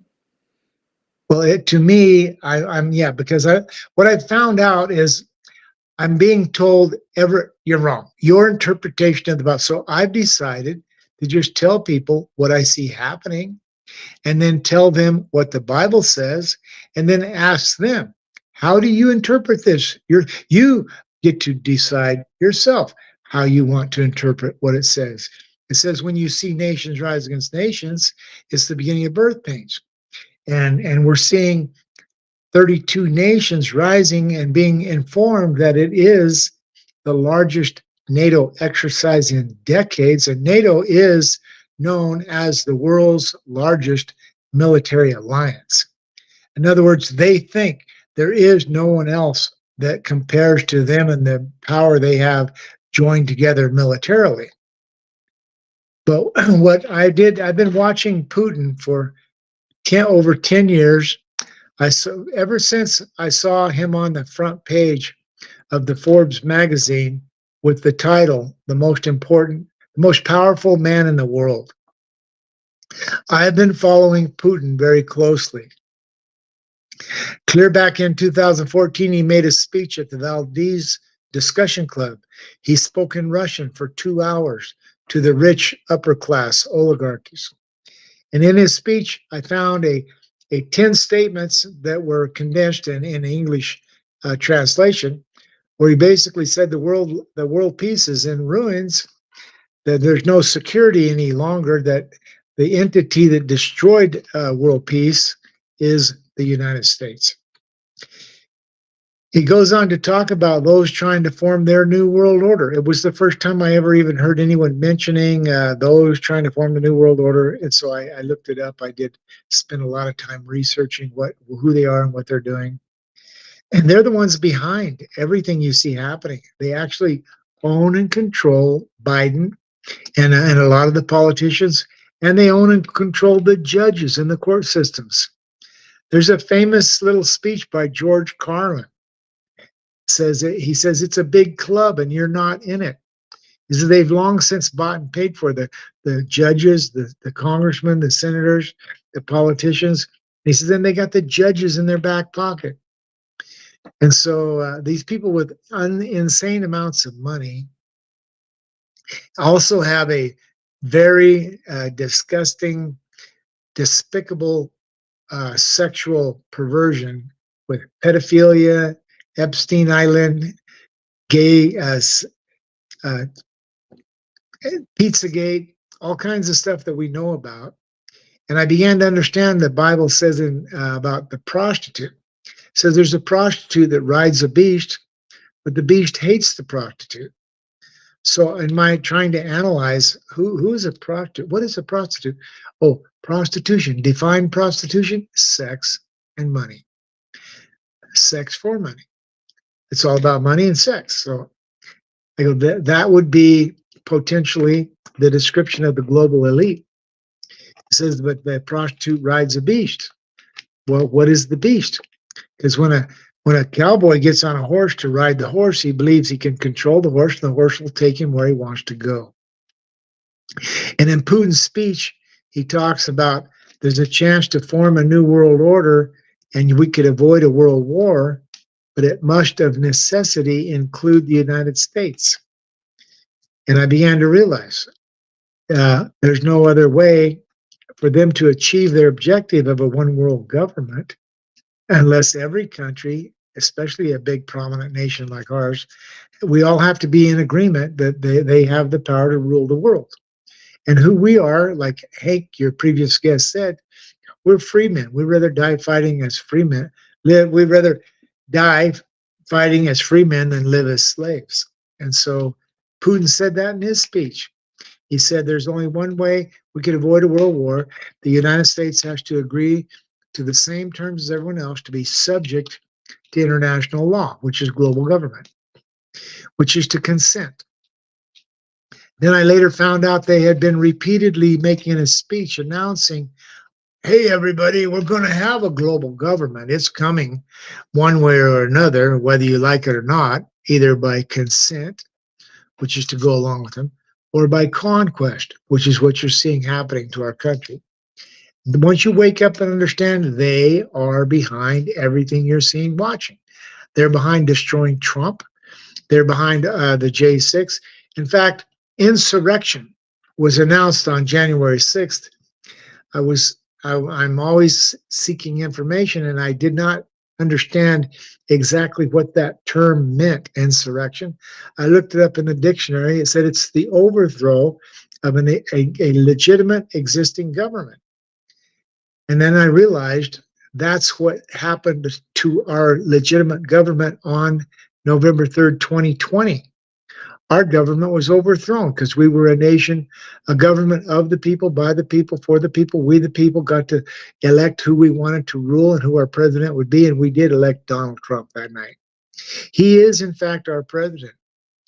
But they stopped the counting of the votes, which has never been done before, because you never stop counting. Both sides want to know who's going to win immediately. As soon as you can find out, we all want to know who's going to win. What do you mean you just stopped counting the votes? You start counting the votes. We don't stop counting those votes. Never has been done before, but it happened that night because they needed time to go collect millions of Biden votes, which they did.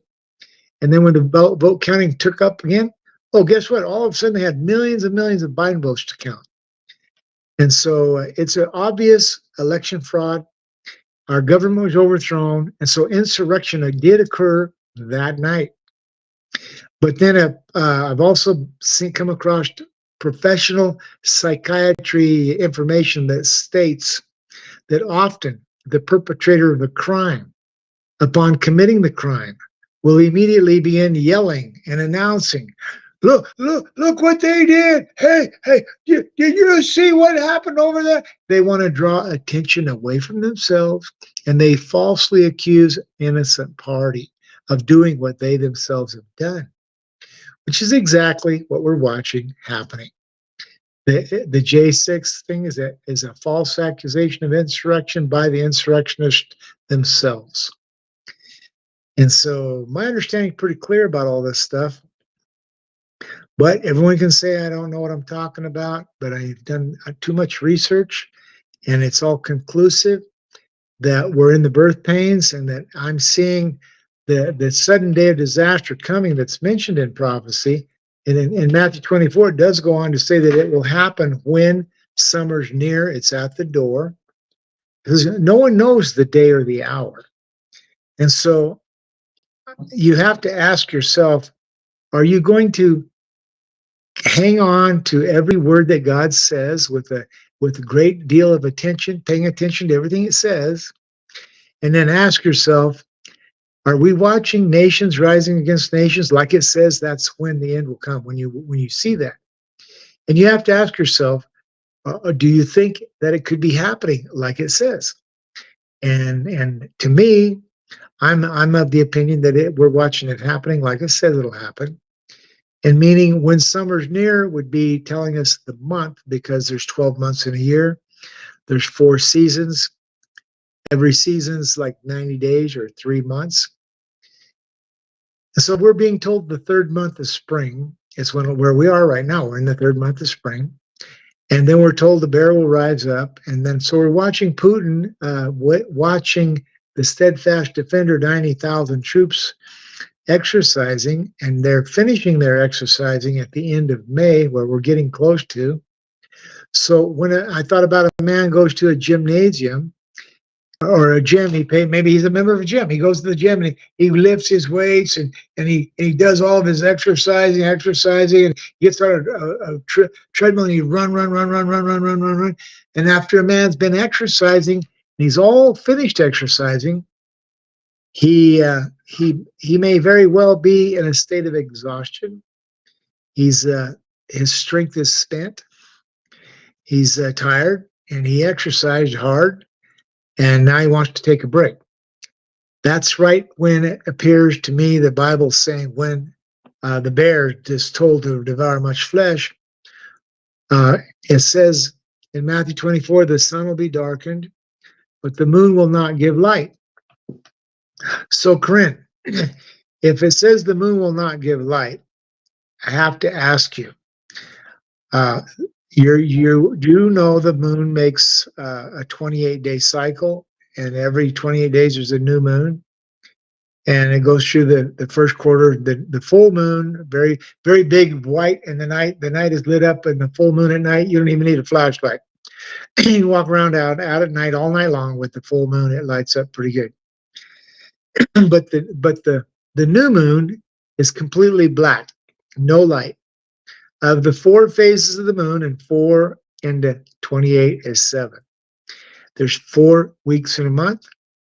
Every month is a moon, and so each phase of the moon is a week. And it says clearly, no one knows the hour or the day. But the question is, and you can come up with your own answer, does the Bible tell us the week when it mentions the moon will not give light? Understand this also, that it does say in the Bible the destruction's coming in the middle of the night. And it just so happens that it's only night on half of the earth at a time. It's always daylight somewhere on half of the earth, because the sun never stops shining. So the very fact that the Word of God gives us information that says it's going to be a night attack in Jeremiah 6, coming like a thief in the night. Luke 17:37 says, on that night, 2 people will be sleeping in bed. One will be taken to the left. At any rate, night is when the moon is out. In Genesis 1, God, as the Word of God tells you, He created 2 lights in the sky. The greater light rules the day, the lesser light rules the night. That means this sudden disaster that's coming, which I know to be a nuclear bombing, it's described in Ezekiel chapter 1, where Ezekiel says he sees an immense cloud of fire surrounded by brilliant light and lightning flashing forth around it. So the center of the fire looks like glowing metal. Anyway, it even says, out of the midst of the fire came the likeness of 4 living creatures. They go straight forward, fast as lightning. They gleam like burnished bronze. This says they have 4 wings. Their wings appear to touch one another. I'm thinking these are jets flying away. It doesn't call them living creatures. It says they have a likeness, but they gleam like burnished bronze. That's clearly telling you they're shiny metal. They have 4. They go straight forward. It says there's glowing coals of fire in their midst. I was watching the bombing of Yugoslavia, and the aircraft carriers were launching the jets every 2.5 minutes for 78 days in a row, 400 jet loads a day. And as the jet's taken off of an aircraft carrier, the back end, the afterburner, it's just a glowing red coals of fire in the middle of it. Ezekiel describes jets. He describes nuclear bombs. That's the way I look at it, but you can read it for yourself and come up with your own interpretation. But in my way of seeing where we're headed is the scriptures are happening. It's a just ask yourself, what if summer's near right now? Yeah, it is. What if the new moon is what it means when it says the moon won't give light, and that's June 6th. But it's whether that's the peak of the phase or the beginning of the phase, I don't even know. But I do know I got my own daughter who lives in Hollywood to leave there and come home. She's coming home Sunday because this time that I see fits where the scriptures describe, meaning the good news is Hank doesn't have to go to court to sentencing. It means Trump, who's already been convicted of 34 felony counts, but the conviction, he's been convicted, but he hasn't been sentenced. But there's a song called American Pie, Bye Bye American Pie, and it's prophetic. It talks about the Father, the Son, the Holy Ghost took the last train for the coast. Deuteronomy 32 says, I'll hide my face from them and see what their end will be.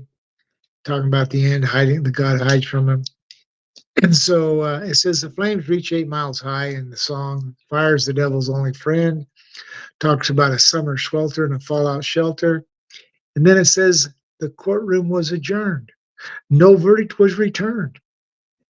And so you just have to ask yourself, could that be the results of an EMP where the internet goes down, the power grid goes down, everything stops? It's another verse I read in Isaiah 33, verse 8. It says, brave men cry out loud in the street. It says, highways are deserted. There's no travelers on the road. And could that be because all the computers and all the vehicles are fried from an EMP and nothing runs, nothing moves? Meaning you have no delivery of any supplies. Could this mean that the NATO commander, Stoltenberg, I think his name is, I may say that wrong, that he's recently announced that in July they intend to make Ukraine a member of NATO? That's massive, Corinne. A member of NATO is, for one reason, NATO exists. If any members attack, they all come together to defend the member that's attacked.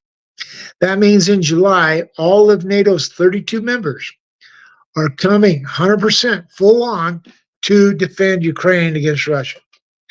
And that's what Putin said 2 years ago.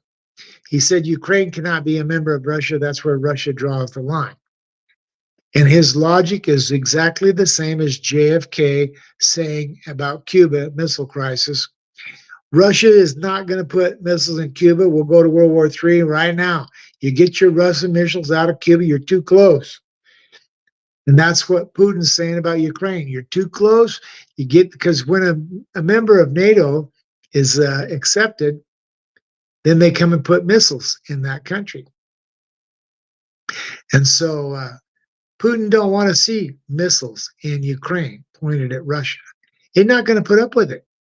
And so the fact that they've already announced that they're planning to come into to make Ukraine a member in July could add to the logic that Putin will execute a preemptive strike. He will hit first because he has Zircon hypersonic missiles that nobody else has, and nothing can stop him. And when you go back to Daniel 7's 4 beasts and the bear is the second beast, you want to pay attention to what the first beast is. It says the first beast is a lion with wings of the eagle. The lion and the eagle represent the United Kingdom and the United States. But it makes a little statement that the eagle's wings will be tore off. Now, in a nuclear-powered American aircraft carrier is nothing you can hide. It sits, I think its waterline is it's 19 stories above the water. I saw a documentary on it in a C-SPAN where John C. Warner, senior senator from Virginia, Carl Levin, they were talking with the Admiral of the United States Navy about the nuclear-powered aircraft carrier, and they said it represents the ultimate in mankind's construction capability. That there is nothing on planet Earth approaches anywhere close to the sheer scale, the size, the massive piece of moving equipment that it is, and the complexity and the cost and the amount of time to construct one is, from the beginning construction to deployment, is 10 years. And as I was watching that, I was wondering, how long would it take one of those things to sink? And Putin has the capability today to sink all of our nuclear-powered aircraft carriers in the same hour. And they would be hit so quick because they're 20 times the speed of sound. They would go down with all the aircraft on them. You won't have time to launch or send any ships off the deck. Our wings will be gone. And that can be the first step Putin takes in a preemptive strike, knowing that NATO is going to come at him full bore in July. And so knowing that NATO's been exercising with 90,000 troops for 3 months, and right at the end of their exercising, that would be an optimal time, a kind of a military genius type of a plan. Oh, you're finished now? Really? You've been demonstrating how big and how bad and how tough you are, and now you're finished? Are you finished? Are you sure you're finished? Well, why don't I show you what I got now? And then he's going to strike. And it's coming because it's the way you do it. It's a military preemptive strike. Plus, there was an article about how Russia recently launched a tracker satellite following American military satellites. It's like a tracker hunter. It's like when a hunter is following the tracks, and he's got his gun, he's going to shoot what he's following. Russia just sent up satellites that are following our military satellites on the same orbit or trajectory or whatever. So things, and Russia has ships off the west coast, or I don't know, submarine, and they can take down our government GPS global positioning satellites that are necessary for our submarines that have nuclear warheads to be guided. If you can't guide your missiles, it doesn't do any good to have missiles. It's just like a bully kicking sand in your eyes on the beach, and you're blinded, and you're trying to wipe the dirt out of your eyes, and they start kicking and beating you because you can't see what's going on. It's in the prophecies, and it does say the Lord, in Joel, book of Joel, the Lord, word for word, the Lord thunders at the head of his army. Mighty are the forces who obey his command. And I thought, what? This is the day of the Lord, a large army comes, it's the Lord's army. This is where we're at, Corinne. President Trump makes it real clear to the whole country, we have no justice system. Our justice system being weaponized by his political adversaries. And now we were a nation, one nation under God, indivisible, liberty and justice for all. We pledged allegiance to that. But when we became a nation out from under God, we became a nation divided. And we became a nation without liberty and justice. But God has a plan. The book of Joel makes it real clear. The day of the Lord is coming. The Lord thunders at the head of his army. Then it says, the Lord declares, return to me. Return to me with all your heart, with weeping, fasting, and praying, that the Lord is slow to wrath, abounding in love, full of mercy and compassion. It says, rend your hearts, but not your garments. The clothing is going to be scarce because it all comes from third world countries now, and we won't have any imports for a while. But then it says, blow the trumpet, gather the people, consecrate the assembly, gather the elders, the children, the nursing mothers, bring the people together, and return to the Lord, which is God's plan to turn this country back to him, which is exactly what you saw on 9/12 after 9/11. On 9/11, the disaster of the towers coming down, World Trade Centers collapsing, and Building 7 collapses, Pentagon's attacked. But on 9/12, the news was showing church after church in New York City with all these people crying and rocking back and forth and blubbering. Oh, oh God, help us. That they're like, these people were blown away by what was going on. But it's very obvious. That great disaster of 9/11, it did have an effect that did result in all the people crying out and asking God for help. And so I'm seeing that being described in Joel chapter 2, where it says it's the day of the Lord, a day of darkness and gloom, like black smoke-filled skies. Then it says, return to me. And then it says, the Lord responds. And it's like the nation's praying and asking God for help. And it says, God comes and he helps. He says, I'm going to send you new grain and wine and oil, enough to satisfy you fully. And then it says, never again will I make you an object of scorn to the nations. And that the Lord is saying, I will drive out that northern army from you, pushing them out into a parched, barren land. And then it says, rejoice in the Lord. Because why? Because we went through this disaster, a day of destruction called the day of the Lord. And then we as a nation cry out and ask God for help. He does show up and he delivers us from our enemies and he drives them back out. And then we become a restored nation who's now one nation under God once again. This is God's plan. God is, you cannot improve on his plan. And so it appears to me the plan's moving forward according to God's schedule, which we are being told that it will happen like that. And so when summer's getting near, we're in the month and the week of a new moon, when if the moon doesn't give light is talking about a new moon, then that would be in these days that are following immediately.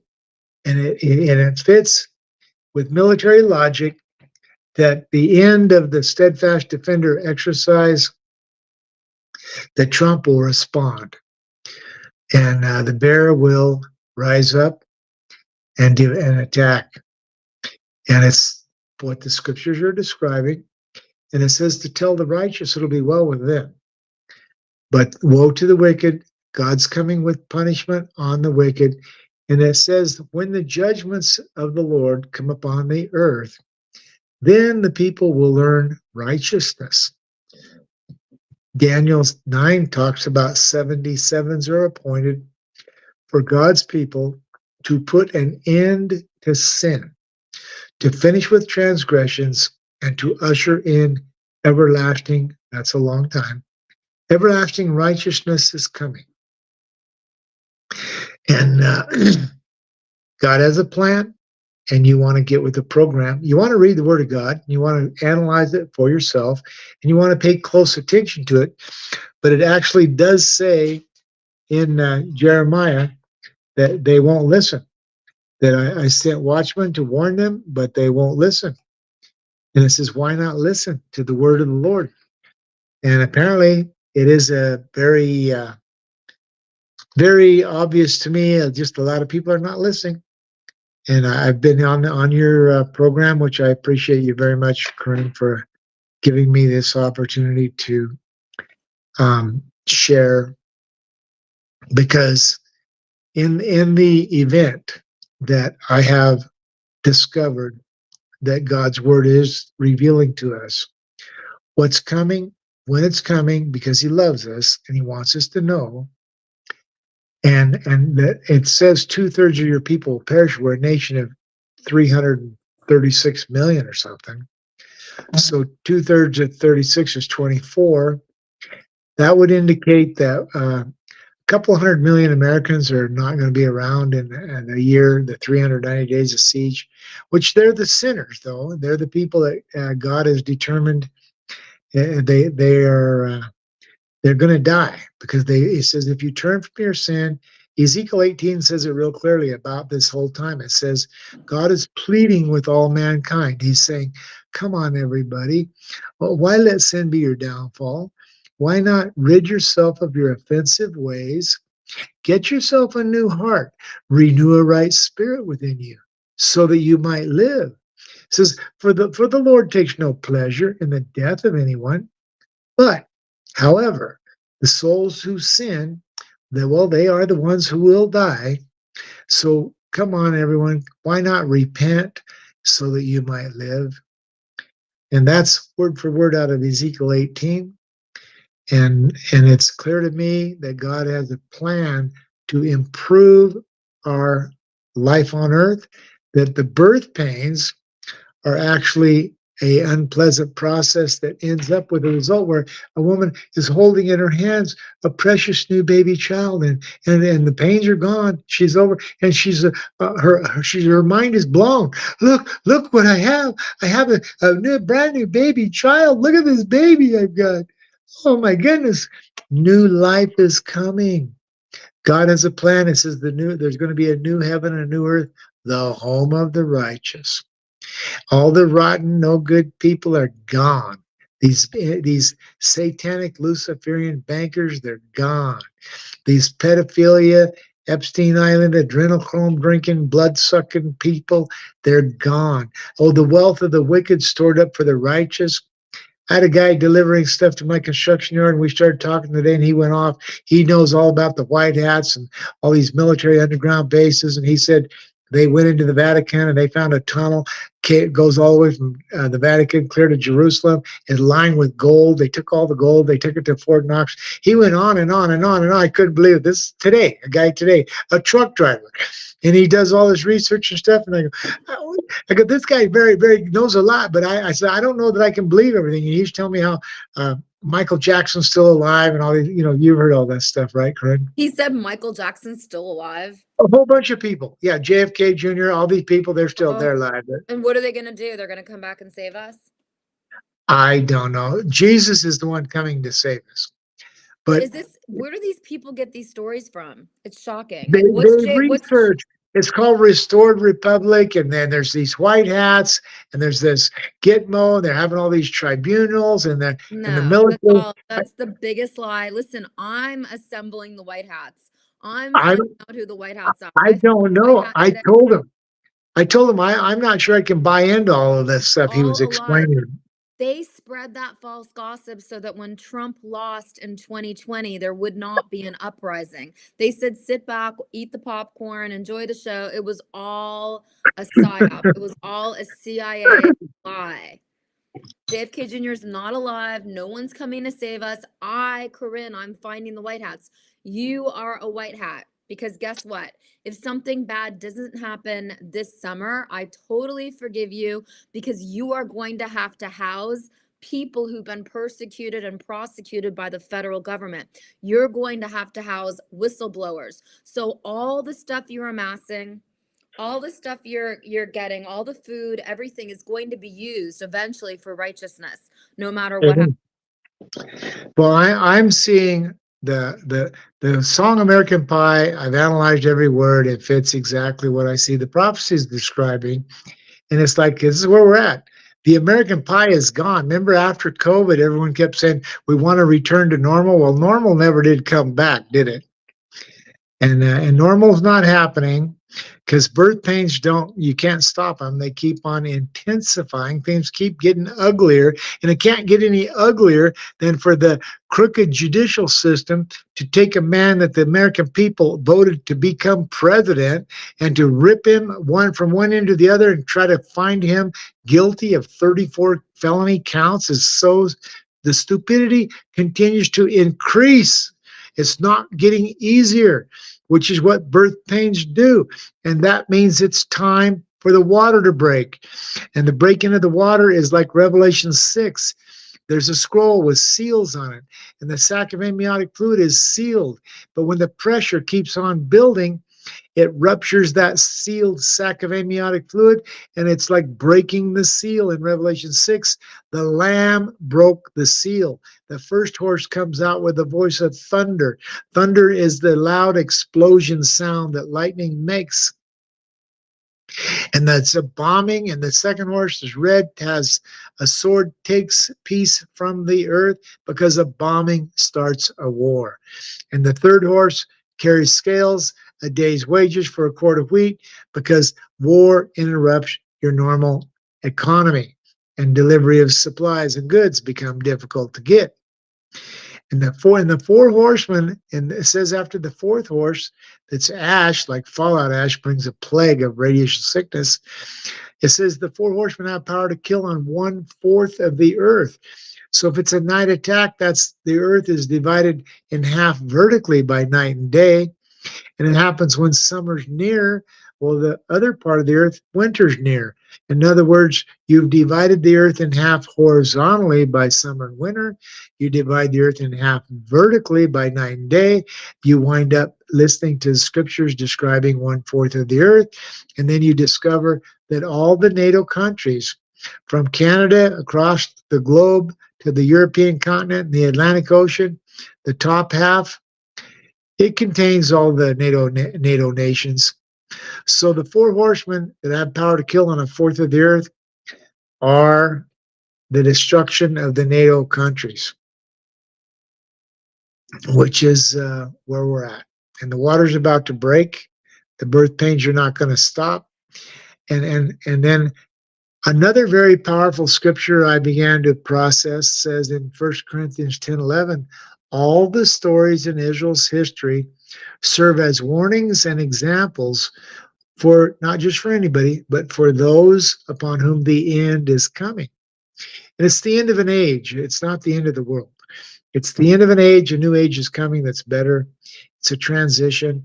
But the end that's coming is the stories that are examples are like Job. Job was very prosperous, 7,000 sheep, 500 yoke of oxen, 10 daughters and sons, and everybody's feasting and dining, and it's a great time until suddenly the fire of God fell from the sky. His crops are destroyed. 3 bands of Chaldeans and bands of Sabians attacked him. He was attacked. Our land is being invaded. Our enemies are here. It says in Joel chapter 1, verse 6, a nation has invaded my land, powerful without number. We're invaded. Your good friend, and I love the guy Hank, who was just on before me, talks about how there's an American gun under every blade of grass. Well, right now there's 22 million invading military age foreigners from China and the Middle East and Eastern countries. They have invaded our land. This is not a nothing like it's ever been seen before. But so you're watching the land being invaded. You're watching the story of Job. It's going to happen suddenly. The fire of God falls from the sky. But in the end, remember, in the end, Job has everything restored back. Although he goes through the process of sitting in a pile of ashes, baldness on his head, scraping sores and boils from head to toe. This is an example. Egypt's an example. Egypt was the greatest kingdom in the world at that time with the Pharaoh and the pyramids. But what happened to Egypt is there was a Passover. There was a plague that passed over. The Israelites were told to put the blood of the lamb on the doorpost, close your doors and windows, hide yourselves for a little while. If you write down this scripture, it'll blow your mind. It's Isaiah 26:20. It says, come, my people, enter your rooms, close your doors and windows, hide yourselves for a little while until the Lord's wrath passes by. It's the fallout dust is going to pass by, and you want to keep your doors and windows shut because that toxic outside air is not what you want to be breathing in. These scriptures are all examples for us. The river Nile turned to blood, fish in the river died. The Egyptians had to dig holes along the banks of the river to get water to drink, meaning underground water was potable, surface water was contaminated. That's what fallout dust will do. Fish in the river died. The frogs became a plague because they had to get out of the nasty contaminated water, and they were in the Pharaoh's palace. Another story is Belshazzar, the handwriting on the wall, his kingdom fell. Today, America has been weighed in the scales and found wanting. The handwriting was many, many tickle you, Farson. And it was, you've been weighed, found wanting, and this day your kingdom is taken away from you. The handwriting is on the wall in this country right now. That story is an example. You guys got to figure out, oh, God put all those stories in the Bible specifically for the reason that we who understand that 1 Corinthians 10:11 is telling you those stories serve as examples for those of us who are facing the end that's coming, so we will know what we're going to be dealing with. And the same with Babylon. Now, Nebuchadnezzar got a dream from God about a tree falling. America is falling like the tree. 7 times passed by. Nebuchadnezzar slept in the fields, but at the end of 7 times, his kingdom was restored, and it went on to become greater than it was before. So the Pharaoh had the dream of 7 fat cows consumed by 7 skinny cows. Joseph stockpiled food for the 7 fat years that came, and when the 7 lean years came, he had food to feed his brothers who traveled a great distance to come to him for food because they had no food. 7 years of drought and famine are coming. We need to be stocked up. To deal with it, we're being given the story of Egypt as an example of what lies in our future. Okay, so if nothing happens on June 6th, then you just get to spend time with your daughter. Maybe something will happen the new moon in July. Maybe no, because it happens when summer is near. It's at the door. It doesn't happen after summer is here. It's when summer's near. And so and it isn't June 6th means nothing because you cannot put a number on a day because you're clearly being informed that no one knows the day. But if it says the moon will not give light, that is a 7-day period of time of the phase of the moon that gives no light. All 3 other phases give light. Only the new moon gives no light. And so all we have to do is listen carefully to what God's word is saying, because it'll be 2020 hindsight. After it happens, everyone could look in the Bible and say, well, see, the Bible said right there that that's what would take place. And then it did just what the Bible said. But you can't even go there that it'll happen in July. If we make it to the 4th of July, we have another year to become better prepared. But I've already been through that same, that has already happened to me.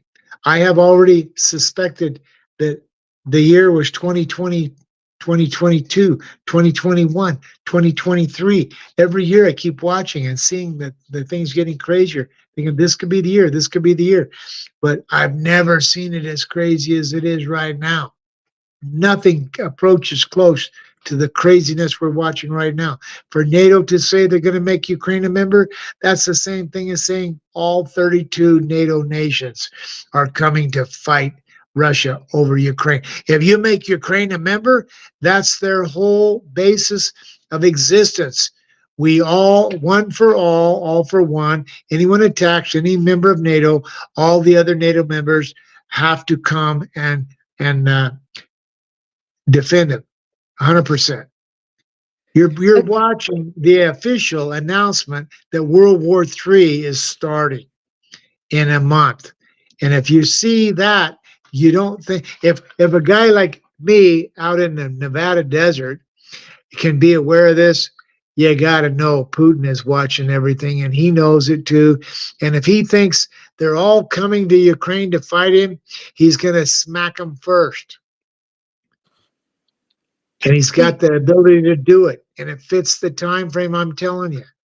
So you think But you can continue telling Hank you're going to see him in court on the 17th. Everything's going to be just normal, Corinne. Don't even think about what the Word of God says. I'm going to I do think about what the Word of God says every single day. I'm going to Detroit, Michigan on June 5th to go to the Clay Clark show which is how I met you at the Clay Clark shows. I'm flying to Detroit, Michigan, and the Clay Clark show is happening. It's happening June I did see that. 7th I and did see 8th that. in Sterling Heights. And do you know who Gene Ho is? Yes. What about Gino?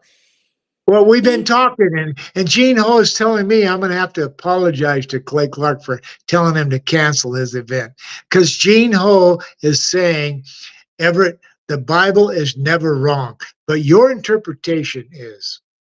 And that's when I started realizing, Gene, because Gene Ho will tells me right to my face, I love you, brother. I love you. And he does, because we've met at the Clay Clark thing, and I've been to lots of them with him. And he's actually done huge things in his life. He's bought rural property, set himself Oh, up. Gene Ho is not cool. He got in a huge fight. They're in a huge fight. The girl, Gene Ho, and the girl who, right side blonde, a woman named Rachel, they got in a huge fight. Gene Ho says that he's a photographer for Trump. He says that JFK Jr. was in a helicopter with him and Trump somewhere in Mount, I don't know, Rushmore. JFK Jr. is dead. I don't know that. That's one guy. Let me explain something to you about murder and death and court systems. It is a known fact that no one can ever be found guilty of murder without a body. They have to find a body. They found his body. They found his body. They found JFK Jr.'s body. They just didn't bury him properly. He's never had a proper burial, but they found his body. Well, I hadn't heard that they had found his body. They totally found his body. They just didn't bury him properly. Okay, well, there's things like that I am not as well informed as you possibly, but I'm okay, because knowing whether I know he's alive or I know he's dead doesn't change what I have to do every day. Right. So what did Steve Bannon text you? I love that Steve Bannon texted you. What did he text you? I mentioned to Steve Bannon all about how Putin has the same position about Ukraine as Kennedy had about Cuba. And he went into a bunch of research. I have his official WhatsApp line, but I don't know how to send you or tell you how to get to it. But anyway, Steve Bannon, we went on quite a way. I don't talk to him, but he does. I would have to turn my phone off and to read it to you it was just recently, by the way, a couple of days ago. He said, good morning, how are you, or something. And then I didn't see it for like 6 hours later. And so I started responding to it's on the WhatsApp thing. Because he told me in the beginning, on WhatsApp, we can say anything we want. It's all encrypted. Nobody knows no one will ever know what we're talking about. We can say anything we want. Steve Bannon told me that.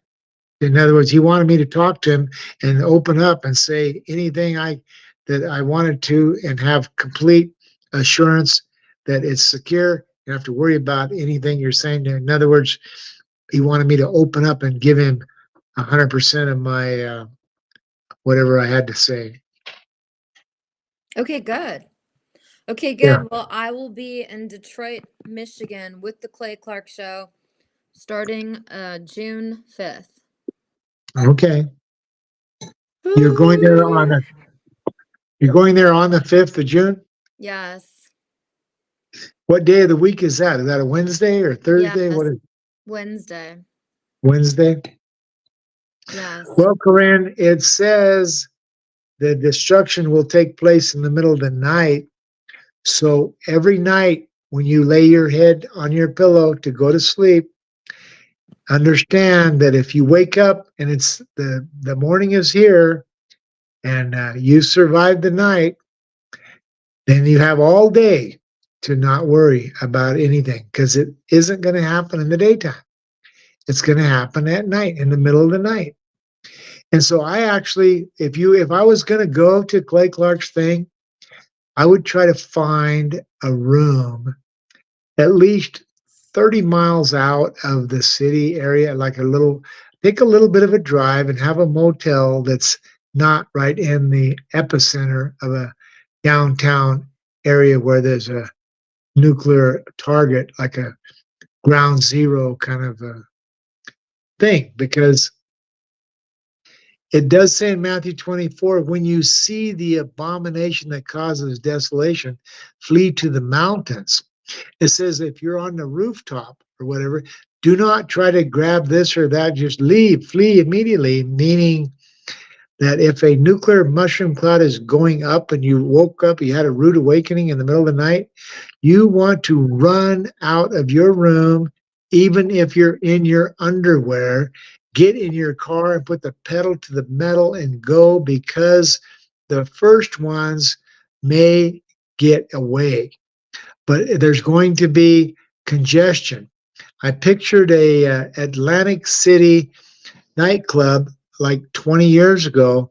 It had a band's pyrotechnics caught the area, the nightclub caught on fire with the ceiling, and the fire spread rapidly, and there were hundreds of people in the nightclub that all went into panic trying to get out of the building, and they jammed the doors. They could not get out, and a lot of people burned in that fire. And I began to realize a fire in a city, like a nuclear fire in a city going off, could cause people's cars to jam entrances, exits, and on-ramps going onto freeways to get out of there. And everything will be plugged up, and you will not be able to leave, and you will perish in the midst of the chaos that's going on. But if I you will get be out dying in Michigan. of the abundance of the heart, the mouth speaketh. That's another scripture. Is it in your heart to die? And because it says, out of the abundance of the heart, the mouth speaketh. In other words, you say what's in your heart. Is it in your heart to die in Michigan, in Detroit? No. Well, you're saying that. You just said it. Well, according to the scripture that you're talking about, the end is around June 6th. We just want to warn people, it's time to be ready. It's time to be prepared. Everyone needs to go to beready123.com and buy everything you need ASAP to be ready. Beready123.com. Everett is saying that the first week of June, there could be a major catastrophe that you want to be ready and survive.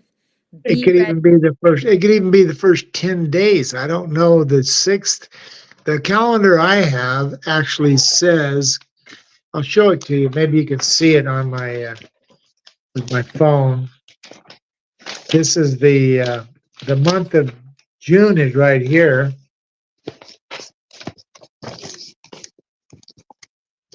See, this is, you see where it says June? This is June, right? Yeah, but it says everything backwards for me. Yeah, it says Oh, June. Yes.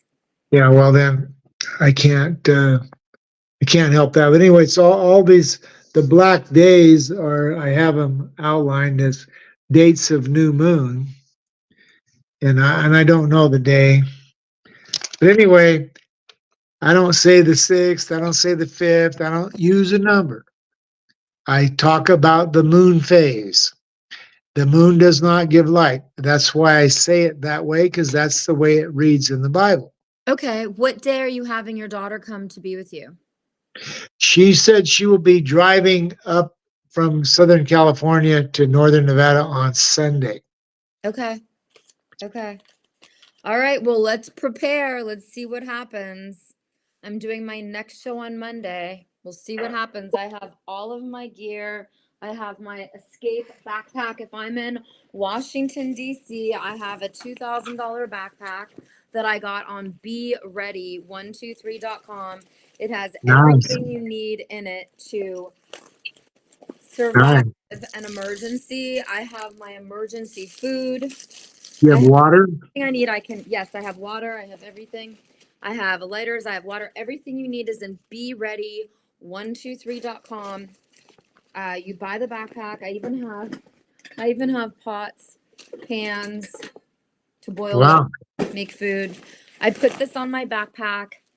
I steal a bike. I go 30 miles to my girlfriend's You house in Virginia. can't stop saying you're stealing anything. I Thieves are borrow gonna, a bike that I'll return yeah. back for. Okay, Yeah. I'll You're gonna, borrow a bike. I'll go to okay. my girlfriend's house in Virginia to survive the coming apocalypse, and then I will slowly but surely make my way to Missouri. Missouri is where I want to be when the shit hits the fan. Okay. Well, then you should start making your way there right now. Well, I'm not. I'm going to Clay. I'm going to Clay Clark. Well, have a I'm going to plan Clay to Clark. leave. I will die on the front line for the Have a freedom plan. fighters of the world. I will Have die a on the plan. front line. If you think the world's ending June 6th, I guess I'm dying on the front line in the middle of some weird place in Sterling Heights, Michigan. I don't even know. Well, Sterling Heights may be a little ways away from the downtown center of Detroit. Yes, and I will be with friends and allies. We're not going to be in Yeah. Detroit. We're going to be outside of Detroit. And I will be with all the Clay Clark people. Hopefully, I think General Flynn, it's obviously General Flynn's going to be there. Everyone will be there. Oh, yeah. They will. Yeah. All the people who are not listening to what I'm reading in the Bible. Yes, we're all going to be there. So God And bless you, Everett. I'm so grateful that you're warning us, and I'm going to send a tweet out. I'm going to tweet. People should be ready for the first week of June. But now, I will, Corinne, what is our, what would you estimate, with a number, conservative and a generous number, what is the size audience we're communicating to when? right here now as we speak? Okay, so you have to look at the show after we put it. It's on 25 platforms. So you have to count all the platforms. So I have no idea. I don't even I have know no where idea. a platform, I don't even know how to find one of the platforms. You I want me don't to know. I'll forward the show to you. I will forward the show to you right now. I'll Okay. send you a text. So the easiest Anyway, this is on Rumble at the I'm America very, Happens Network on Rumble. You go to America Happens, all and right. I can't even tell how many people are watching right now. Okay. Yeah, I know how to go And to it's like, American Happen on Rumble, yeah, you American go Happen. America Happens, and then I And I'll see forward. your show. I've seen your show before, and I've watched me on you on American Happens before on the Yeah. other ones we've done. Yeah. So I'm going to forward it to you. So just on this platform, there's like 100 and something people watching. So let's just see what happens with that, because there's 25 platforms. So there's thousands Okay. of people watching. Awesome. Yeah. Well, I really feel a burden to try to wake people up because I have this overwhelming conviction. I actually went to a feed store today and I bought 4,000 pounds of chicken feed, 50-pound What? bag. Why? Yeah, I bought, because I live in a community where a lot of people have chickens and the chickens are very useful. And everyone that's stocking up and has chickens, they want to have eggs, and we're not going to have any groceries when the highways are deserted. The EMP happens.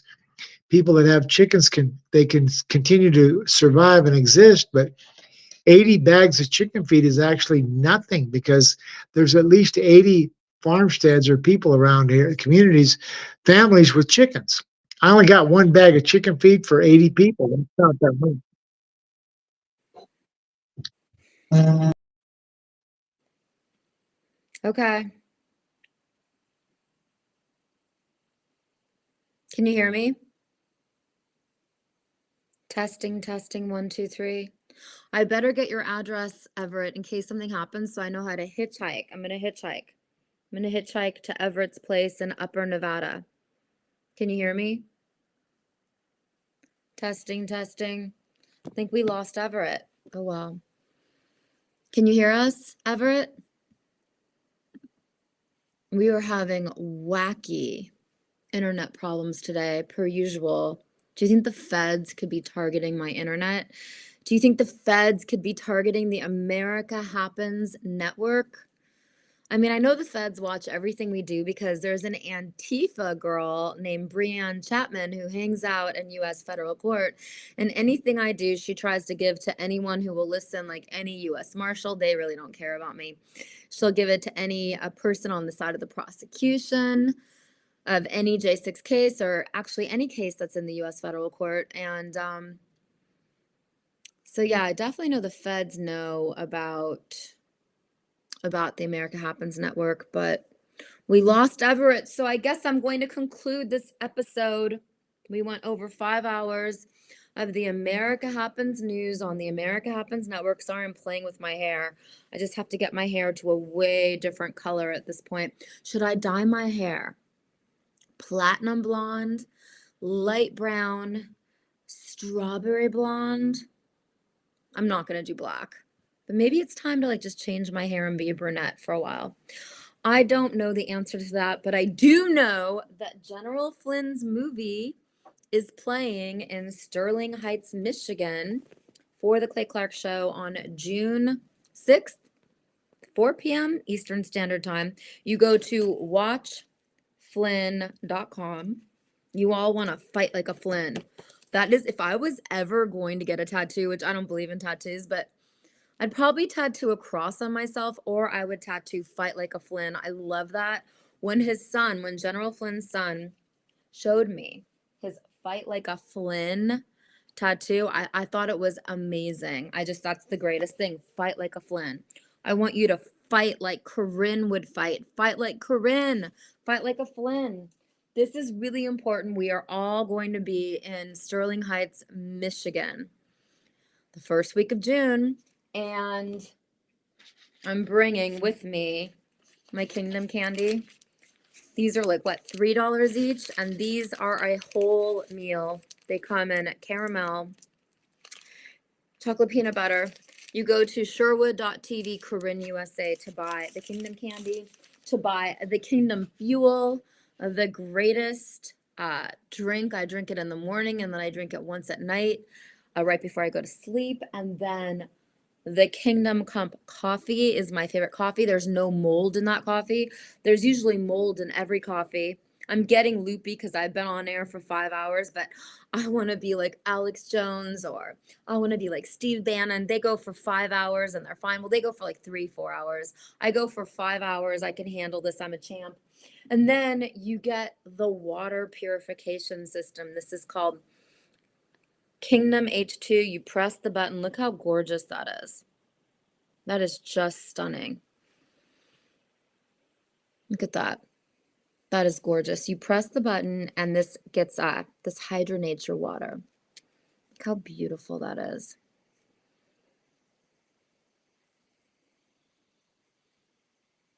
And then you drink it. If you drink this water 1 hour a day, can you imagine how much healthier you would be?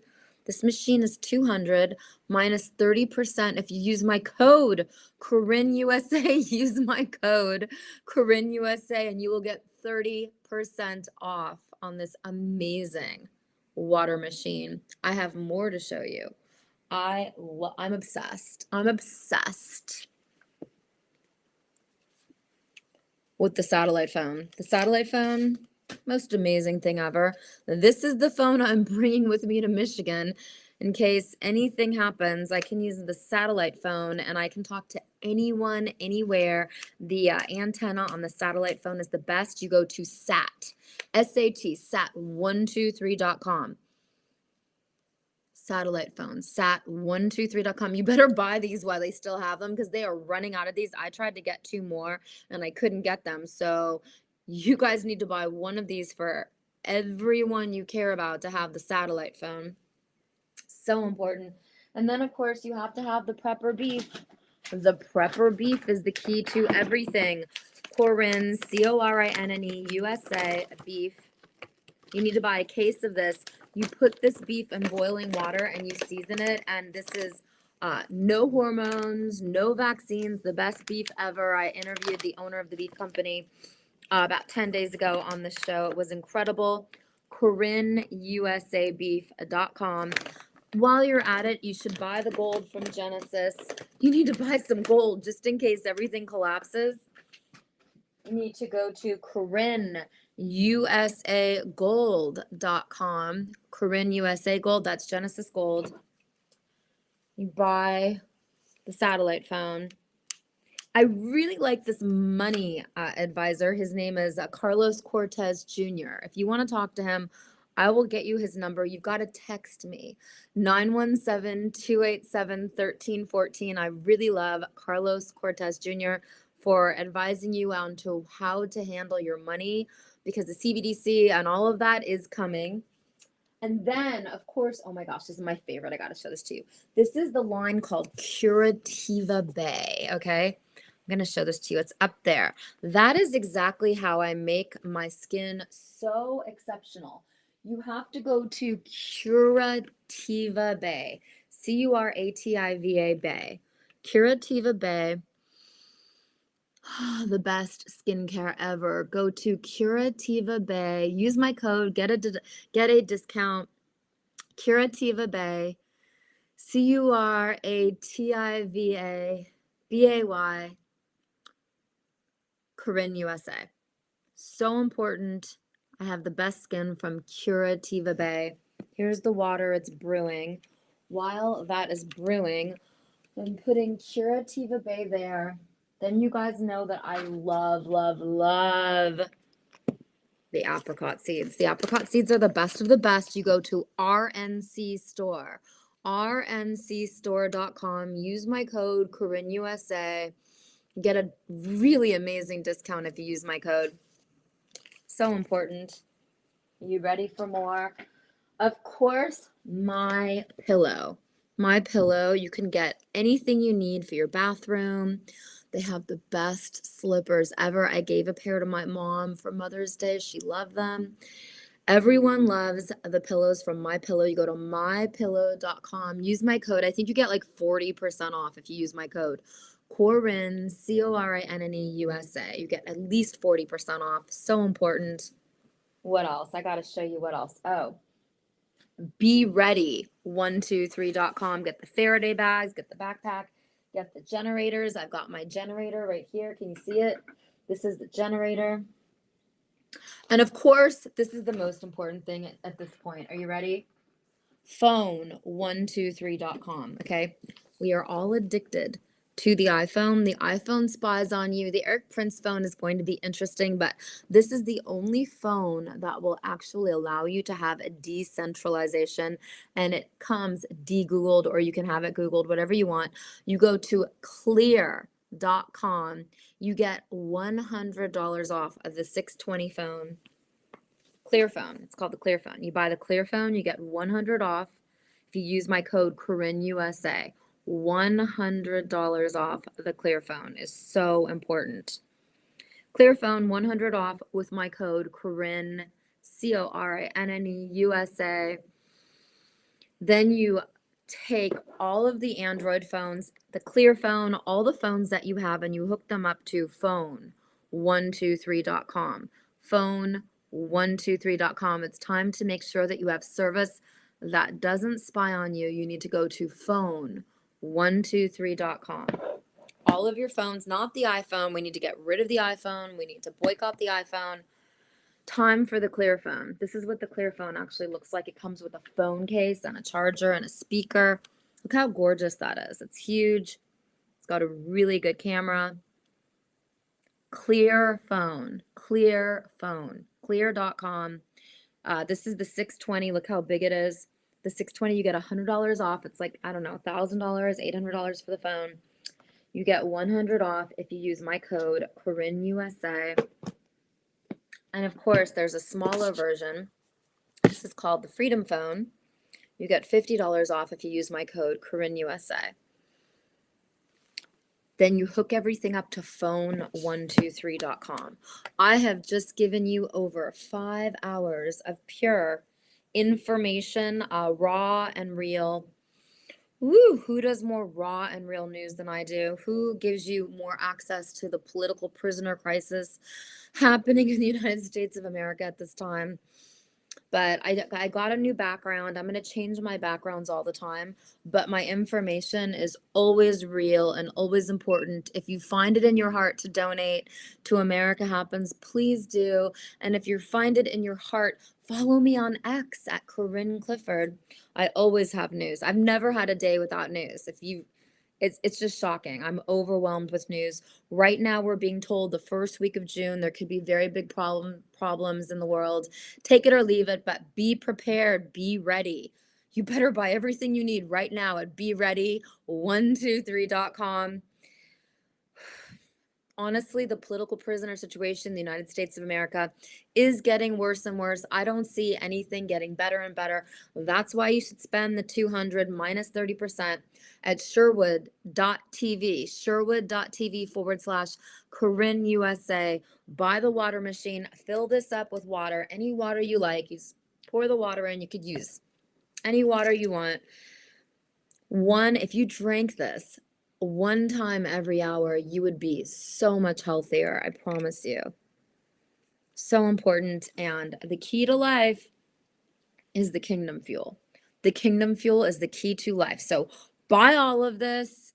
I'm giving you a whole plan. I'm giving you exactly what to do to prepare for anything that could happen. Thank you so much for watching this episode of the America Happens News.